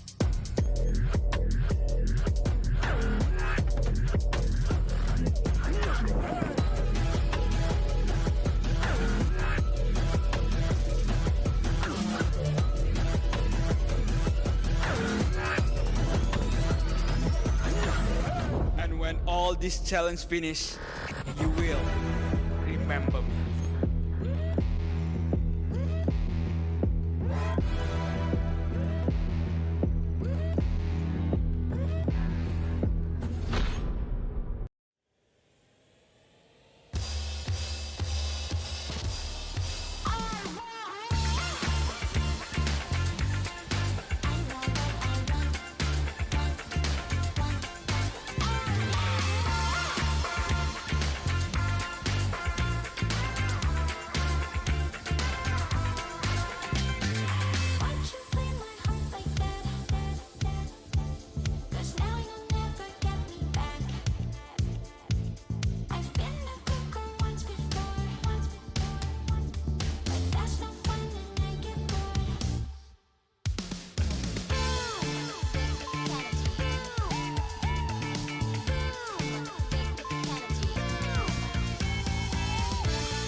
Welcome back to the Samsung Galaxy Gaming Academy Campus Series. My name is Eliminate, your host for today, and we are now slightly over the midpoint for day number 2 in the regional playoffs. Earlier, we saw a series between the two, and now or later did end up becoming triumphant against Team UTP, which unfortunately has to depart from the tournament. But with that said, we are now moving on into game number 4 for today. But all of this cannot be brought today without the sponsor. So powered by Samsung Galaxy S24 Ultra, providing the mobile devices that the players are using for their Mobile Legends Bang Bang. To remind everybody who is watching at home and watching in the Orange Esports Center live in Coast City Mall, we have a 15,000 USD prize pool that all of the teams and the players are vying for, trying to get a slice of the pie here. And also, we are looking at the next giveaway soon. The series ends, the new giveaway will come in the physical on-ground event for the Diamond Drop. But for those of you guys who are at home, there's also diamonds dropped in the live broadcast and in the comment section, so make sure to keep your eyes peeled for the drops. Without further ado, let's introduce the next team, the last series in the lower brackets for today. We have Team Miracle Gaming from Malaysia on my left, and on my right, we have Venus Vincere, who has been around from Indonesia, trying to fight for another life in this tournament. So ladies and gentlemen, let's put our hands together. Our next series is ready and they are fired up. Let's bring this over to our casters. KBC as well as Monshal, over to you. Thank you so much, Elle, for that epic introduction. Ladies and gentlemen, welcome again to the Samsung Galaxy Gaming Academy Campus Series Mobile Legends Bang Bang. This is going to be the final round for the lower brackets, round 2, I believe so, as we're going to see Team Malaysia versus Team Indonesia. Miracle Gaming going up against Venus Vincere. So sorry about Venus Vincere, by the way. Apologies on that. I keep on calling Venus Vincere. So I just got all the way so blur. But anyhow, ladies and gentlemen, this is KBC alongside me, my partner in crime, none other than Monshal. Welcome, welcome. And as much as you're butchering your name, this is a match that I'm absolutely looking forward to. We have to say a couple things. Miracle Gaming has been on the lips of the respective players in various teams because this is a team to beat considering the amount of A-level experience this team has have, whether it's in the MAL. But before we proceed anything further, Diamonds is a girl's best friend, but so as all you MLBB fans out there, claim another free code down below while stocks last. Definitely true words being said right there, Monshal. And of course, for those of you out there, continue to like our stream, continue to share the stream as well to your family and friends. And most importantly, leave down the comment section, support your favorite players, support your favorite teams, as this is going to be one of the more intense games that is out here. Before that, let us take you through Day 2's outcomes in the playoffs bracket. Right, we already have said goodbye to 3 teams already. This is the double elimination rounds, and we're just looking forward to see who exactly will come out. There's Venus Vincere. They're out to seek revenge, considering what has happened previously when they lost against the X Origins, but now who stands in their way, the obstacle will be Miracle Gaming, and whoever wins this game will go up against now or later who had quite the lower bracket run altogether. But without further ado, let's introduce the players from the side of Miracle Gaming. On Miracle Gaming, we have Damsky, Lord Z-Brand, Super Susu, Hashiteru, and Div. I think this team has a lot of potential, just unfortunate that they lost to a stronger team of the previous round yesterday, and now they're looking very confident right now, very, very serious as well to take on the challenge against this Indonesian team. Venus Vincere already played their very first game already. Now they are on the roll. They are looking forward to also qualify or to go through the next round of the lower brackets. We have Duan Francis, Startizi, Ikan Francis, Jovi, Lepsy, MV Lepsy, and Fatal Lepsy. Monchel, did I do that right? I think close enough in this Okay. case where we're welcoming their Indonesian representatives, Venus Vincere.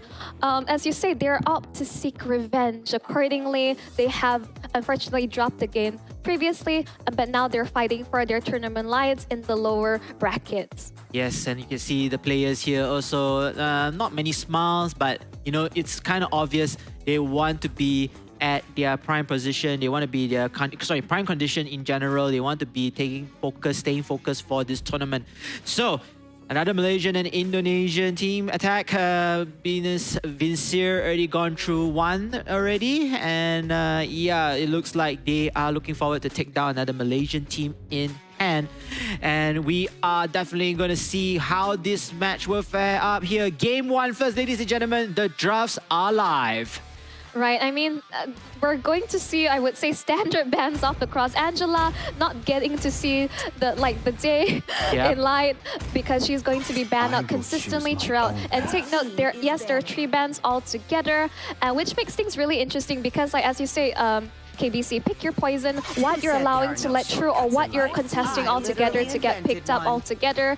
Well, Chip as well as Arlet will also be consistently banned out. And we have seen what teams have done throughout the tournament, even during the country finals, on what they were able to do with the chip. So understandable why this is such a contested ban or pick altogether. I love how they ban out the Hellcat as well, so giving more opportunities for team Venus Vincere to take, but then they'll take Roger this time. Valentina is out. You have Yu Zhong, you have, you know, multiple heroes also available for this taking. They can even have Terisla, so if they want to, a Fire Mist in play. So they have to see what Team Miracle Gaming has in mind, which heroes that they want to build up first. They want to set the tone for their hero lineup. Yeah, depends. I think based on the flavor of today, it seems like it's always going to be the Haris as well as Roger matchup. But no, as of now, they are not revealing their gold lane pick as of yet. But they opted to go for the Navara as well as the Mardis, and we would like to see how exactly we're going to how this team will execute the draft accordingly. I like Hashiteru's pick. He's been very comfortable with the Martis, even though his team lost yesterday, but he has the mechanical plays, he has the game sense in order to use Martis really well. So looking forward to see more with the condition that his team is able to win the game. Fredrin and Luo Yi. The divergence is going to be a pain in the butt right there, Marshall. Exactly. Basically, the mid lane control will definitely be in the favor of Juan comparison to Dora on the Novaria. But Dora acts more on towards a utility mage in order to enable Hashiteru on the Mardis to be able to keep proccing those Decimate with a combination of the Astro Echo. So that will be the overall game plan. They're looking more towards scaling, but they have to watch out for Juan in comparison with the mid combo. So we're going to continue towards the bans. We can understand that Miracle Gaming has picked up the export fairly early on, but it also means that they haven't revealed their marksman pick yet, and respectively for both teams, they banned out the Terisla as well as the Granger, accordingly, which is very interesting.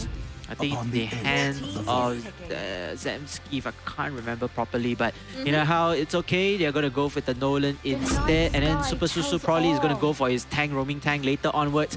Still open up for upgrades. You got Grog, you have Tigreal, everyone is here available, but it will be the eyes of Venus Vincere locking down the Esmeralda once again. Yeah, because export is extremely tricky to deal with, and only a few heroes will really be able to win out in that 1v1. Esmeralda can go quite 50-50, but still this is going to be a skill-based matchup, so we have to see how this plays out. Being able to win out in the side lanes will definitely be a point of contention, and understandably why Miracle Gaming has not exactly revealed their gold lane as of now. Want to understand what would be the pick altogether? Is this going to be... This is really interesting. So this is going to be a gold lane export, perhaps? Yeah, gold lane export. You know, perhaps, you know, trying to quickly go into team fights as well with the Minotaur. Mjolnir Fury comes in, Xbox comes in, the last Insanity. There's a lot of combos in my mind now that's playing here. So great choice perhaps from Miracle Gaming to try and test the waters here for the first game. Meanwhile, for Venus Vincere, they are pretty much warm up ready. They're from the previous game and they have more games to play in this lifeline, so they can continue on with that momentum. This is going to be a very interesting matchup, ladies and gentlemen. For those who are supporting, whether you're from Malaysia, Indonesia, or Singapore, leave down the comments down below. Here we go. Match number 4, last game of the lower brackets round 2. Here comes Venus Vincer on the blue team. Wow, for Miracle Gaming on the red team. Right, let's just jump right into it. And it's like just straight up, you can see that this is already a very interesting matchup altogether. We're going back to double like side lanes being fighters altogether.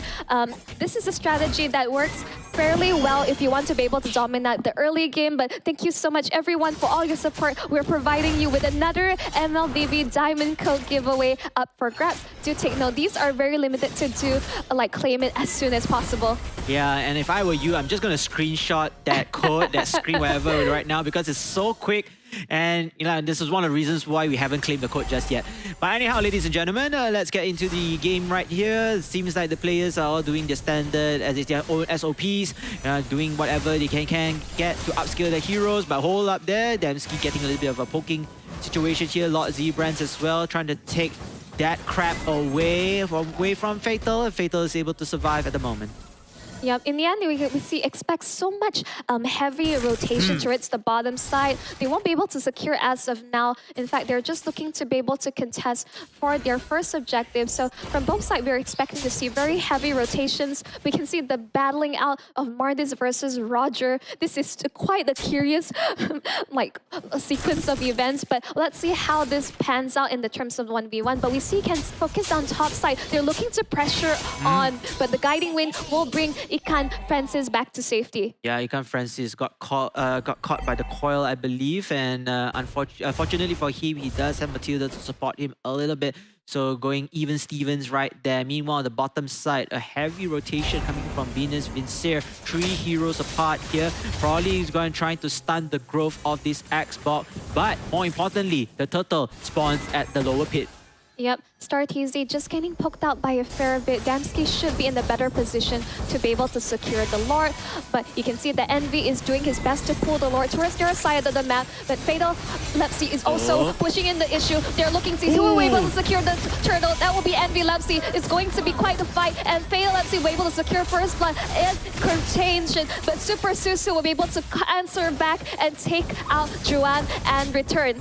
I mean, still a win for Venus Vincer. They get 2 kills plus the turtle over there. And Super Susu, among all heroes, you don't want to be getting that kill. Instead, you want to give it to your damage dealers output, or at least their heroes over there. But it's okay, still a consolation kill nonetheless. However, it looks like Venus Vincer are in the driver's seat at this moment. They are going to go back once again, controlling the tempo. And Venus Vincer, they have been so far quite solid overall, very reactive as well. So let's see how are they going to respond to the offensive end of Miracle Gaming. Yeah. At this point of time, yes, a kill is for a kill, but Venus Vincer have the slight goal lead, being able to secure the objective early on. Now the pressure is on to Miracle Gaming. Can they able to find any points of opening? Will they be able to find? No, they're not going to be popping the Minuan Fury as of now, as the Guiding Wind is able to bring the rest of the team back to safety. It does seem that both teams are looking to disengage. They're not looking to go for any fights as of now. Wow, that was so close. If the Murian Fury is just in time, you know, for the Matilda, but then it seems like it's not going to happen. Maybe perhaps, like I said, the game could be kiting, you know, trying to bait their opponents to come out their resources first before, you know, re-engaging back into battle. Meantime, though, heavy rotations at the top, despite the turtle at the bottom lane. Miracle Gaming continue on with their heavy aggressive play, hoping to catch somebody off guard, or in fact, trying to get the goal away from the very first turret. This is a 5v5 situation coming out from both sides. Here comes Fatal Lepsy looking to dive on towards the backline. Minuan Fury gets popped out. Astral Echo as well, but to no avail whatsoever. Ikan Francis will be diving into the backline. Fatal Lepsy will also be able to secure 1 kill on the top. It's going to be a double kill. Oh, maybe more. StarTZ looking to dive even further. Dora just being able to just move out of the premises of the map just to try and get out to safety. Oh no, wait a minute, hold on. Juan Francis right there, that Luo Yi, you know, giving a little bit more pressure onto Dora. Dora has to be very careful of her positioning, but Ikan Francis is able to take that down that first tier turret over here, giving him more gold in his bag. And the turtle as well in control of Venus Vincent. Venus Vincent played that really well. Miracle Gaming trying to be aggressive, but they could not sustain that lead over here. Envy Epilepsy takes the turtle right now. And more to come. Tarsizi killing off Dembski. And it looks like Miracle Gaming has lost their footing here despite the earlier advantage of being super aggressive. Yeah, they're definitely playing on the back foot. It seems that Venus, Vincier, as of now, have the right answers. The additional mobility from Starteezy on the Matilda, as well as the being able to be anywhere across the map with the Loi pickup. This is going to be putting utmost pressure on towards Miracle Gaming based on their heavy rotations. You can see that they're forced to be so reactive. They have to understanding where they are across the map and have to prevent ganks. And right now, they just have to minimize the amount of damage they receive. One with the Loi spotted out that X-Bot just camping right there, playing hide and seek with one another. But then Fatal Lepsy, 3 members apiece, but then still able to survive. The Esmeralda is so durable, so tanky. And Lord Zbrand, can he share the same fate with Esmeralda, run away into cover? You have to use the last insanity to save himself and his dear life, but then at the cost of that turret. With the draft that they have, they are lacking any form of consistent damage to take out the Esmeralda. At this point, enabled by the Matilda, the amount of healing they're able to receive. I think this experimental draft is backfiring for Miracle Gaming accordingly.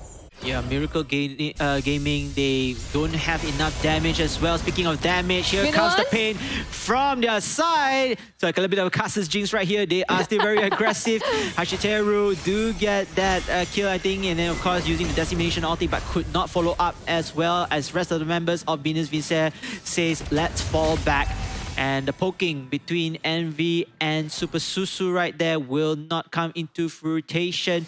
But again, you can see that Miracle Gaming is also not giving up, even though they're a little bit lackluster right there. Envy, meanwhile, onwards throw, holding on with the Fadrin. Yeah, they're definitely to say they're not completely falling behind as of yet. But Venus Vincere do have the slight goal lead as well as the advantage here, because Miracle Gaming, they require to scale up even further to even be able to take on a 5v5 accordingly.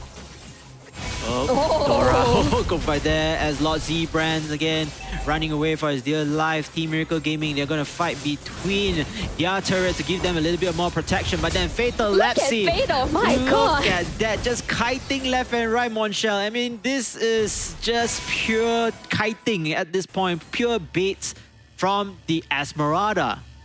There's just not enough damage to burst it down. This is what I'm talking about exactly. The lack of a marksman, just as I say, lack of consistent DPS, is already proving to be a problem. And if you just allow this Esmeralda to scale out and just run amok across the map, this spells all sorts of trouble accordingly for Miracle Gaming. It looks like Team Venus Vincere also continuing on to try to steal away the buff and forcing Miracle Gaming to rotate down to their weaker turrets in place to at least to defend. But I think all hope is lost. This turret is definitely not going to sustain any time longer soon. As for Venus Vincere, holding on to that jungle control, despite multiple turrets are still in the vicinity. And here comes the fight right now. It looks like X-Bot. He still has the Farragut armor, haven't popped out the ulti just yet, but losing the skill. Just look at him. There's absolutely nothing they can do. What does Miracle Gaming have to do to answer back with this Esmeralda pickup? I mean, pouring all the resources there, but is that worth it? It's not worth. They have bigger problems in the form of Ekan Francis as well as Joanne, but they're unable to catch them at all. And, you know, with that situation here, even though they don't get any kills, the skirmish just keeps re-engaging, disengaging. They got objectives, they got turrets, they will control the map anytime soon. They even stole the buff away from the side of Miracle Gaming. Miracle Gaming right now, they are completely locked out. Locked out is definitely the right word, because Venus Vincere are not giving them any room to breathe. They're basically securing jungle camps left and right, and not being able to even farm in your own jungle, and just choking them out of any economy. Oh dear, Miracle Gaming. I mean, you have to deal with the Esmeralda first, that's one thing. But again, you have that Loi to kind of worry about. You have StarTZ with the Matilda to support the Esmeralda anytime soon on the team. You have Roger, you have Fedrin. Everyone just taking objectives left and right, and they can start the fight anytime soon.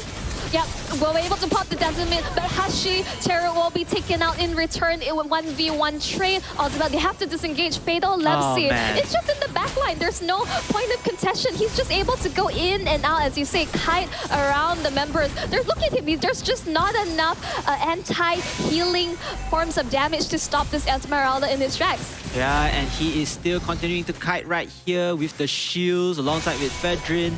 And I believe Miracle Gaming, they need to farm anti-shield equipments here. They have to kind of change it a little bit, be a bit more adaptive, because Fatal Lepsi is controlling the tempo. He is that one hero that you want to shut down first, and you know, later on following up with the rest of the members. But then again, Miracle Gaming, what can they do? All their lifelines have been cut. They don't have their buffs. They don't have their minions. They don't have their jungle as well. Cam, right, ladies and gentlemen, it seems like a skirmish is fight. Miracle Gaming are using whatever they can, the defensive end, but that mega kill onto the side of Ika Francis with a Roger. It is going to be very detrimental, demoralizing for Miracle Gaming as that Lord still marches on with almost full health. Unfortunately, Super Susu was just not able to pop the Minuan Fury onto. It didn't connect onto any members on the side of Venus Vincier. And Venus Vincier, they're looking to push and force the issue. This Esmeralda is just completely just zoning everyone out. And they're not going to outright into the words the base. They're just, all this is just mental pressure on the side of Miracle Game. And they're making sure that there's no room to breathe. They're basically cleared out their entire base as we speak. Yeah, mental game right there, Monchel. I think overall this is going to be Venus Vincier game. If they can control on again the tempo, they don't do any silly mistakes. Don't let Miracle Gaming come back with a pick and then following up snowballing here. It's only 11 minutes, right?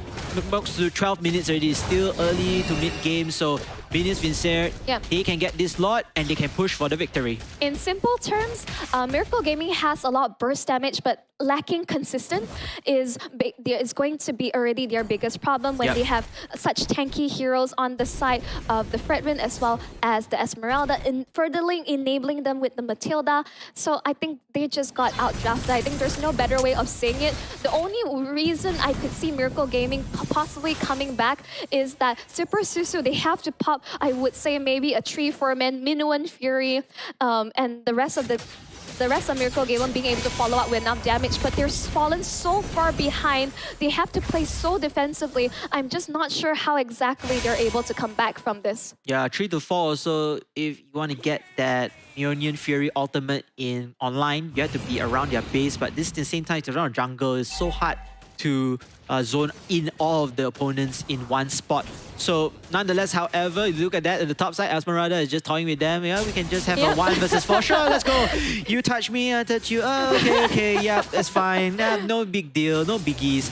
And this Esmeralda is just continuing to put pressure because she can split push anytime she wants and give the advantage in terms of the minion waves to their side. Do you miss the good old days of Esmeralda versus Uranus? Oh yes, the stack of shields. Oh, I mean, came down to a very, very stale It was a stalemate, game. basically. Yes, exactly a stalemate. But as you say, there's a lack of answers. They're being counter-drafted altogether. The lack of a marksman just means a lack of damage altogether. But look at the damage coming out. Chunjen, Loi, Minuan Fury onto with multiple members, but it's not going to mean anything as the Lord is knocking on their door as they close out this game.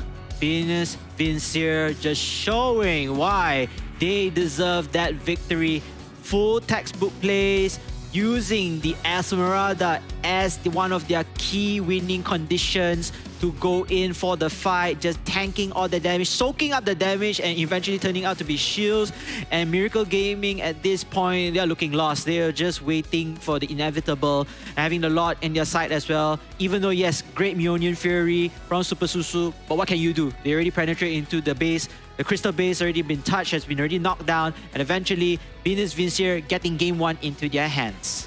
Yeah, unfortunately, this was really one-sided due to Miracle Gaming being outdrafted altogether. Understand that I would say a couple of teams today have attempted to do double fighter situations with any disregard in terms of damage, in terms of a consistent DPS standpoint. They too have sufficient bursts, but it's really clear that how Miracle Gaming wanted to play the game, and their biggest form of engagement and setup was the Minotaur, and that he was just constantly being pressured and shut down altogether. And without your front line altogether, what else can you do in this situation? Yeah, the sustainability game between the Minotaur and, of course, Esmeralda is such a wide vast of the difference. The Esmeralda just continue on to sort out damage, but like you said, the Muronian Fury, and even the skills to follow up with that for the Minotaur, it isn't enough. You know, you couldn't connect it, let alone you couldn't sustain for your team.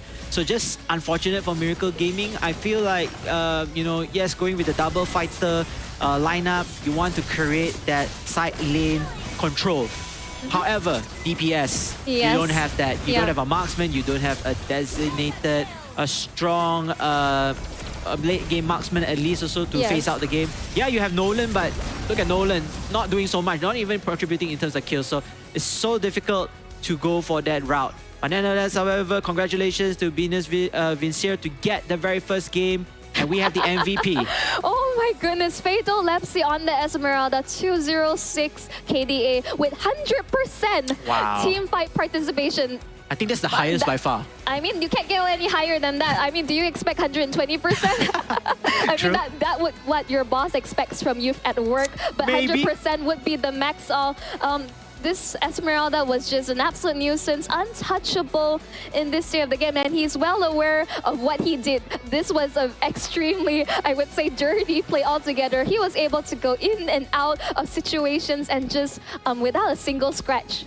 Yeah, I mean, you know, even if I do 120%, my boss won't even give me the MVP right there. Might not even guarantee that. But nonetheless, however, Fatal Lepsy, you are our MVP representing Venus University. Of course, Venus Vincere in this case of scenario, MV Lepsy, Juan Francis, Startizi, and Ika Francis as well, sharing the reaps of rewards for the entirety of the team. Meanwhile, for Team Miracle Gaming, it was just unfortunate that they could not sustain or could dish out damage to take down the Esmeralda.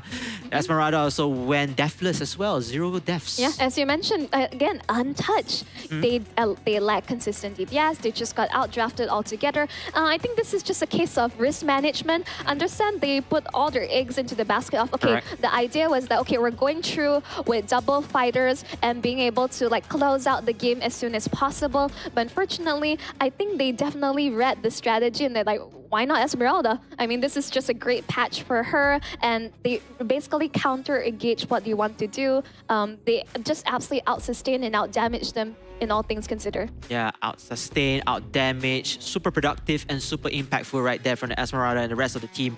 Especially coming into the minds of Miracle Gaming. This is the very first game that they played also for today. So a little bit rusty, maybe just a wake-up call, because if they don't, they're out of the tournament. Speaking of which, out of tournament, ladies and gentlemen, we are not out of diamonds just yet. We definitely are not out altogether. We are just giving away code after code after code. That's why we keep saying, like, to continue to stay tuned to the stream. If you have free time, head down over to Quill City More and claim more free diamond drops. Yep, and of course, you can come down here on ground as well to support the teams live in front of the arena, the stage, and you can even feel the atmosphere as well. And if you couldn't make it today, it's okay. We have day 3, because day 3 is the grand finals. But before that, of course, we still got another game and we need to see who are the 2 grand finalist winners later onwards. I think I'm very interested to see how Venus Vincere continue on with that momentum. At the same time as well, for Miracle Gaming, I want them to force a game 3. Come on, let's get a game 3 this round. I think they're very close. They're very close, but the drafting, like you mentioned, it needs to be counter. You need to counter pick in order to give yourself an advantage. Yeah, understand that they're just going for really experimental drops. Hopefully after, like you know, back to the drawing board, right? KBC, they need to consider what they need to do moving forward. Correct. Understand that Venus Vincere, they have been really smart in terms of their drafting. They already read the situation, understood that, okay, this is how they want to play it. This is their only point of engagement. Let's just derail their plans altogether and just throw a wrench into it. Yeah, I feel like they already set the tone with the drafting as well. They know that, okay, this is what Team Miracle Gaming wants to play, so let's take these heroes and there. And you have to answer at the second half of the draft, it was already a bit too one-sided for the side of Team Venus Vincere. In fact, in mechanical plays as well, they also dominated that round, of course. Now, however, Arlott, Hellcat, Chip, Angela, all being banned. First pick, Roger, no questions asked. Novaria and Fedrin make their appearance once again in this game. I do feel that teams are just worried of possibly the Angela Link combo all those years back that may come back into fruition with the recent patch. And that's why Angela, as I say, not seeing the light of day ever in this entire tournament, even though we have 3 bans on both sides. Miracle Gaming, as you say, locking in the Roger first pick has always been, I would say, just the standard first pick all the back. I do like the adjustments coming true. Dura picking up the Valentina, stealing the Astro Echo away would be the play, and to further enable Lord Brands on the Lapu Lapu. Yeah, the Lapu Lapu can deal massive damage, lifesteal, but most importantly, there's the crowd control initiative skill that they have right here. And Brave Fighter, correct me if I'm wrong if there's an ultimate name. But anyhow, Esmeralda again makes her presence in this game for the side of Team Venus Vincere. They have a lot of tons of success with her, so why not just continue? Maybe make it even better, make it a lineup that they could counter these new heroes that Team Miracle Gaming has already chosen. Right, I mean, against Lapu Lapu against Esmeralda, I would say that they can. This is a fairly even matchup. Again, this is a skill-based matchup. It always has been for the EXP lane, unless we are talking about, as we mentioned, Esmeralda, Uranus. Then it's just they're just smacking each other with pillows at this rate. Oh man, banning out the Xbox. That's I think okay move. I mean, having the last Insanity out here, and we haven't seen very successful Xbox also just recently for this whole day of the tournament. Yes. Matilda though, yes, there is success a little bit on that. It's just that this Matilda provides a lot of support, and they want to remove it from anyone's hands at the moment. In the meantime though, Team Venus Vincere goes in with that Franco, and we have already seen how StarTZ plays that Franco pretty well. I am looking forward to see how Miracle Gaming responds to it accordingly, but also to take note that the Valentina has options here, able to steal Astro Echo, Falling Starwood, Appraiser's Wrath. No, I mean, Appraiser's Wrath, not so much because, scale, that's physical damage altogether. Stealing the Bloody Hand will also be a great way as well.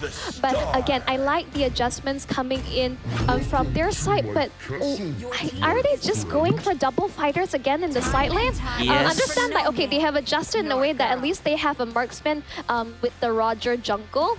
I'm not wondering why is this adjustment altogether. They have on the other side with Venus Vincere, they lock in the Beatrix. We have not seen the Beatrix in a good very long time. Yep. Wow, I mean, the Beatrix is definitely... she recently got a buff, if I'm not mistaken, with the new patch notes. A bit faster, I think, in terms of the adjustments of the weapons, the change of cycle of weapons, by the way, in her arsenal. So this is going to be very interesting. I like this. And even though I want to see closer games, but in terms of the hero picks from each team, there is variety already. There is uniqueness in it. And I'm looking forward to see how Miracle Gaming is going to counter Venus Vincere in game number 2, because this is all they have right now. They better force this to overtime. If not, say bye-bye to the Malaysian team. Right, as we jump back into the land of Dawn, let's see how Miracle Gaming is able to adjust while Venus Vincere is up a game. And ladies and gentlemen, this is going to be game number 2. As we already mentioned earlier on with Dembski with the Warcry, the latest emblem as well on that Roger. Mid lane, you can see StarTZ already harassing everybody. No, it has start. Basically, the Franco looking to harass and hook your buffs away from you and just being very annoying. This is what we're expecting from a Franco player altogether. But then the Grok as well also can provide that annoyance going through, roaming across the enemy's map and using, perhaps the spin, the Nature's Call, with Wild Charge once he gets level 4 already as well. Guardian's Barrier, yes, Guardian's Barrier also to stop any lines of shenanigans, especially for fights and zoning teams out. But other than that, Hashiteru right here just camping all the way. Sartizi, most likely he's going to try to go for that hook, that very first hook. Come on, come on, you can do it, you can do it, you can do it. Yes, Yep, he and gets go! it. Yep. And here comes the blood. Yeah, that's like, I mean, like, we are just witnessing disaster unfold as first blood was secured from the side of Venus Vincere. Hashiteru, unfortunately, you know, there's no way to run. Yuzhong, at this point, he's best in, you know, like in multiple situations we're fighting in, but the hook lands onto Red Star Easy, force the flicker out of Super Susu. This is just an amazing start for Venus Vincere, already setting the tempo for the team. Yeah, shout out to our production team. Our cameraman, our crew is able to capture that moment. We already know it's going to be a first blood already from there onwards. But then, will there be more to come? Oh, have to be very careful. Lost Brands with the Lapu Lapu falling back into the turret of the first one. And 3 heroes apiece against 2, roaming to the top side because the turtle spawns right there. Yep, exactly. They have, right now, they're in a better control in comparison to Miracle Gaming. They're forced to play extremely reactive as they continue to force the issue. Okay, and Venus Vincere taking that turtle here. Oh, we got a stun. Lapu Lapu, I believe so. And then it will be Lord Brands to get the kill. And Dansky as well following up with more. And here's Turtle, despite the consolation from Novaria, to get Grok as the first casualty. Yep, now Miracle Gaming is fighting back accordingly, and exactly as so, they're also able to secure the turtle. As we say, this is not a one-sided game comparison to earlier on. They do have counter draft accordingly, even though we have 2 double fighters, and the Lapu Lapu really land a great Bravers fighter on top of that, really setting things up for the rest of the team. Yeah, the Lapu Lapu can go hand in hand, toe in toe against the Esmeralda, as you mentioned earlier, Monchel. I feel that there's a bit more chance for this Lapu Lapu as well to get their respective control onto the lane. Nonetheless, however, still early days. Miracle Gaming as... okay, that's definitely... I'm not thinking you want to take... Oh, they're going to go for it. Ikan Francis with the Beatrix on the kill, and maybe more to come. Then Ikan falling down like a fly. Yuzhong here with more from the side. Miracle Gaming found their footing right here with a double kill, 2 for 1. Yep, this is exactly what you see, but the fight is going to continue. But it's like they're going to be jumping right in. The hook underneath the turret. Zora unfortunately gets taken out as a result. Damsky wants to avenge his teammate, but Venus Vincere will be able to get out that situation unless the Yuzhong has something to say about that. Whew. Yeah, Hashiteru using that Yuzhong. Oh, nice hook, but then is that a wise move, by the way? 2 members already falling down like flies. Just, I feel it's an unwise move because you're already low in terms of HP. But Hashiteru just came in, hands ablazing in this case of scenario. The Black Dragon showing his pride in terms of his might. Yeah, really a great sidestep and just being able to recall out to safety just the nick of time as the Astro Echo revealed his position altogether. You can see that Hashiteru, that was a beautiful Dragon Tail in Petrify altogether. We can see that, as we say, Miracle Gaming, there is signs of like this is a better version of their previous draft with the double fighter. And Super Susu, a great wall charge to follow up on the rest of the team. And yeah, okay, Hook just barely missing by a mile. Yep, by an inch of a hair. But then you can see that Miracle Gaming, they responded really well. I like this aggression. I like this response here. Definitely want to go in for that turtle contest. And yes, they will be able to receive that turtle buff in the side of their Roja. Yeah, at this point, they have successfully dragged out the goalie by 1k, even though it's not very significant, but they're definitely answering back. Dora, on the other hand, is very interesting. He is opting to also steal Bloody Hunt on the side of the Franco to land that stun, so to enable the rest of the team to be able to secure kills. And now that Damsky on the Roger 2-0-2, this is a great start for the snowball that Miracle Gaming wants to be able to achieve. I think the achievement right here, Super Susu, using whatever he can to take out that minion wave, trying to put more pressure onto the first tier turrets. Francis, John Francis, to be more precise, will be very, very careful right there with the Novaria. And you can see that, wow, multiple members actually rotating to the top. They want to catch Ikan Francis once again, want to stun the growth of the marksman. Yeah, just being able to secure the crab. I think Star TZ actually got to take it away from him. Really unfortunate case, but Dron is being hunted down, being chased down. Super Suzu gets the kill onto Jan. Full barrage comes right in. Dora will also be able to take out the Black Dragon from. I'm not sure why he wanted to pop that right there. They're looking to hand over Starteezy. And they're going to continue on towards the chase onto him. Will he be able to get it? Yes, he did. Hashiteru killing spree on this Yuzong. Will be able to secure that off the back for Miracle Gaming. And guys and girls, Miracle Gaming is back on track, finding that miracle, signs of a miracle in order to keep their tournament lifeline ahead. So they are leading it really well. They have their farms up as well. And you know, it seems like Venus Vincere, they don't have any answers for that instant individual pickoffs.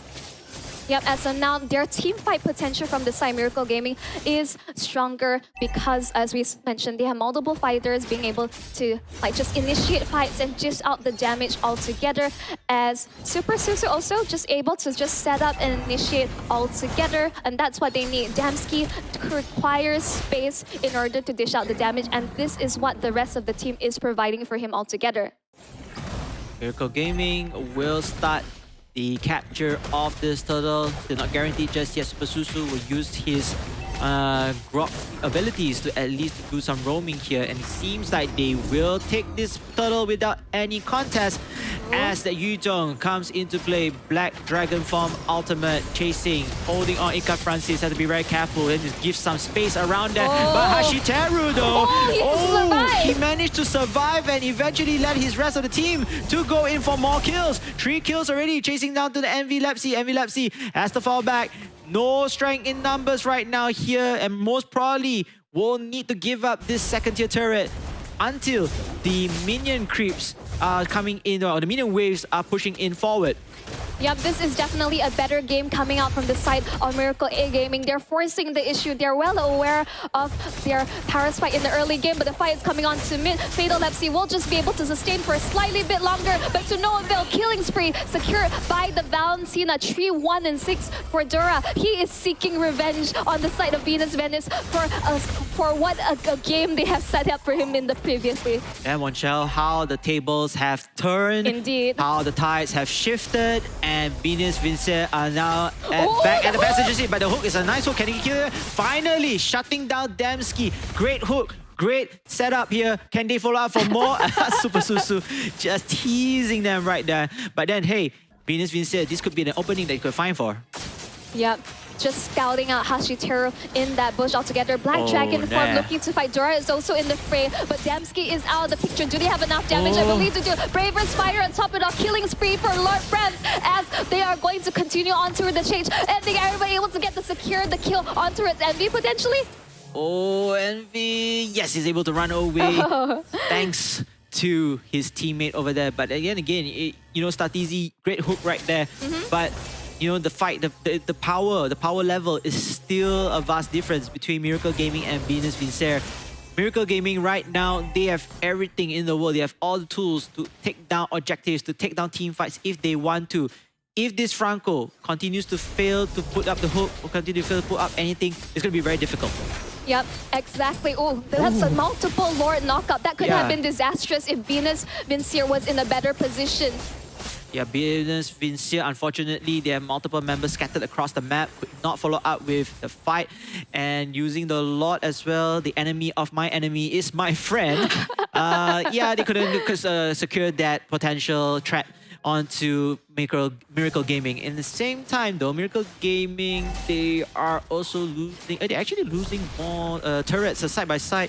They're going to lose that top tier turret later eventually. No, they're still going to hold on to that. If not, Venus Vincere has the same amount of turrets according to the map. I mean, it's very simple. The Roger is the only one, is the only marksman on their side. So their split push potential with double fighters is going to be weaker in comparison to Venus Vincere. So Venus Vincere is aware that, okay, this is what they're playing on the back foot as of now. Miracle Gaming has the 4K goal lead advantage, and they have the stronger team fight potential, but gets the stun onto Starteezy. Dora secures a mega kill. Black Dragon front falling into the fray. They have to retreat. Envy Lepsy is left all alone. He gets the Petrify, but the Praiser's Wrath would connect on towards it all. Wow, the Sky Guardian helmet also, he bought it also, is not into usage here. Fatal Lapsy does get a consolation kill. Oh wait, is he going online? This could be it though, this could be a turnaround push here. But then, oh, he got juke left and right. He's trying his very best to save his friend, his teammate, but it's not going to be enough. Fatal Lapsy, he's going to push in right now. This could be the lot taking for Miracle Gaming, but Miracle Gaming, no. they gotta run and they don't have enough HP here, and Fatal Lapsy is taunting right there. Multiple taps of the teleportation back to base, but hey, maybe Fatal Lapsy has, you know, perhaps gone to the next level already. As I said, the fact that they picked up the Esmeralda, I do have many concerns towards Miracle Gaming's draft towards the later stages of the game. If Miracle Gaming is unable to get the Lord, but the hook connects onto Hashiteru, but the wall charge saves him as long as possible, but the shutdown won't be secure, but the hook on towards by Starteezy will take them out. Once again, Venus Vincier fighting back. Wow, we are going to give it up to Starteezy. Great hook. Not only once, but twice there, Monshell. And this opens up the lot for them. This lot, I believe, is going to be a basic lot because we haven't hit the 12-minute mark yet. Yes. But it is so important because why? You got map control. And speaking of map control, Lord Brands is going ham right there using the Lapu Lapu, hoping to get one kill, hoping to get more in here. And Damsky will come in to KS him, but it's all okay. It's a team fight. It's a team effort here. MV Lapsy will fall back. And ladies and gentlemen, we will disengage in the fight. Right, the Lycan Pounce just coming in. A good identification of the target. Ikan Francis is the target you want to be able to take out. Unfortunately, they lose out on the lore in this situation, but it's still fair game for both sides. But Miracle Gaming has a very clear timer on their hits because the longer this fight keeps extending, the rest of Venus Vincier will be able to come back online. Oh, Miracle Gaming, they have their forces split up away. Can the three players or the three heroes of Miracle Gaming hold on to that? Yes, they can. And in fact, I think the loss of the Lord will be a little bit detrimental for Venus Vincier. Oh, but wait a minute, Starteezy. Woo! Close shave right there. Able to go back in time. So great defense coming from Miracle Gaming. Even three members in the middle, but now they got picked off and eventually they get to defend their turrets from the Lord. Yep, and at this case, they just have to defend and hold on and look for an opening accordingly. Because no matter what, the Beatrix is basically she doesn't have much ways of getting out of situations, and they have so many ways for the Yuzong as well as Lapu Lapu to dive the back line as well. So Venus Vincier also has a clear target. Exactly. So, and as well as Miracle Gaming needs to hold on as long as possible, but they also need to ensure that they find an opening and close out this game because Venus Vincier are scaling up. Yeah, Immortality as well, picked up by the Esmeralda. Novaria also picked up something also. I couldn't tell what was it. I think I missed it out. But nonetheless, however, you can see that Venus Vincier slowly but surely chipping away any advantage from Miracle Gaming. If Miracle Gaming wants to win this game, you gotta win fast. Yep, exactly. As you say, time is ticking. As we look towards the itemizations altogether, yep, the Esmeralda, I think this is still a very standard build, but you mentioned the early Immortality just to ensure her survivability, because Miracle Gaming, if they want to be able to take her out, need to, I would say, expend a good amount of resources just trying to take out. And the way they want to engage upon is very specific. Either Dora has to take out maybe steal the Bloody Hand. In the combination, maybe Hashiteru be able to jump into the backline. It's so situational, and the level of coordination that is required from this team is really complex. While Venus Vincier, they're just like, okay, I just need to create enough space with the Esmeralda as well as the Fredrin, and the rest of the team will be able to dish out the damage. Yeah, I also want to see Damsky to be more active as well, even though yes, he did get the 5 kills here, but his itemization, his core items are already built up. Speaking of build up, here comes aggression from Miracle Gaming. Miracle Gaming, can they end this right now? Duan Francis in a lot of trouble and eventually burn down that Novaria. Meanwhile, Ika Francis though, killing off Yu Zhong in the hands of Hashiteru. It's a 1-for-1 here, but then it seems like the Lord has respawned and both teams are trying to fight for map control. Oh, the Bloody Hunt connects on towards Epilepsy. That's the jungler from the side of Venus Vincier taken out. Oh, everywhere, Starteezy. Oh my goodness, using the Winter Crown as well. But Starteezy eventually lost his life. Damsky going online here. And it seems like Team Miracle Gaming, they have won this skirmish and they will go for the lot. 2 more members left remaining after that fight. and Venus Vincere, they have to concede this lot, unfortunately. This is the opening that they're waiting for Miracle Gaming. Damsky will be able to secure the Lord with the Retribution altogether. As we say, these are the openings. Understand that they sacrifice Hashiteru, but the rest of the team is able to land, like that's why I say, Dora stealing the Bloody Hand was genius. The minute they were able to lock down Envy, the rest of the team was able to just pump out the damage and secure the objective. This is their focus. They need to be able to close it out, as mentioned, because as we say, they are going to be lacking damage altogether if we hit the later stages of the game.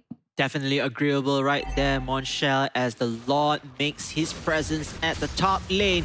It seems like it's going to be an inevitable split push, or perhaps they are risking all in for that checkmate, for the balance of the Crystal base. And we'll have to see about that Miracle Gaming position right there. Esmeralda as well in the mid lane.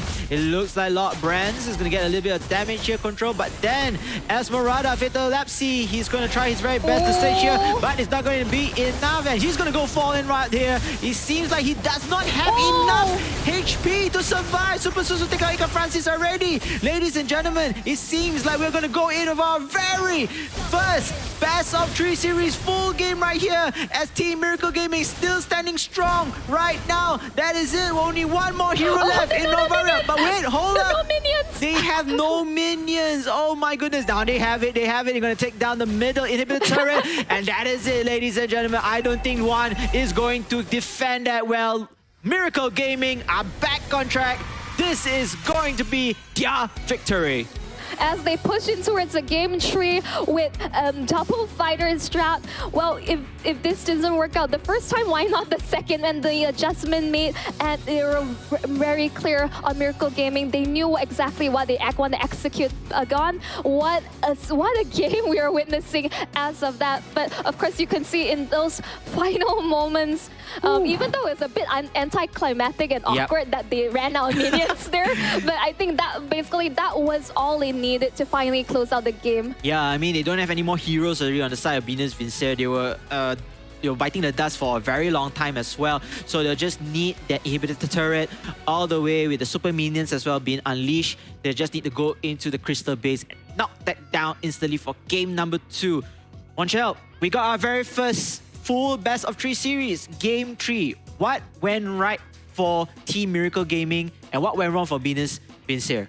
Basically, as of the way the draft stands, they were so much better with in terms of extended team fights with the Yuzong and the Lapu Lapu. The way they're able to just jump into the backline and constantly pressure the Novaria as well, the Beatrix. As we jump into the highlights, we can see how it went down. Even though Star TZ was able to secure the first blood turret on behalf of his team accordingly, and he was able to land such amazing hooks. But Miracle Gaming, they were able to extend their lead early on. They knew exactly what they wanted to achieve with this draft. They are able to just keep fighting and fighting and fighting and constantly being able to engage and disrupt Venus Vincere while the rest of the team is able to dish out the damage. I really want to give kudos to Dora. The selection of Bloody Hand has really enabled the rest of the team because like you had multiple stuns and suppressions as well as sufficient damage.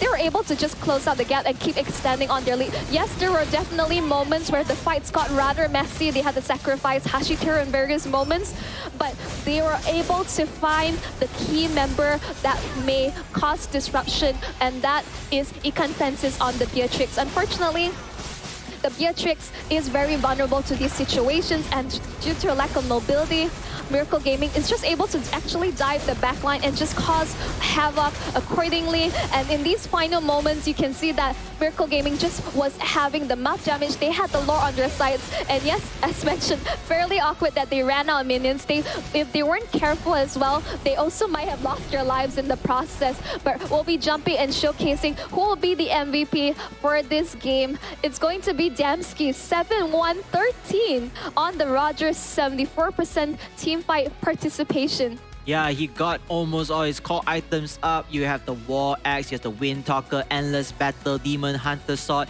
and Sea Halberd with the Warrior's Boots, just to add a little bit of here. But again, like I said, I do agree with you. So long story short, Team Venus Vincere, they could not capitalize on that. And Miracle Gaming, you have that player of Dora taking up Blood Hunt, taking up potentially good skills, good skills to use and to return the favor against his opponents in place.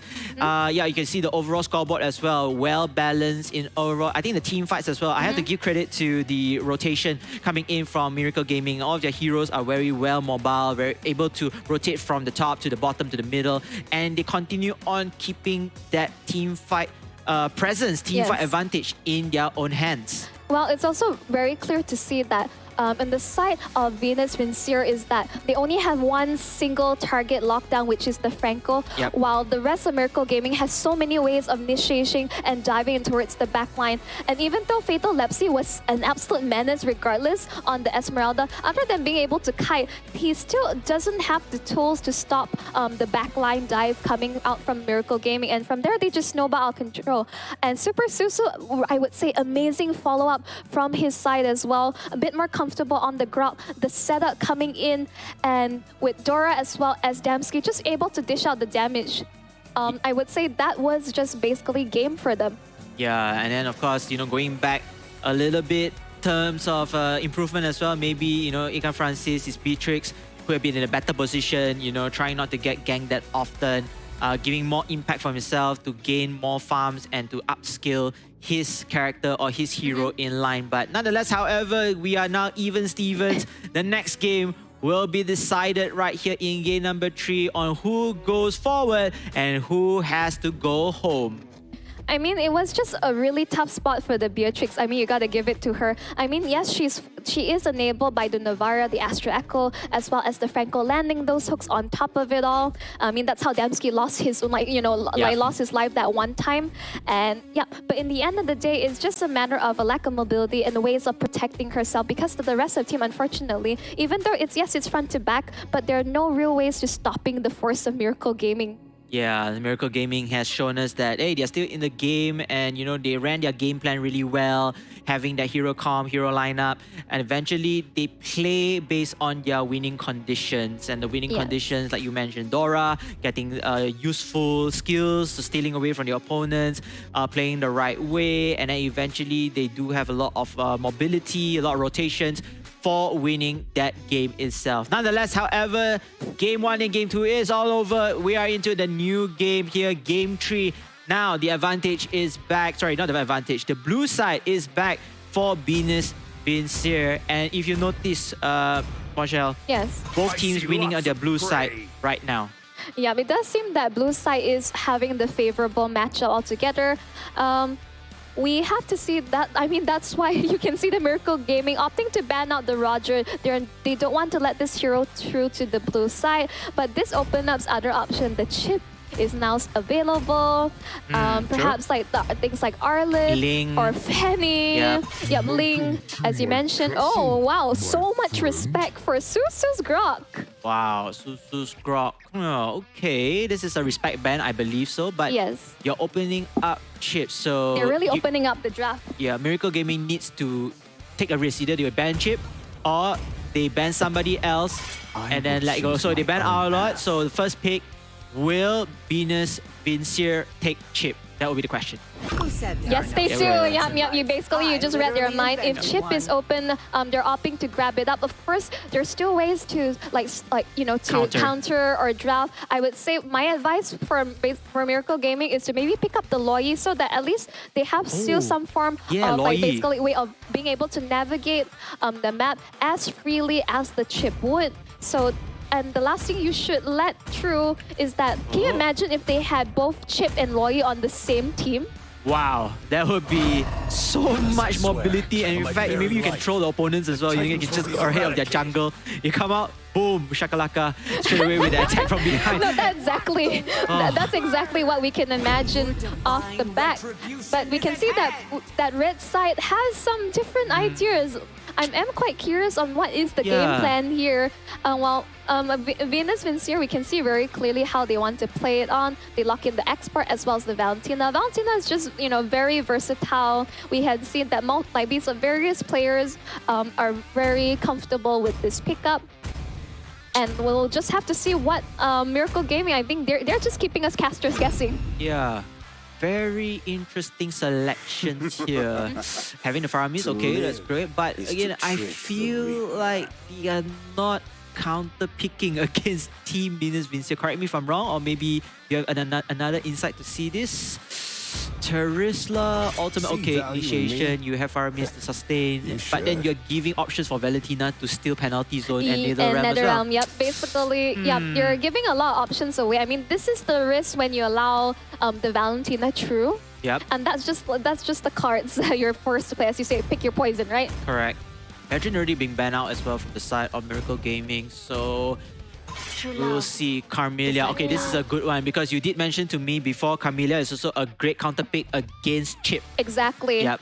And we can see that they also definitely need a tank, so Carmelia is playing a little bit of a tank support style-ish type of hero. Yep. But it's okay, it's all out of the dust. So now, what will they choose? I think Super Susu will go last, so they will select the tank last one. So it could be a marksman, perhaps. It could be another fighter. And oh, wait, they proved me wrong. They went with the Minotaur, a tank first. Okay. There are, I think what the game plan is potentially, correct me if I'm wrong, they're looking to overwhelm StarTZ on the chip. Basically, whenever they pop in for a team fight through the portal, they have Minuan Fury as well as penalty zone ready, and they have the Nether Realm to also sustain throughout team fights. I think that may be the game plan, but it's really hard to say. But Alpha, being picked up from the side of Venus Vincere. This is very good. I mean, Alpha, he recently got a buff as well. And with whatever new revamp items or the new items, he's going to benefit a lot, especially the Sky Piercer. Yes, exactly. And come on, don't tease us with that. Yeah, nah. I mean, you want to see Hayabusa out here?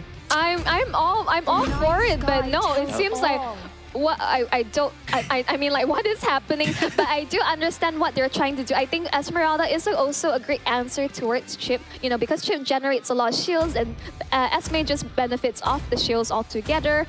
But it does seem that they're really going all out with this fighter strategy, huh?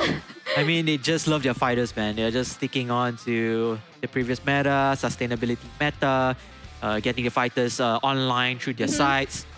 But again, the risk, the risk is still there. The risk is still that you have no pure DPS player or pure DPS hero to put in here. I mean, it's a very Malaysian style. We just want to go for that Langgar Barbar, gameplay. they call it. Yeah.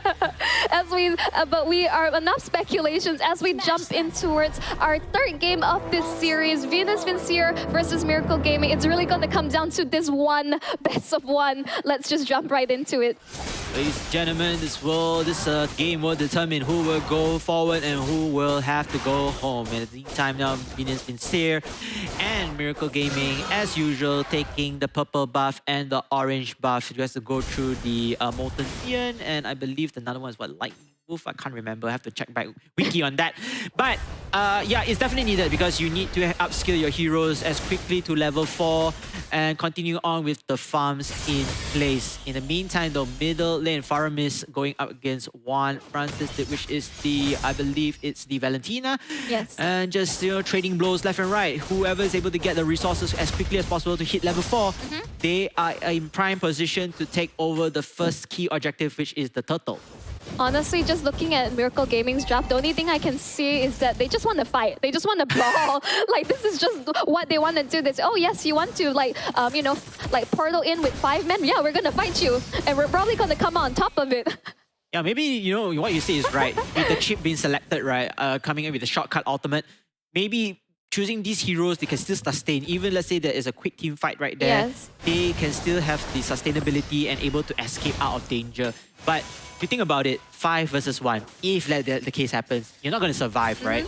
No, they're just bringing the fight to them. And also another point that picking up the Esmeralda against the Harith is probably the best counterplay they could possibly get in a double fighter side lane situation. So again, this is still really smart drafting. But I'm very curious to see how Envy will be able to pull off this Alpha, because I personally feel Alpha has mixed result because they're going to need that snowball. Yes, burst type of hero as well. Do a lot of damage to burst, so looking forward to see what he has also in his hero custom items built. Looking forward to see that Sky Piercer is going to deal a lot of damage later in part of this whole entirety of the game. But then Miracle Gaming, they will start to poke onto this turtle. Still very, very high HP, and slowly but surely you can see that Venus Vincier saying hi right there. But then look at the damage, and then Envy stealing the turtle away with the Retribution. Hashiteru, even though he gets the Ikan onto that Harif, but a double kill as well. Wait a minute, Envy takes down Dembski. It's a 2-4-2 situation, but then now is a 3 on 2. Fatal Lapsy running away for his dear life. Hashiteru, oh, so close. Don't want to commit. And one more hit. The last hit, Dora with his own double kill onto that Faramis. Flickering on the turret just to get that last tick of damage to take out Fatal Lepsy. What a play coming out from Miracle Gaming. And this is what we're talking about. They bring the fight to Venus Vincier, and they just really chase them down with Hashiteru already with a 2-0-2 lead off the bat. This is just a great start for Miracle Gaming, and this is what they want to be able to do. And yeah, Miracle Gaming, you know, going back to the previous game, before they lost, they won your rounds. They are very heavily aggressive. And like you said, Boncha, they like to bar. They just want to go all in, brawl it out, even though this is not a brawl mode, this is a competitive mode. Yes. But again, you can see that their goal is to take as many kills as possible, upskill their heroes, and eventually, slowly but surely, the rest will fall into their favor. As I said, they want to take the fight to Venus Vincier, and by being able to keep fighting non-stop, they have the sustainability. They work so well in extended fights. Venus Vincier, unfortunately, they don't. They jump right in. If they force out their ultimates or use their skills, they have to disengage. But Miracle Gaming, they're locking them in place, ensuring that, yeah, you're not going anywhere. You're mine. Yes, you're mine indeed. Esmeralda, meantime, also hovering across the turret. I'm not so worried here, unless, of course, there's a huge gang coming forward from Harif, Chip, and most likely Valentina as well. Hashiteru has to be very careful over there. Chip using one of the skills to stun the CC. And yeah, it's fine. It's all good. But then top side, though, is a different story altogether. Oh. Yep, force the Decimate altogether, but that will finally be able to finish up the job. Doesn't chain quite exactly, pop the Immortality fairly early. That's how you like to build expert, early Immortality, but just denying the Decimate away. But they'll be able to secure the kill, and they move forward to secure the next turtle. Yeah, can they secure this next turtle though? That would be a little bit of a challenge, especially Envy here with the Alpha has been phenomenal with his last hits. He does have the Retribution with him as well, so it's going to be a little bit difficult to see who will get the first one, and I believe it will be Envy. Oh, no! Dembski! It will be Dembski! Okay, Caster's Jinx right there, ladies and gentlemen. Unfortunately for Envy, he has to fall back. But here's the thing. They lost one hero casualty, and a turtle in this place. Miracle Gaming snowballing that lead. The fact that Dembski was previously like level 7 to level 8, the fact that he was able to secure the Retribution, that was shocking altogether. Envy already losing out in the Retri battle, even though he is a 1 level advantage earlier. Yeah, and I feel like Dembski is already out of position because he was also worried in terms of that team fight, the skirmish, and Alpha was so close, but wow, that last hit though. Oh, wait a minute. Looks like the penalty zone from Lord Zbrands. But here comes the one. Even though he sacrificed like Ken, he lead for more impactful plays right here. No, NetherRealms is out right now. And Team Miracle Gaming, they will fall for 2.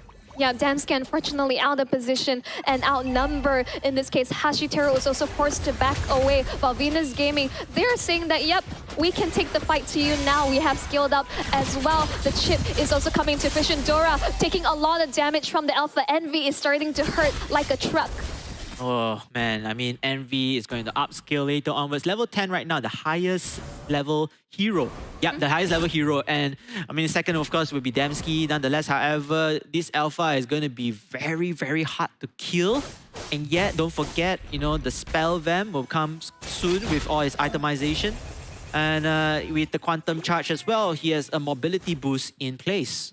I mean, this is probably the closest game we have of today in terms of the gold lead altogether. And I think this is going to be a fairly close match. In terms of the itemization, you can see that Mardis already has completed first item, the Sky Piercer. He wants to be able to just shred through the ranks of Venus Vincier. Star TC getting pulled back, just being able to just walk out from there.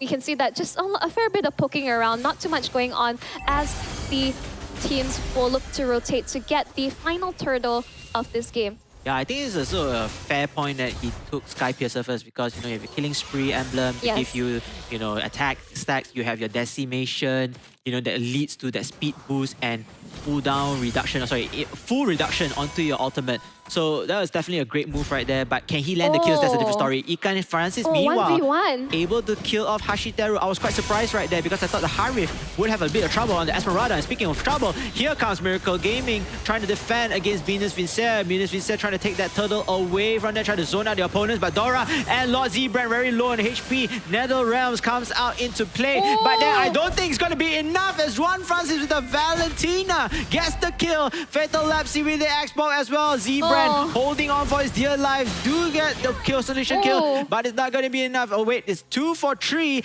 in the favor of Venus Vincere, and Venus Vincere, they are definitely going to go for that kill. Oh wait, did they even get the turtle? I don't think so.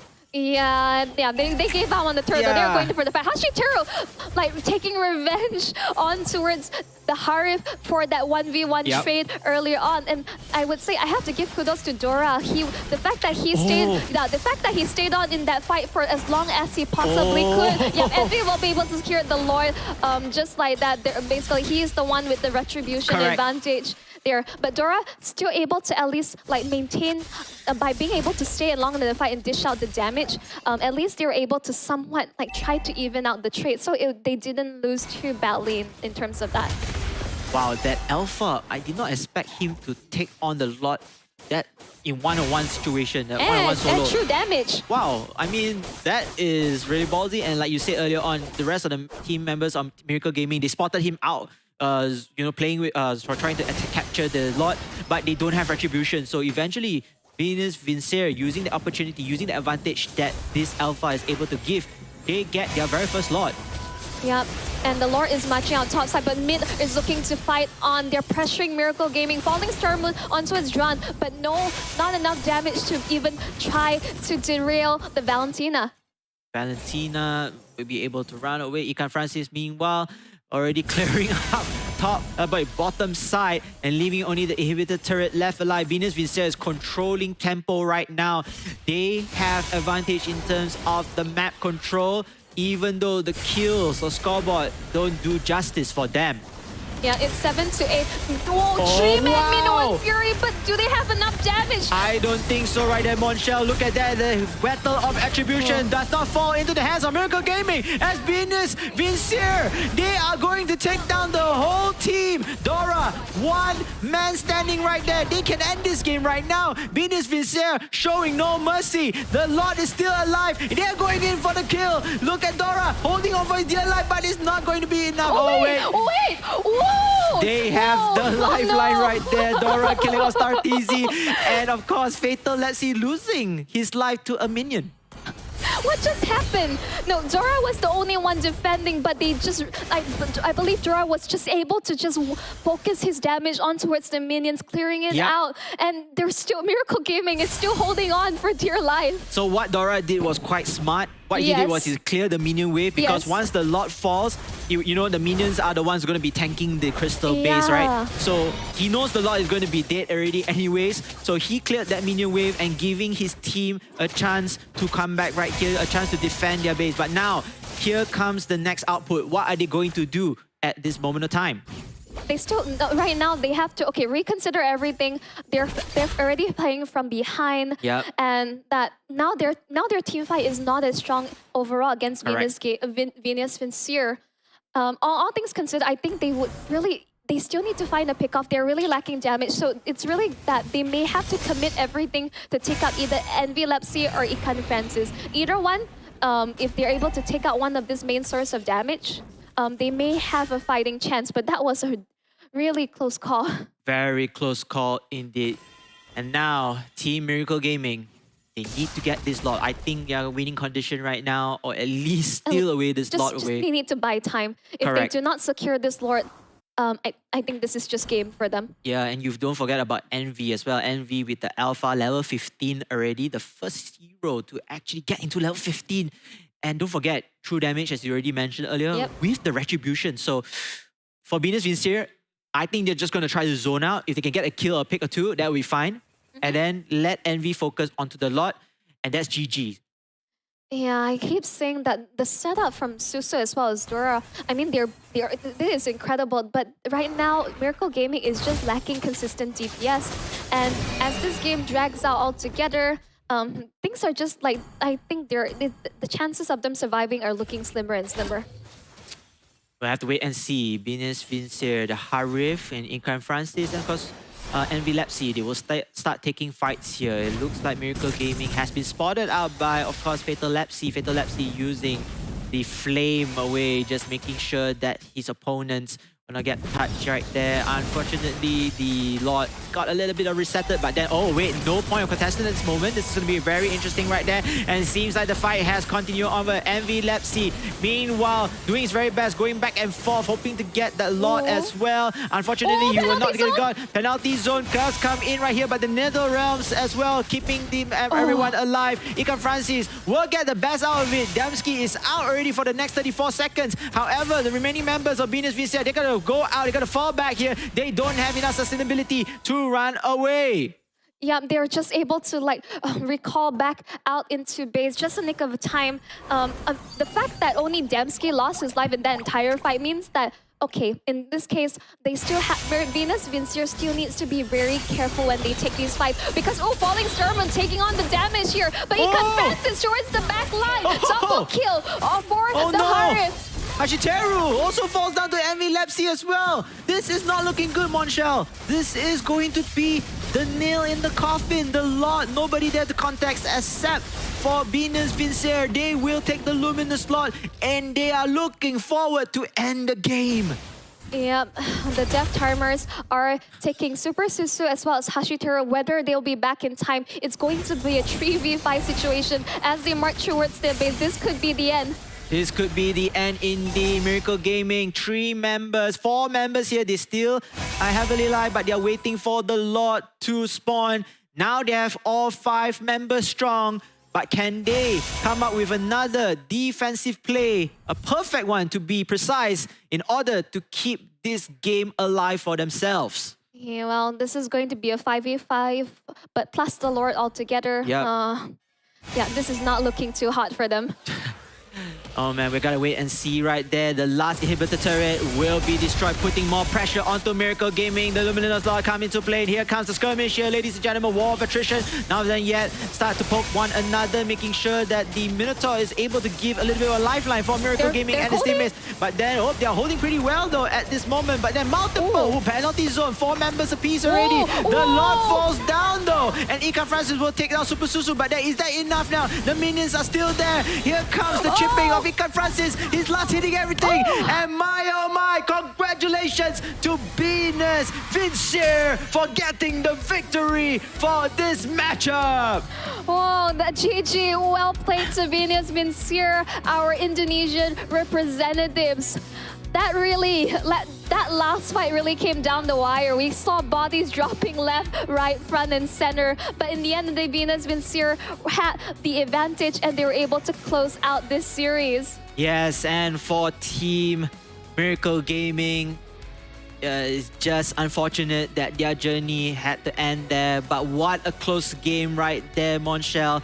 What a close game again, ladies and gentlemen. This is such an exciting best of 3 series. Now, we're going to go back and talk about the game later via the highlights, but I want to give a shout out to Ikan Francis. His mind was all in the objective. Yes, he could aim for the kills to make life easier for his team, but he already know he had the advantage of his teammates. He had the advantage of the super minions tanking the Crystal Palace. He straight away went for it, went for the checkmate right there. And like you said, the bodies were flying everywhere. Miracle Gaming also, they had a little bit of hope perhaps on that, but it wasn't enough. Yeah, indeed, it was not enough. Unfortunately, their strategy to go for... I'm not sure what was the game plan to go all fighters all out. I understand that, yes, they had the slight advantage early on against the chip, they wanted to take the fights to Venus Vincier. But once this alpha was able to get sufficient farm and come online, the true damage just starting to show up. And they were able to just take out the multiple tanky members of Miracle Gaming.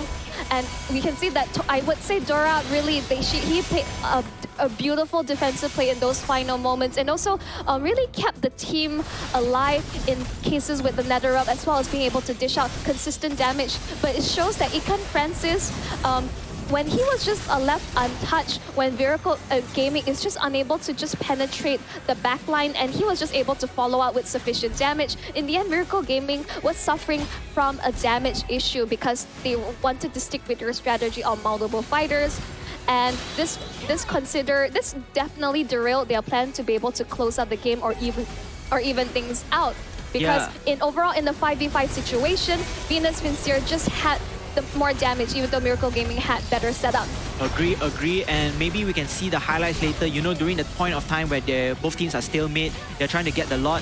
For some reason, that Harif stayed on, managed to get multiple kills, and then opening up, I do believe this is the one, I think so, yep. And then this opened things up for Venus Vincere to march forward and take the victory into their hands.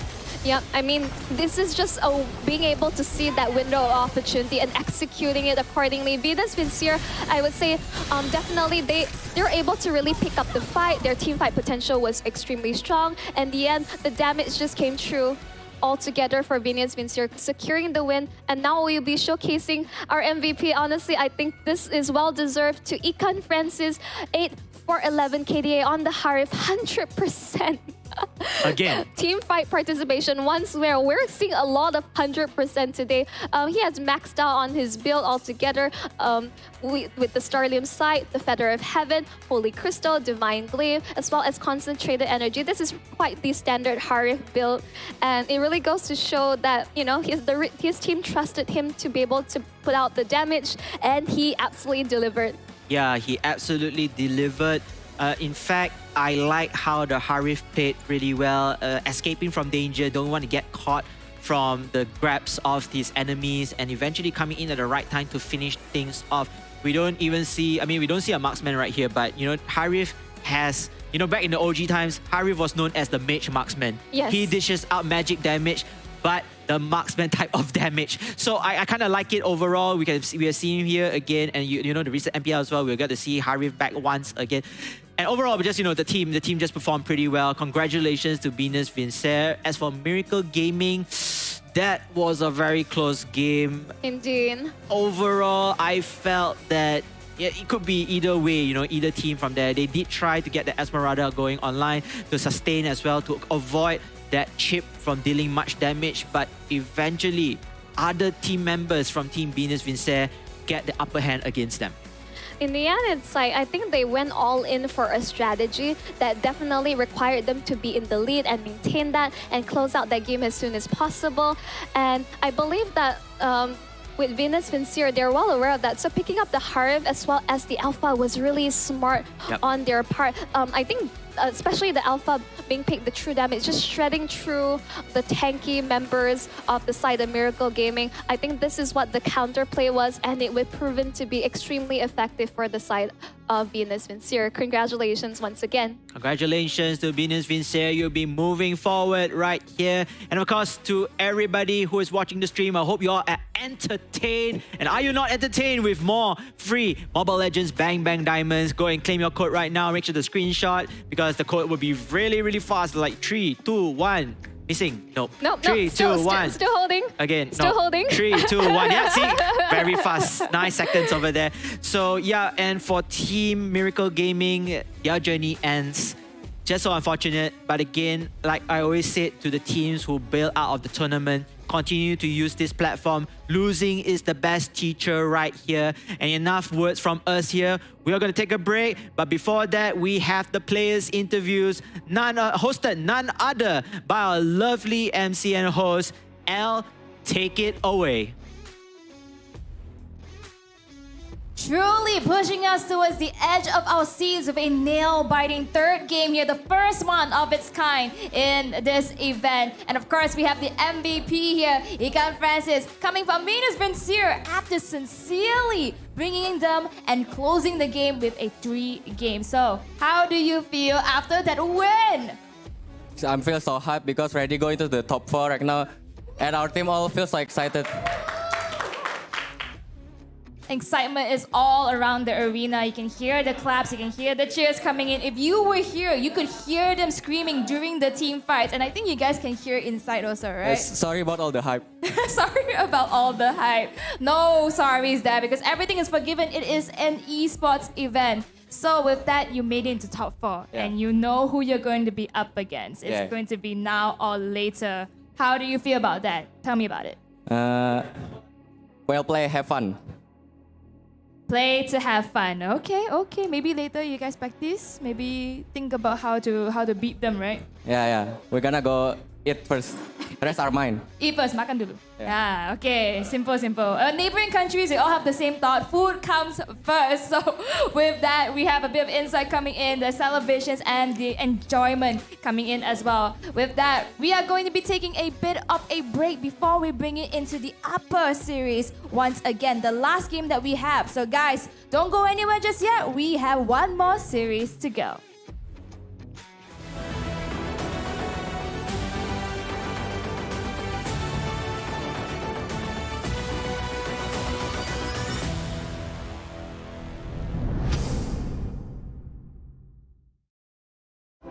So what is the next big thing? Well, Galaxy believes the next big thing is you. Me? Yes! Because of the power of Galaxy AI, you'll open up so many possibilities. The next big thing is you.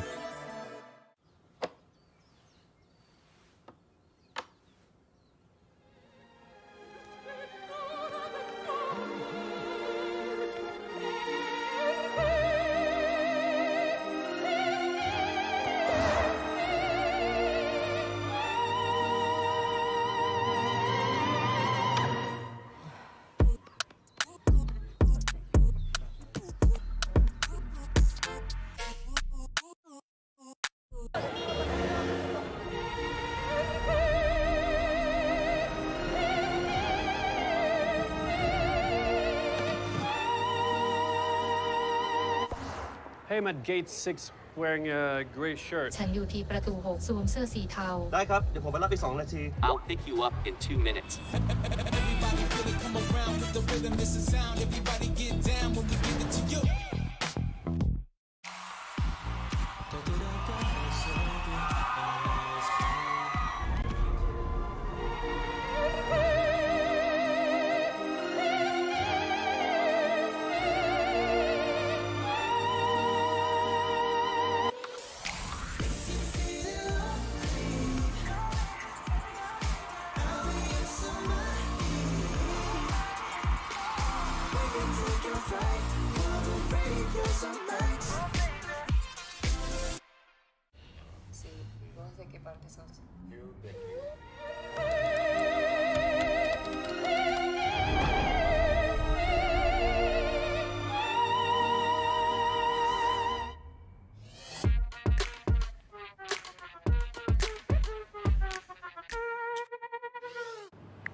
This is such a great trip. I would love to take us all to dinner tonight. Make the reservation. Chris, are you getting any of this? Dinner at Santino's, opera tonight, tour tomorrow, and check up on Shuggy. Oh, okay. You go, Chris. Hey, I'm at gate 6 wearing a gray shirt. ฉันอยู่ที่ประตู 6 สวมเสื้อสีเทา ได้ครับ เดี๋ยวผมไปรับอีก2 นาที I'll pick you up in 2 minutes.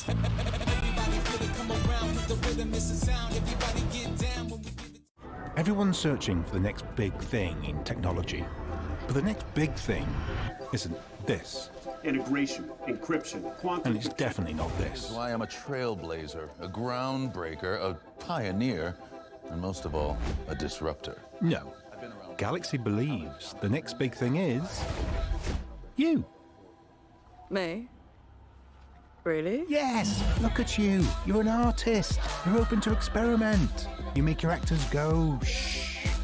And then you have other ideas and make them, yeah, do that. It's never easy. But you open your heart. Hi, I'm live. I have a play this weekend. Hi, do you like theatre? No, I didn't see. Sorry. You open conversations. You do this, you do that. You go... To be or not to be? You know that big thing I was talking about? Well, with Galaxy AI, you'll open even more possibilities. You'll open your imagination, open more ways to be, you know, creative, and open more ways to collaborate.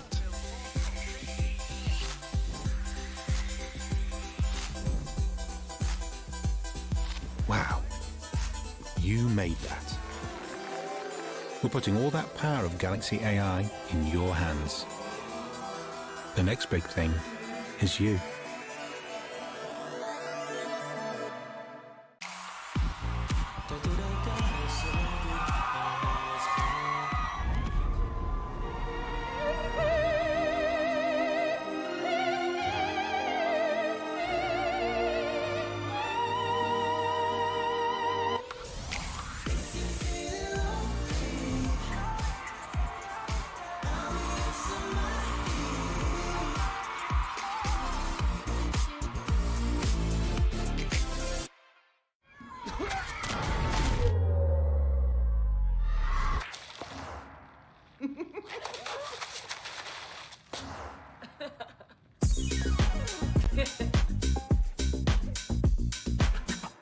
Dinner tonight. Make the reservation and get back to me about it. Chris, are you getting any of this? Dinner at Santino's, opera tonight, tour tomorrow, and check up on Shuggy. Oh, you go, Chris.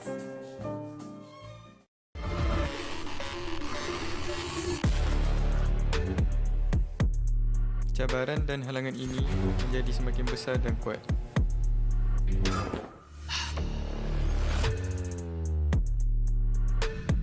This is the world where the best will prevail.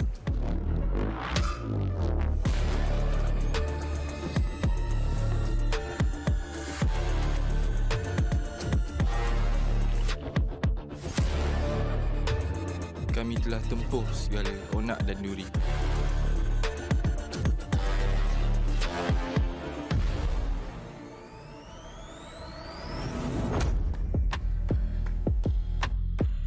Apa yang harus kita lakukan? Maju terus ke depan. Kepada yang menonton, ingat kami.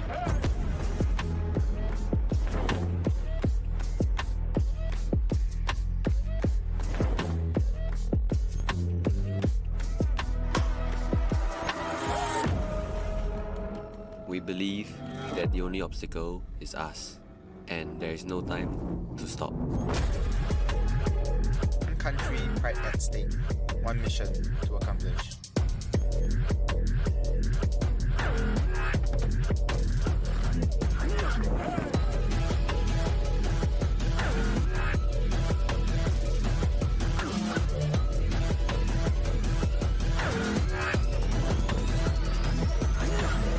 And when all this challenge finish, you will remember me.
And with that, we have reached the final series of day number 2. It's stage 2 regional playoffs. But before all of that, welcome back, ladies and gentlemen, to the Samsung Galaxy Gaming Academy Campus Series. We are down to the final series. My name is Alamine and I am your host once and for all for the last opening that we have. And of course, this is all provided because powered by the Samsung S24 Ultra, the mobile device that the players have been using, have been running their games and bringing them towards a victory. And with that, we are looking at the last match and a prize pool worth of 15,000 USD dollars that they are all fighting for. And without further ado, let's bring it over to the last match that we have. Now, it's going to be between two giants, 404 Bakri as well as DX Origins. Will it be the opener, 404 Bakri, that went through an easy 2-0 sweep, or DX Origins, who done the same as well? Both powerhouses, but only one will continue on. This is the upper bracket. The other goes down to the lower bracket, but we don't want to get there as we move on to the last series. The casters, are you ready? KBC, as well as Monshell. Last time for today, over to you. Thank you, El. The battle cry for blood as well as for war will continue as we welcome you back to the Samsung Galaxy Gaming Academy Campus Series for Mobile Legends Bang Bang. As you say, my name is Monshell. Alongside KBC Sensei will be your shoutcaster for today. And what a series of events we have gone. We have already said goodbye to so many amazing teams, and now we'll be jumping into the awaited upper bracket finals. Yes, and I want to give a shout out again to the teams who got eliminated. You know, Team Choco Babes, Team UTP, alongside with Team Miracle Gaming. But fun fact here, Monchel, we still have every single team representing their own regions. Yeah, that is just amazing to see all the teams being able to fight for their country pride. But you can fight for your chance to claim more free MLBB diamonds, ladies and gentlemen. Do remember, these are limited, and do grab them right now when you're ready. Just with your phone ready, just ready to get and claim it in the links below. Yep, and again, for those who are wondering, yes, this is going to be the final series of today.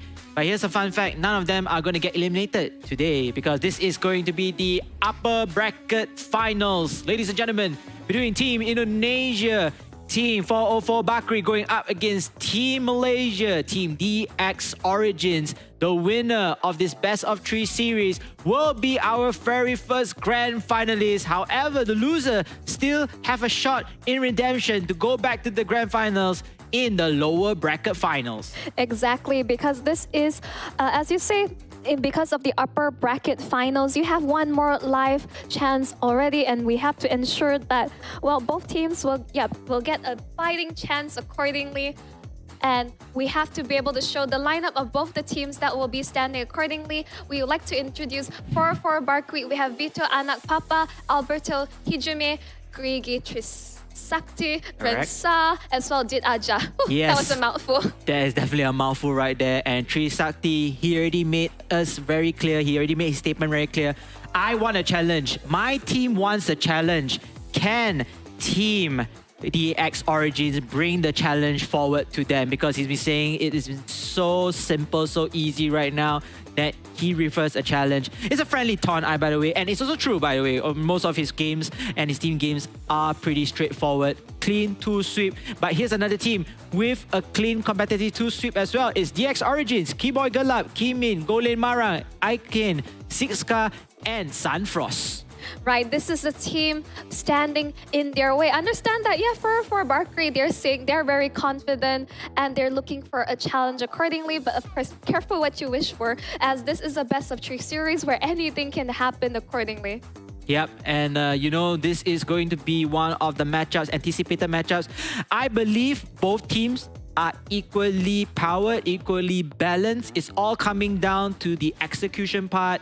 Drafting, mechanical plays, macro, micro gameplays, positioning, you name it, whatever it is over there. And we already seen the previous game, the previous matchup between Miracle Gaming and Venus Vincer. It was a very close best of 3 series. Anything could happen over there, but eventually, you know, one team has to go forward, another team has to end. And the same thing goes right here. 4-0-4 Bakri going up against DX Origins. Both sides have their own wins. None of them haven't lost a single point yet till date. Yep, exactly. As we're jumping into towards the draft, I mean, this is basically a game of chess, as both teams have to decide what they're okay to let through. As you keep saying, pick your poison accordingly, or as we go in towards the banning phase accordingly. Yes, and you can see the usual bands. Bye Matilda, bye Angela, bye Harif. Am I gonna guess bye Ling perhaps? Oh no, Chip. I'm sad. Okay, but you know what? Ling is available. Roger is available, but come on, man. No, please! Oh my goodness! Imagine they pick Alucard. No, he did it yesterday. He did it yesterday as well. He's teasing us again, but yes, Roger is the better choice of selection here. But Ling is available. Valentina is available. Yutong is available. Luo Yi is available. Holy moly! There's so many heroes available. I mean, yeah, absolutely. I mean, I would say our ML has expanded to a point that so many heroes are viable in this meta. And yes, you speak this, they're going to come true with the Luo Yi, but it also means that the Valentina is also available up for grabs for the side of DX Origin. Yes, and I do believe DX Origins better get that Valentina. Is going to help them a lot, at least to counter whatever heroes that Team 404 Bakri has. In the meantime, it seems like, oh no, they're gonna actually hover to both Arlott and Adrian. So this is going to be side lane priorities first, I believe. I mean, here's the thing. I mean, Arlott can be flexed either way. That's the thing about the hero. Can be Arlott Roam, or basically it's still pretty good to have in the EX. Still open. Yeah, basically, I like the opening of these 3 picks because it's still very flexible. Arlott can be flexed, Roger can be flexed, as well as Fredrin, although I still prefer Fredrin in the jungle, all things considered. Well, let's see what the red side has to respond to in the Okay, so it's going to be a Terizla, a very common pick as well. Top pick, in fact. And then, you know, going back to what you said, yeah, all-around heroes, very flexible. We do see Chow previously yesterday, but with the current meta, or at least the current top picks, everyone has the ability to do what different roles or what type of roles they need to fill from there. Xbox will be banned from the Indonesian side. As for Malaysia, aka DX Origins, I feel they probably want to try to ban perhaps a tank. Oh wait, they also need a tank here as well. What do you guess? No, I mean, overall, like, it's still fairly flexible. I think perhaps opting to ban out something like, I was thinking about marksman pickup altogether. Sorry, I was a bit too slow to the party because I do understand that basically the red side is looking to pick up a marksman, and basically you want to be able to ensure that if Roger is indeed going for the goal lane, that he has the best time possible in that 1v1 matchup. Yeah, and I think Rensa yesterday also had a very useful carry alongside, I believe, was it the Archive or the Grok? I couldn't remember already, but his combination with the carry also was really, really good. But Moskov, for the very first time, has been selected. Yeah, come to think about it, I totally forgot about him. He was one of the top banned heroes as well. So, wow, we get to see him for the very first time. Yep, for the very first time as of today or for the entire tournament, because I believe Entire of the tournament. okay, all right, as in towards our regional playoffs. Okay, really interesting stuff altogether. While we see that DX Origins, they're looking to pick up the Valentina as well as the Helker at last, and we'll just see how this plays out altogether. I would say that this is a fairly all-rounded draft. Yes. Yep. All-round draft. I think it's 50-50. It's coming down to the execution part and, like you said, skill-based matchups. And you know, I definitely want to support both teams, so I'm just going to give half of my vote to Malaysia side and half of my vote to Indonesia side, at least for 404 Bakri and of course the X Origins. But I want a challenging, I want a high intense gameplay. I don't want it to be very one-sided, and I don't want to give excuses from different teams saying that, oh, it's so easy, we finished with 2-0 them or something. But I hope it's going to be all best 3 games here. So Rochelle, what do you think about it? Again, I would say both drafts are very clear on what they want to execute. So basically, comparison to previous matches, really well-balanced draft. The only thing I would have to point out for 404 Barkri is that they have more pick-off potential, but definitely on the less tankier side. So in the end of the day, we have enough speculations, and you know, you want to stop us babbling as we jump in towards the land of dawn. This is going to be game 1 of DX Origins from Malaysia versus 404 Barkri from Indonesia. Yes, the blue side, of course, DX Origins, and of course 404 Bakri on the red side. Usual standard operations procedure, aka SOP. Oh, and already a first blood on the side of DX Origin. Okay, we didn't catch that on the camera, but yeah, sure, why not? A little bit of a lead for DX Origins, but wait a minute, Golin Marau, hey, very, very aggressive right here. Don't be too pushy, my dear friend. Yeah, I mean, already, like, first blood was already secured by the side of DX Origins. Just a great start altogether. Altogether, indeed, and he even won the Traveler Crab with the gold buff as well in the favor of that Hellcat. So, if you're, judging from that the first blood itself, do you think the power skill is a bit more advantageous on DX Origin side in this case of scenario? I mean, in this case, Roger, in basically pre-level 4 is going to win out against Moskov. Moskov is going to require a great deal amount of time because he got to build that Trinity build in order to start dishing out the damage altogether. But they're jumping in towards the backline altogether underneath the turret with the iframes of the Lycan Pounds. Yep, DX Origins understand the assignment, and they're just going to force the issue regardless of one safety. Yeah, they definitely understood what are they supposed to do, especially on this stage. We have this hero compo. We are trying to get the winning conditions in our favor. And, you know, they do take risks over here. Heavy rotations already, less than 2 minutes down the bottom lane, trying to stun the growth of the XP side. I mean, they're well aware of the win conditions altogether. Cool, Kimin just being able to a quick movement from him, just be able to survive that ambush altogether. But as we say, DX Origins, they are in the lead as of now. It's a great start for the Roger. But 404 Barkri, they require a bit more time. Oh, a lot of pressure already forced onto Alberto, but the Terizla is fairly tanky. He would be able to survive for now. Siska, not quite enough damage yet.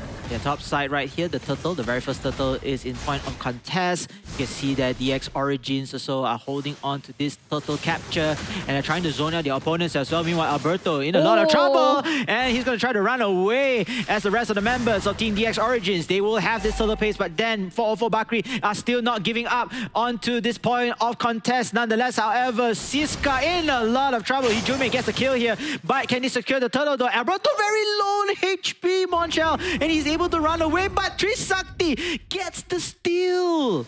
Yeah, this is just a very split fight altogether. Keyboy just trying to get some point in the composition, went all the way back to ensure that he's able to get the kill. But Gregory in the backline just causing havoc. This is just a bloodbath from both sides. They're just trading blows after blows. Yeah, I mean, they are going for the objectives, but like you said, they were brawling all the way and never giving up. I must give credits to Alberto. I don't even know how he's managed to run away from the dangers, the perils of DX Origins, but hey, he managed to survive and his team is able to equalize right now. In fact, getting the lead on goal in hand.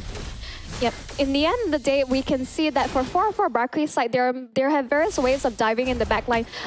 The Ling has many ways of just chasing them up, and considering how low DX Origin as well. But Key Boy, Galap was he was able to also just continue on the fight and force the issue accordingly. So that's why I say it's fairly even. 4-4 Barkley has the slight gold lead, but in the end, it's still anyone's game fairly on. Kimin with the Fredrin already taking Thunderbelt for the very first item, I believe the very first core item in place.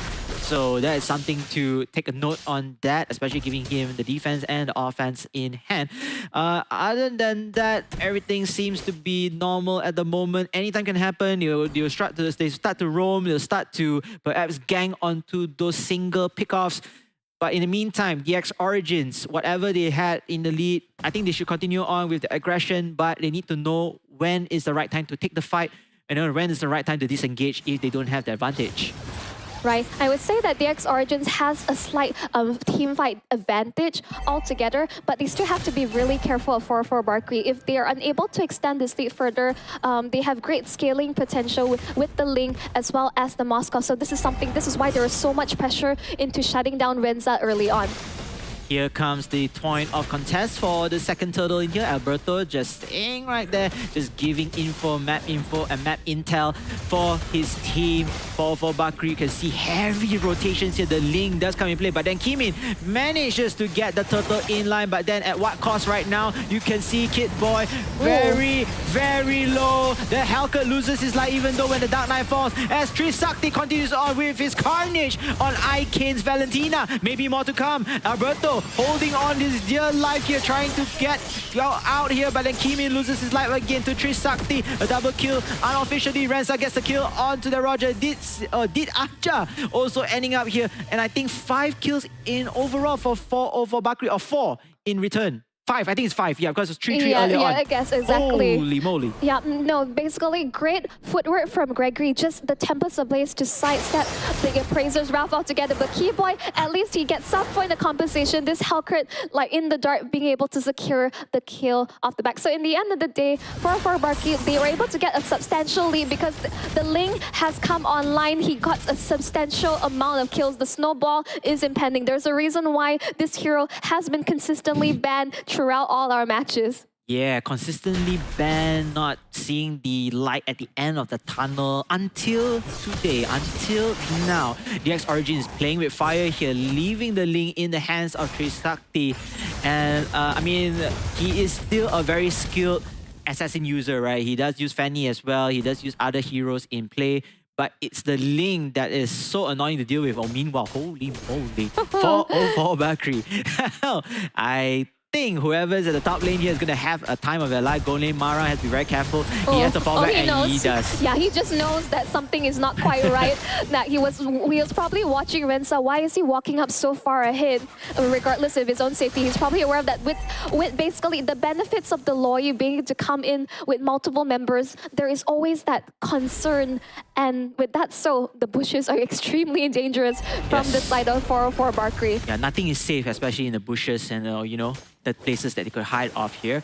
But then, however, the third turtle, the final turtle, will be in point contest. Oh, nice throw coming in from the side of Did Aja using the jaw hit. But then, is that enough to take down Kimin? Yes, it will. Alberto holding on to that. Ikane loses his life as well. Trisakti with the Blades of Tempest. And maybe more to come. Double kill onto here with Renza, following up with another kill and a wipeout, ladies and gentlemen. This is not looking good for DX Origins, losing all 5 members again.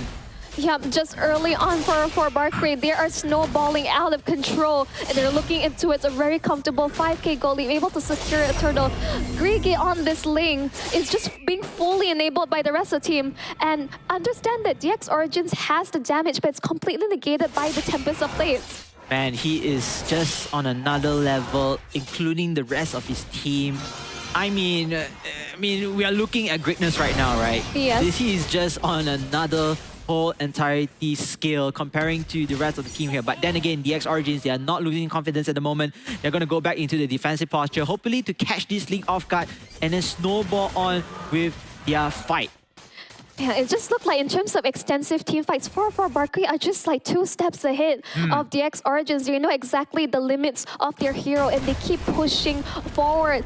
And DX Origins, I'm not sure if they have enough answers with that because, like, yes, they have great ways of picking them off. The Hellcurt being able to jump in towards the back line, but for Barcree, they're able to reposition the rest of the team with the Loi E and did Appa as well on the Jawhead, just being able to displace and disrupt the backline of DX Origins. So this is this pick-up skirmish style is basically very detrimental to DX Origins composition. Yeah, for Barcree playing chess while DX Origin playing checkers in this case of scenario. But yeah, you gotta give it up to the credit. They already know that, hey, this is our hero lineup. What are we supposed to do? What are we supposed to give do an action or play to give ourselves an advantage in the team fight? And they managed to do so right there. So 2 team wipes already in less than 10 minutes. This is looking a bit green for DX Origins. Nonetheless, however, they are still in this game with only 3 inhibitor turrets left. The Ling is 4k gold lead ahead against Cayman on the Fredwin. Like, there is a 4k jungle different, like, what is happening? Like, Greggy is just farming up the Storm accordingly, and he's just getting out of control. Like, either someone needs to stop him, or otherwise, for Barcree are just running away with this game. It's so difficult to stop him as well with the Ling running away. So if let's say they were to lose game 1, I definitely think that Ling is going to be banned Absolutely. instantly. Yeah, you can't give this type of hero to someone so mechanically gifted. Yeah. And basically, DX Origin, they are in no position to contest whatsoever. Keyboy Gala being spotted out by multiple members of 404 Barcree. He should be able to get out away safety, but they lose the Lord as a result of that. Yeah, they lose the lot, but then hold on a minute! King Trisakti says, no, where you think you're going right there, young boy? And unfortunately, the cockroach has fallen once again. Yep, it's a Finch versus cockroach situation in the animal kingdom. But all things considered, even if they don't have Greggy, who has such an amazing lead, I just saw that Rensa is so close to completing his Trinity build. So for Barcree, they also have their late game investment in the bag. I mean, this is absolutely domination, very deja vu-esque. With the same games here. I mean, there are lots of words. When 404 Barcree, they're looking for a challenge, and I thought DX Origins could at least step up from there, but oh my, this is not even a challenge. This is just an achievement right now, going in for the godlike. Trisakti continue on with his Carnage. Rensa, meanwhile, destroying the turret with the help of the Lord. They're going to try to do the split push right here, but then Trisakti playing a little bit too aggressively right there. And Alberto, I most likely think he's able to survive as well, even though the Dark Knight falls. And the rest of the team of 404 Barcree managed to escape unharmed. I do worry for Kiba, Galab's safety, because like he is locked in the struggle. Man, I don't think he has his ultimate at this point. There's nowhere for him to run. Gets pinned down against the wall. Man. They are 404 Barcree are so confident. It shows in their gameplay and in their stance. They are running away with this game. I mean, if there's any key takeaways right here, especially the audience or people are watching right now, is the key of communication. They already know that, hey, the Hellcurt already uses ulti. Yep. He's already right there in the top side. We can actually gank him right now. And speaking of ganking, Rensa takes down the inhibitor turret right here, and now they're going for the push. 404 Barcree continuing on with their dominance. Trisakti right here, slicing and dicing the Moskov Rensa as well. The attack speed is so great. Destroyed the crystal base. And oh my, an absolutely dominating victory for the Indonesian side. That was an outclassing of, if I ever seen one, and like, this is my first time casting for 404 Barcree, and already seeing like their leaps and bounds ahead just based on what they're able to do with the Ling. My goodness, this is really clear to see why this hero has been banned out in, I would say, in almost our entire, like, in my matches of today. I mean, I have to give one word or maybe 2 words to describe 404 Barcree right here. I think it's going to be speedrun.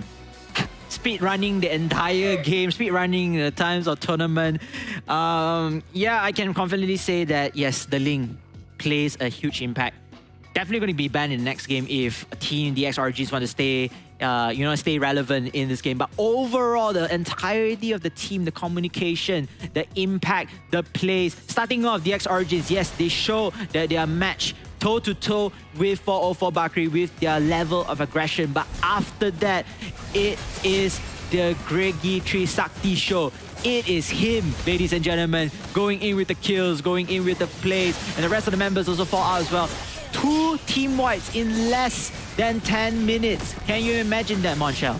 No, this is just like, as you say, this is just absolute domination coming up from 404 Bakri. They understood the assignment. Yes, the Moskov early on was pressure in lane heavily, and the DX Origin was in the lead with 2 kills, but because the lane was just absolutely uncontested, left untouched, and he just was able to farm Arbor Storm, and mechanically he absolutely understands the limits.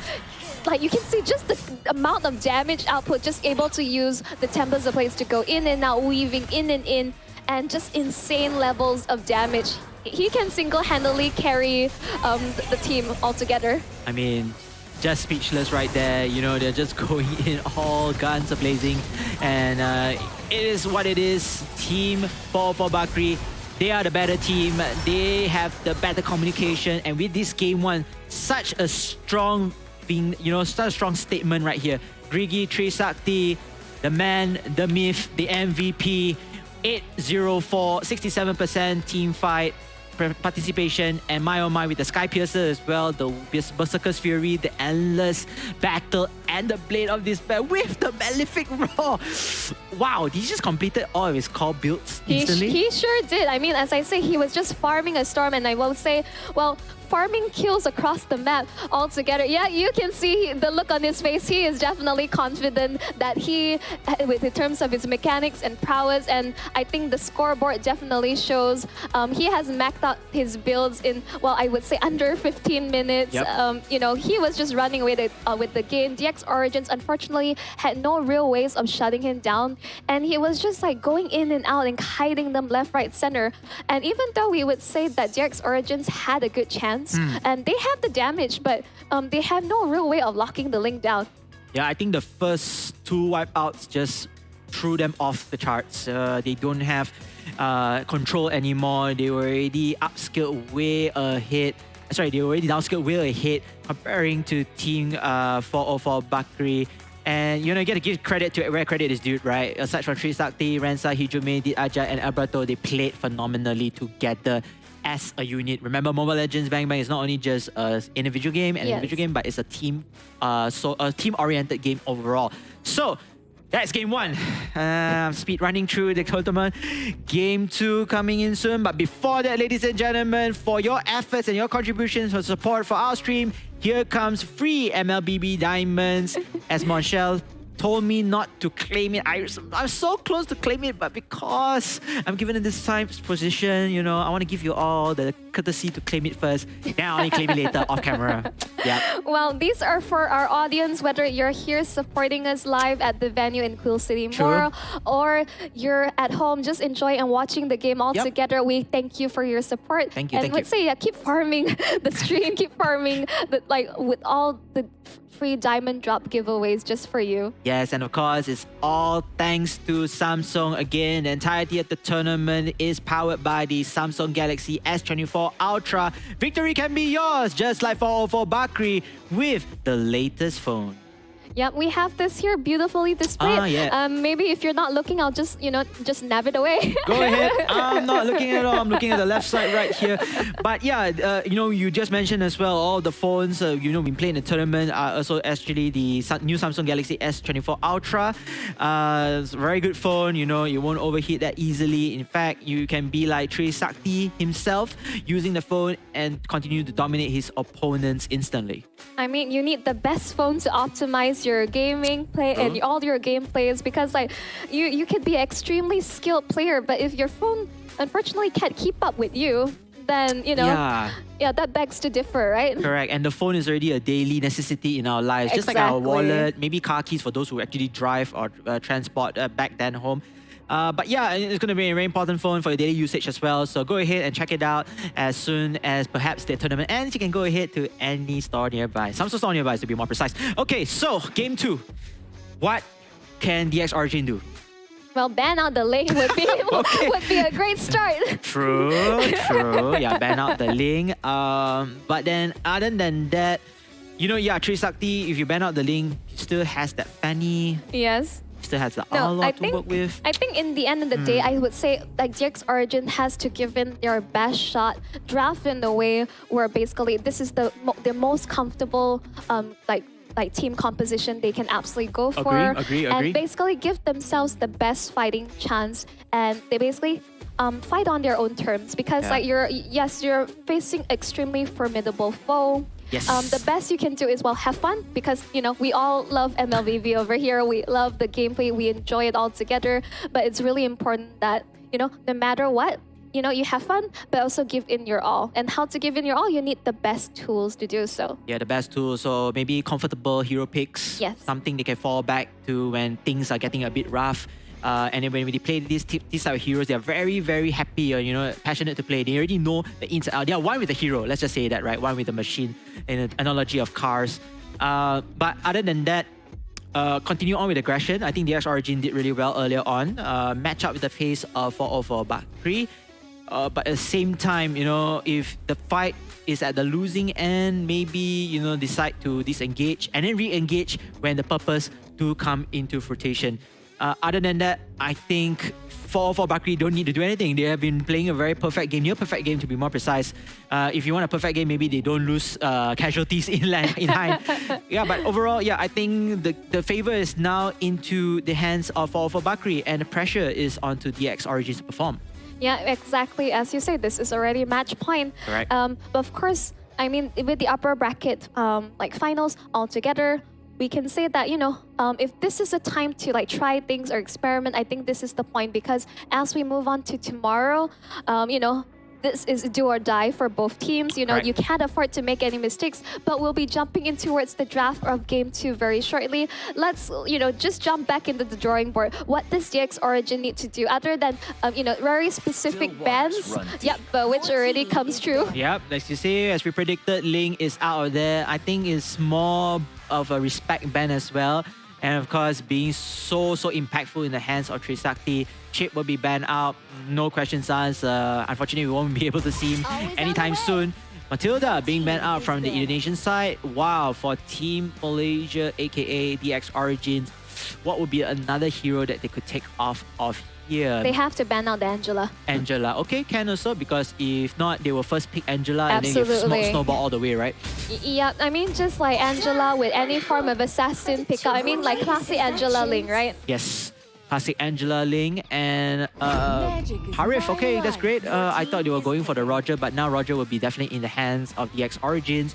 Maybe perhaps they can go for a Loi or Valentina, but Valentina most likely will be the later pick, right? The third pick, just to see how many heroes that the team is trying to No, in the engage. way they have to force the hand. If they don't pick up the Valentina here, basically it just opens the 4-4-4-4 Bakri. It's like, okay, but no, in this case, they're keeping their mid lane options open. They want to be able to see, okay, balls in your court, 4-4 Bakri, what you like to do. They pick up the Roger for themselves because it makes the most sound sense. Yes. Because I think the last person you want to be able to provide this hero to is Trisakti, correct? Yes, Trisakti. I mean, he's definitely going to do well also with the Roger, so must as well give it to your team. So Loi is already selected over here.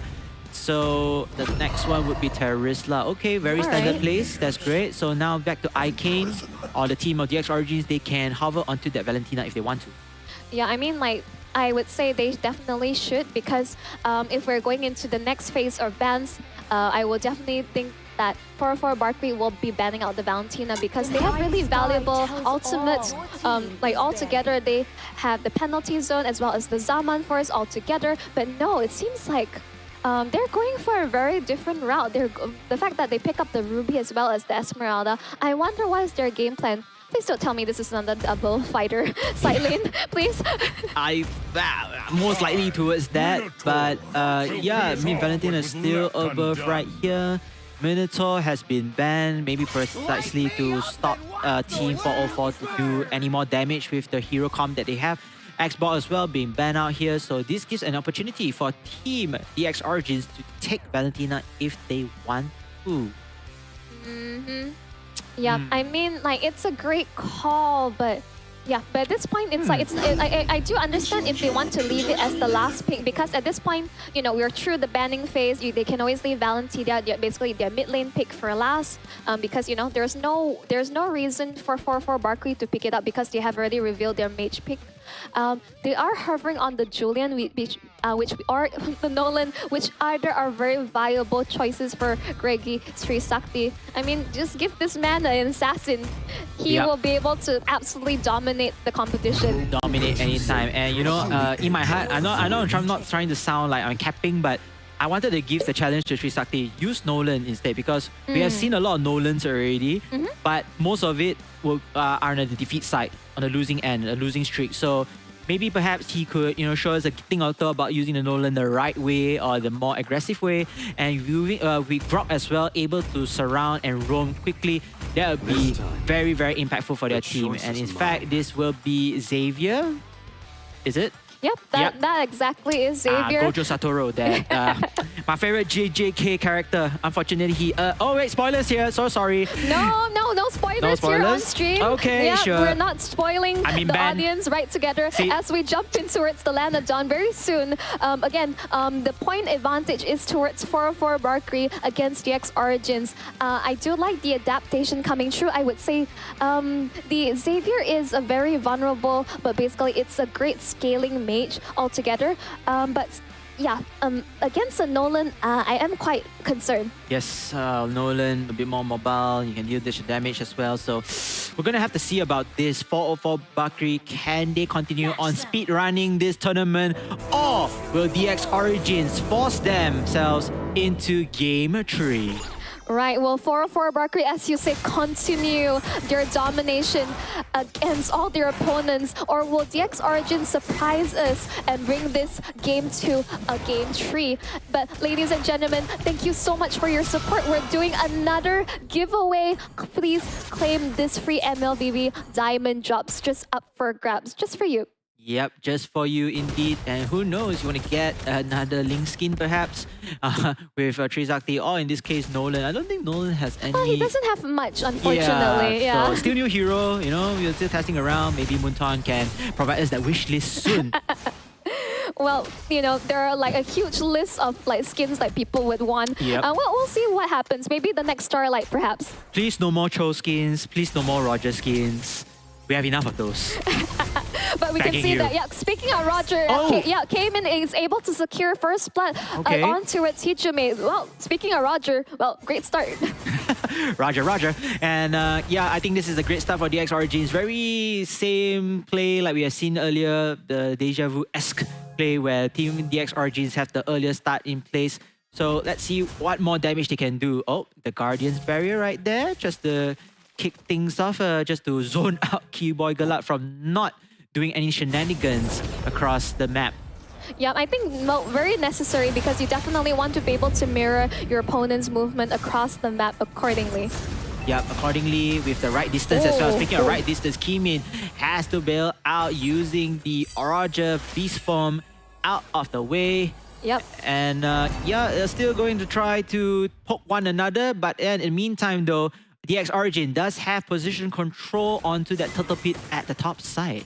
Yeah, we can see that Keyboy is just trying to threaten Trisakti in his own jungle, which is very necessary. I mean, this is why things like, we used to pick up things like Hilda and Jawhead to kind of deter assassin junglers. Correct. To prevent them to snowball, and or at least to farm comfortably. Ooh, came in. Ooh. Yeah, his purple buff almost got stolen there. Yeah, but Siska in the meantime, a lot of troubles here. He's going to try to get back his shields, but then the point of contest right here, Icane able to take down Grok though, so that's 2 kills already for DX Origins. But can they secure the turtle right here? And it looks like it's going to be possible. Trisakti finally falling down to Keyboy Galat, and they have man advantage for that turtle unless Alberto decides to steal, but nope, it will be the Roger that secures the turtle for DX Origin. Yeah, beautiful setup. Falling Stormwind into the Dawning Light. That was great team coordination coming out from DX Origins.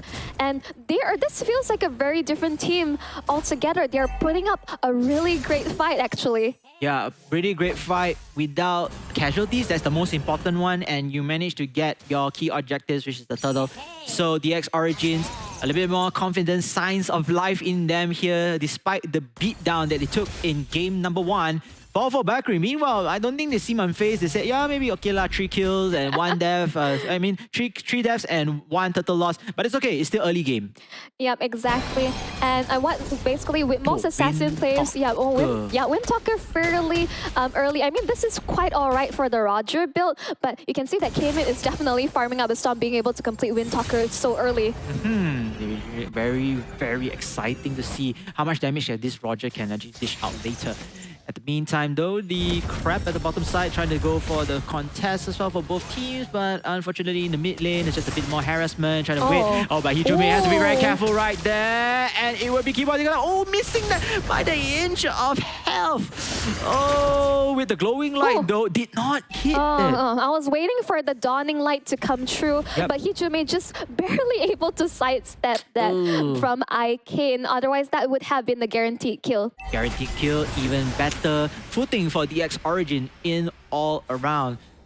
And however, it looks like he has to be very careful with the Grok. The Grok is still not really farmed up just yet. But then Keyboy Girlup and Kimin a little bit too over aggressive. With the help of the Loi, is able to back out from the side of DX Origin. Yeah, I mean, this is we're expecting this level of aggressiveness, and unfortunately for the Grok, Icane on the Xavier is a great way of counter engagement. You know, you want to stop the Rock in their tracks with the skill combination, and well, as we know, Grok is very vulnerable to magic damage. So I would say with Siska as well, who also deals magic damage with the Esmeralda, Did Aja definitely it's a tough call for him. Yeah, definitely a tough call for him to go on with the offense in place. Siska, meanwhile, down to already 50% of HP. A lot of damage output from the side of 404 Bakri, but they do need this. They need to start to find their footing right here. 404 Bakri hoping to get this second turtle as well. But Keyboard Girlup, he did reset that. Oh, this is not going to look good for Trisakti, but Trisakti already got the buff already, so that is more than enough. The damage has been done, and now Hijome kills off Kimin. And here comes Team 404 Bakri, the blue team. They have secured control onto that turtle. They will take this second turtle, and just like that, they are back on track. Yeah, great wall charge setup, and 404 Bakri was just able to collapse on the jungler of the side of DX Origins. That was just a great series of events coming out from them. And even though Did Aja was pressured very heavily early on, you can see that 404 Bakri are just slowly finding their footing in this game. Yeah, they always start slow, but after that, they manage to find, whatever they can to do their best in order to win the game. Meanwhile, Keyboy Girlup initially throwing one of his opponents into the turret, but it's not enough damage to take it out. Yeah, both teams, I would say, have great team fight potential and setup, but it's more of who is able to collapse on one to another first and follow up. The follow up right here. Bottom lane as well, Ruby going against one-on-one with Nolan. And it's just going to disengage right here. But Nolan, in the meantime, going through the Molten Fiend to get his orange buff. 3 heroes already. Oh, they stole the buff away. Yeah, I mean, in a 1v3 situation, there's not too much you can do. You can hope to, secure the retribution and just run away, hoping for the best. But wall charge onto Siska, he has nowhere for him to go, forcing the falling Star Moon just to be able to disengage. Yeah, disengage in the right way as Keyboy Girlup takes another kill onto Trisakti. And Loi wanted to go in for the fight against this Esmeralda, but I think they have to back out. They don't have enough fighting power here. They don't have enough power scaling to take out whatever's remaining from DX Origins. Yep, at this point they are able to trade the silence, but losing Greggy so early on, this is not looking too good for Nolan. Already 0-2-0, already he's already falling behind versus Cayman. Yeah, the Nolan so far hasn't been really impactful for most of the games. But Loi, here comes the fight. They're going to bring the fight themselves to DX Origins. DX Origins, here is their statement. Can they get this fight? Can they get this turtle instead? We have to see about that. 404 Bakri is there to stop that. Alberto just slicing and dicing with a hammer right there. Siska in a lot of trouble, trying to use the ulti to run away, but it's not enough. However, the rest of the members of the DX Origins are falling down like flies also. Oh my goodness, Arif with the kill, and now Kimin running away for his dear life. It looks like it's going to be the same conditions again from the previous round. down. The previous game, double kill already for Rensa. Kimin zone out, and this slot definitely into the hands of 404 Bakri. 404 Bakri definitely likes to start things slower. DX Origins had a great start, but slowly when 404 Bakri, the minute they hit, I would say, their power spike and maybe their own personal timing, they come online and they become a completely different beast altogether. Yeah, it's like Dr. Jekyll and Mr. Hyde, you know. Starting off Dr. Jekyll, okay, prim and proper, and Mr. Hyde just cold claws a-blazing. I mean, you know, this is 404 Bakri's game, right? You know, maybe perhaps they want to tease their opponents as well in a way, but my oh my, look at that. They got the lot. Trisakti unfortunately falls down right here. DX Origin able to deny this, able to create some spacing for them. Alberto though, he will fall down. 2 members already for 404 Bakri. This gives DX Origins a little bit of breathing space. However, they are still not out of the woods yet. Or are they even done with this? Keyboy Gurlap, meanwhile, hoping they're lurking around the purple buff. Oh, he's gonna look at Rensa. Keyboy Gurlap using the minion camps, the jungle camps in order to bait out Keyboy Gurlap away. But nonetheless, the Lord has already been taken by 404 Bakri. They're gonna continue on their dominance here. Yeah, they're just forcing the issue. Dawning Light pop, just trying to zone away, and Falling Storm doesn't quite land there. Oh, that's why the fight threw onto with Cheesemate, but he was able to survive just for a bit longer. But Keyboy won't be in the back line, be able to get the kill, get the shutdown on towards the Loi. The Lord continues his march in the mid lane, but DX Origins will survive this push. Yeah, they will survive this push. They will probably gonna take down this lot as well. Great defensive play coming here, but 404 Bakri perhaps a little bit too over-aggressive, a bit too ambitious right here. Rensa, meanwhile, Zaman Force, left, right, up, down, left, right, up, down, but that is not going to be enough. Kimin takes him down. Kimin goes home straight away, but then Alberto will be the next casualty for 404 Bakri to suffer on this skirmish, and 3 members left from about 404 Bakri. A little bit of over-ambition play, and this most likely will give DX Origin back the lead. Yeah, just an overextension overall from Rensa's side of things. And I believe 404 Bakri will be hoping that the Heart will be able to continue to carry out. But Trisakti, you don't want to be there. That is a Roger who is 1 level up, and but the goal lane won't be able to secure the kill. The Ruby will be able to get that in exchange, even though ideally that fall into the hands of Kimin. Yes, Kimin and the rest of team members of DX Origin, they played it really well. They seize opportunities when it's needed, especially that solo pick-off right there. Picking a solo pick-off, another fight in hand in the mid lane. Alberto down to at least 60% of health, but goal lane, Mara has to be very careful. He will be the first casualty taken in this skirmish. And then, of course, 404 Bakri. Oh, they're being zoned out right here. Alberto in a very awkward position, but they're still surviving. Still the slither of health, able to shut down Kimin as well. That's a 2 for none, Monchel. Oh, just the Dawning Light is absolutely scaling out of control. And you can see in all these close fights, DX Origin, the savior pick, has been able to stop 404 Bakri in their tracks. And this is a hero that once you're able to hit the late game, it's going to start hitting like a truck. But don't get me wrong, Hichome on the Loi has been able to dish out an exceeding amount of damage. But unfortunately, we can see from Gregi's side, is not quite being able to carry his team in comparison to the previous game, because like DX Origin with the adjustments has been able to shut him down. Yeah, I think they're going to put more focus on Rensa. Rensa will need to be the one that is going to do the hard carry, the full damage output, while Trisakti is doing his best to support right here. But then the Lord is down to the HP. Yes, Trisakti is able to use and do the key objective right now. But then DX Origin is saying, hey, we lost a lot, but we haven't lost the fight. We are going to go all in right now, chasing towards the jungle here. But Alberto kills our Gip up, and now 3 members to 5. This is not looking too good for DX Origins. They want to continue on fight, but they lack strength in numbers. Yeah, and Hijome just being able to get the rest of his team out to safety. Otherwise, DX Origin may be able to even things out. But because they weren't able to do so, and also lose out on the Lord, once again, DX Origin on the back foot.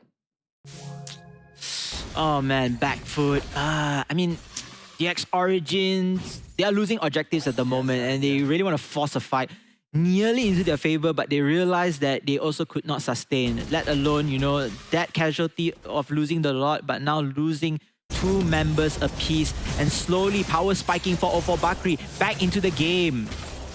Yep, slowly but surely, they are well aware they have already created a slight gold lead on top of it. And with the Lord crashing and with all the rest of the waves, DX Origins has to answer this. Yeah, they have to answer this split push as well. The Lord putting a lot of pressure on the top side, while the rest of the members. But the Esmeralda in the mid lane as well could not join the fight. Rensak already killing off that Roger. Keyboard Glove could be next, but then the Lord still stays in. Siska, meanwhile, trying to elevate pressure away, but it's not going to be enough. She get melted down by that Nolan, and more to come for Bakri. Alberto being ejected to the other side, but it doesn't matter. Here comes all 5 members still strong. Okay, Icane gets a consolation prize over there, but again, 1 for 2, and you already take down the inhibitor turret. That is quite the loyal play coming out from Hijumi. He really was able to just jump right in. Rensa. Rensa. Oh my Disrespect. goodness. Disrespect indeed, and it's not going to be Trisakti Babi. Rensa closing this game out. Ladies and gentlemen, your grand finalist #1 for the Galaxy Gaming Academy Campus Series goes to 404 Bakri. In what a fashion, we're seeing another 2-0 victory. Congratulations to 404 Bakri. Yes, congratulations. Jago pak semua right there. I hope I said the Indonesian language is correct, but that was a very strong validation that they are definitely the favorites to walk away as your champions for the Galaxy Gaming Academy Campus Series. But it's not over yet for DX Origins. Again, like I said, nobody's going to go home starting from the upper brackets here. They will drop down to the lower bracket finals, and they have one more chance, one more shot of redemption for tomorrow's playoffs and grand finals. Exactly. And like what you say, there was signs of life, and we always see that DX Origins, their early game start is always known to be extremely solid. But as we've seen towards the highlights of Game 2, 404 Bakri understood the assignment. Yes, understand that the Nolan Gregory was heavily focused and constantly being pressured, and that he was just falling behind. But when you focus so many resources onto one player, very clearly Rensa, even though he also had a rough time at the start, this Harif was already being able to create enough space for the rest of his team. I would say I really have to give it to Hijumi for really enabling his team, being able to also consistently dish out damage early on, so to ensure that the rest of the team does not quite fall behind. And with DX Origins, we can see here there were some really great moments, but they kept losing out in terms of the neutral objectives. Yes, the neutral objectives, the key objectives. I think DX Origin played it really aggressively, really well played. They managed to win a couple of skirmishes, at least from my perspective. But then, you know, slowly but surely, they already lost whatever objectives that is actually needed to win the fight. They lost the turtle, they lost the Lord, and most importantly, they let their opponents, Rensa, upskill so much. Yes, he did get one death, but after that, he was on guns a-blazing. Trisakti didn't have the best time of his life, but he managed to clear off the Lord, managed to dish out damage as a secondary damage dealer out there. But Rensa was just unstoppable. This is like handing the keys, Trisakti to Rensa. Here you go. You can drive the car and you can lead us to the victory race line. Well, it seems like DX Origins also might as well given the keys to Rensa to the base. While we'll be showcasing our MVP from the side, we're actually going to give it over to Albedo. Okay. Oh, some love for the EXP laner, the Terizla 3-2-6, 75% team fight participation. Well, finally some love for the tanky boys. Yeah, I'm seeing some love for the tanky heroes, and most importantly, having the Terizla as well to not only just deal supportive damage, but the initiation, the setup, that penalty zone definitely is able to create so much havoc for the opposite team, giving his team to finish off whatever is there. So initiator, playmaker, whatever you call it, he is the worthy MVP. I still want to give a special shout to Hijumi. Okay. Because like those divergence plays wouldn't say, but yeah, you can see that the team is confident. They are your first grand finalist true for the Samsung Galaxy Gaming Academy Campus Series for MLVV. But now we jump into its scoreboard. We actually have even kills, which is insane. But Hijumi with those divergence plays, getting his rest of the team out to safety, like popping right in. The minute came in, went down from that surprise attack. I would say that was the opening that 404 Bakri is to push on and break in towards the defensives of DX Origins. Definitely agree. So as for DX Origins, I feel like overall their early gameplay was really phenomenal. They were composed. In fact, I think they are also pretty consistently aggressive, even though they were losing some fights. But then again, they focus too much. They're too one-dimensional in trying to get those kills, hoping to eventually unlock other areas, other winning conditions. Just unfortunate they couldn't get the neutral camp, they couldn't get the Lord, they couldn't get those key objectives that actually win them the entirety of the map. Nonetheless, however, I'm looking forward to see the Malaysian team. They're going to use this as experience. They still have one more shot tomorrow, and I hope they can give a better fight against the whatever teams, including 404 Bakri in tomorrow's game. Yeah, definitely. As you mentioned, they definitely tunnel vision a little bit, focusing too much of their resources to shutting down Gregory Trisakti, forgetting that the rest of the team, Rensa as well as Hichume, my goodness, Rensa had a 92% team fight participation. He was in the base. He absolutely disregarding of any inhibitors. What inhibitors? I'm able to zip around freely. This is why Harif was absolute terror in the Land of Dawn, even back in the days. Yeah, back in the days, OG Harif, dealing so much damage. You always see him getting banned as well, but when he is on the right user, he has been phenomenal. So, ladies and gentlemen, that's all for our games for today. So this is quite an interesting run ahead. So far, we only had one best of 3 series all the way till game 3, right? Yep. But other than that, competitive sweep 2-0, 2-0, 2-0. Nonetheless, however, like I said earlier, I would like to remind you all that all 3 nations or 3 regions are still here. That means you have the Singaporean team in Now or Later, you have the Malaysian team or DX Origins, and you have 2 Indonesian teams, Venus, Vincia, and 404 Bakri. And well, to interject you there, KBC, we have another round of free MLBB Diamond Drop giveaway for you, ladies and gentlemen, to just continue on. Understand if you weren't able to get any codes today, which is very unfortunate, you may stand a chance tomorrow. Yep. When we march in towards the grand finals. Yes, the grand finals will be the deciding factor right here. But enough of us yapping right now. Let's take a look onto the minds of the MVP for 404 Bakri on for the players interview hosted by our lovely host MC L. Take it away. What a roller coaster we have been through, and now the final series of the day in the upper brackets ends in a whopping 2-0. And I am here with the team themselves. They have won. This is 404 Bakri Alberto here. Round of applause for joining me in this interview. So Alberto, how are you feeling after all of that? Biasa aja. Biasa aja? Biasa aja. Ah. For those of you who don't understand, it's just normal. It's just normal, guys. I just want to know, what is your secret? Because you guys are undefeated, 2-0, all of them. Nothing, gak ada. Public Indo pun bisa ngalahin gitu kayaknya. Nothing, guys, it's normal. No secret, nothing. Just play the game, correct? Play the game, okay. Easy game. Easy game. Wow, Alberto firing the shots. Well, there's one more shot that I want you to fire. Is that now that you guys are in the finals already, who do you want to see into your opponent?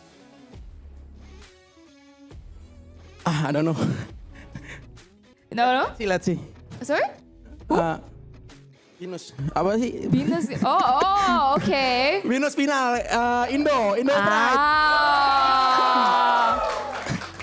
I had an inkling that would be your answer, getting the local grounds totally stomped by another country. But yes, so as he answered, Alberto would like a Venus Vincia Gaming to join him in the finals. So I think that is something that we're all hoping to get as well. But the hope does live on for another 2 more teams. But these are the answers coming in from Alberto from 404 Bakri. Will they continue on with this streak, or would there be an upset? We'll only get to find out tomorrow. But the casters are still here to take you on the journey. Over to you guys. Thank you so much, Elle, for that wonderful interview. And okay, that begs the question of whether we get to see in all Indonesian finals. I personally want to see, different countries battling all out because, Correct. we want to be able to see, who will come out on top. But I think either way, we're going to be seeing all sorts of interesting action as we march in towards the grand finals. Who will join for Barkley in towards that grand finals? What are your thoughts on this, KBC Sensei? Well, it's going to be a plenty. We see now or later being a whole different team right there. We saw that Venus Vincier coming back from their mistakes and, moving into the lower bracket round 3 as well with now or later. And of course, DX Origins, they had a dominating run all the way to the upper bracket finals. Unfortunately, they lost to the competitive sweep of 0-2, and then now they dropped down to the lower bracket finals in place. So as you can see right here, now or later, Venus Vincier, round 3, the final round of the lower brackets, and whoever wins will have to face with DX Origins. And then after that, it will be the grand finals where B404 Bakri are waiting for the winners of the lower bracket finals to face them head to head. Right, and we have to talk about tomorrow's matches. Really exciting stuff. We have first match will be now or later versus Venus Vincier. This is the final lower bracket finals, and match 2 DX Origins will basically go head to head accordingly from whoever wins on whoever basically drops down to that. And we have our match 3, which will be a whopping best of 5 series. We will see who will join for Barkley in the grand finals. Yeah, I'm looking forward, at least a cross-region battle. But hey, if any team here is deserving to be in the finals because of their performance, let it be. Let the stars align. Let them try their very best because tomorrow is going to be the Sunday, Championship Sunday to be more precise. As 404 Bakri, they can sit back, relax. They are looking for the challenge here and hoping to face their opponents as in order to get that huge chunk of the prize pool of 15,000 United States dollars. Right, this is a life-changing prize pool as well as, the bragging rights in terms of being able to not only, showcase what they have to as amateur players. We thank you so much for this wonderful platform, the Samsung Galaxy Gaming Academy Campus Series. We are powered by Samsung Galaxy S24 Ultra. Victory can be yours with the new Samsung Galaxy S24, which we have on hand. But KBC Sensei, it's been a lovely time casting with you. We had such amazing games. So today, any final thoughts? Firstly, same to you. This is our first time shoutcasting together. Thank you so much to Samsung for providing me this opportunity. It's been a while since I casted any Mobile Legends Bang Bang, and shout out to everybody here for showing your love and support. I love today's games, and we got what we wished for. We got one competitive game 3 all the way to series, but all games are still competitive and intense. For tomorrow, I am looking forward for that worthy opponent to take on 404 Bakri. Monchel, I hope you agree with me on this. I mean, absolutely. I would not expect anything less from these teams as we march into our top 3.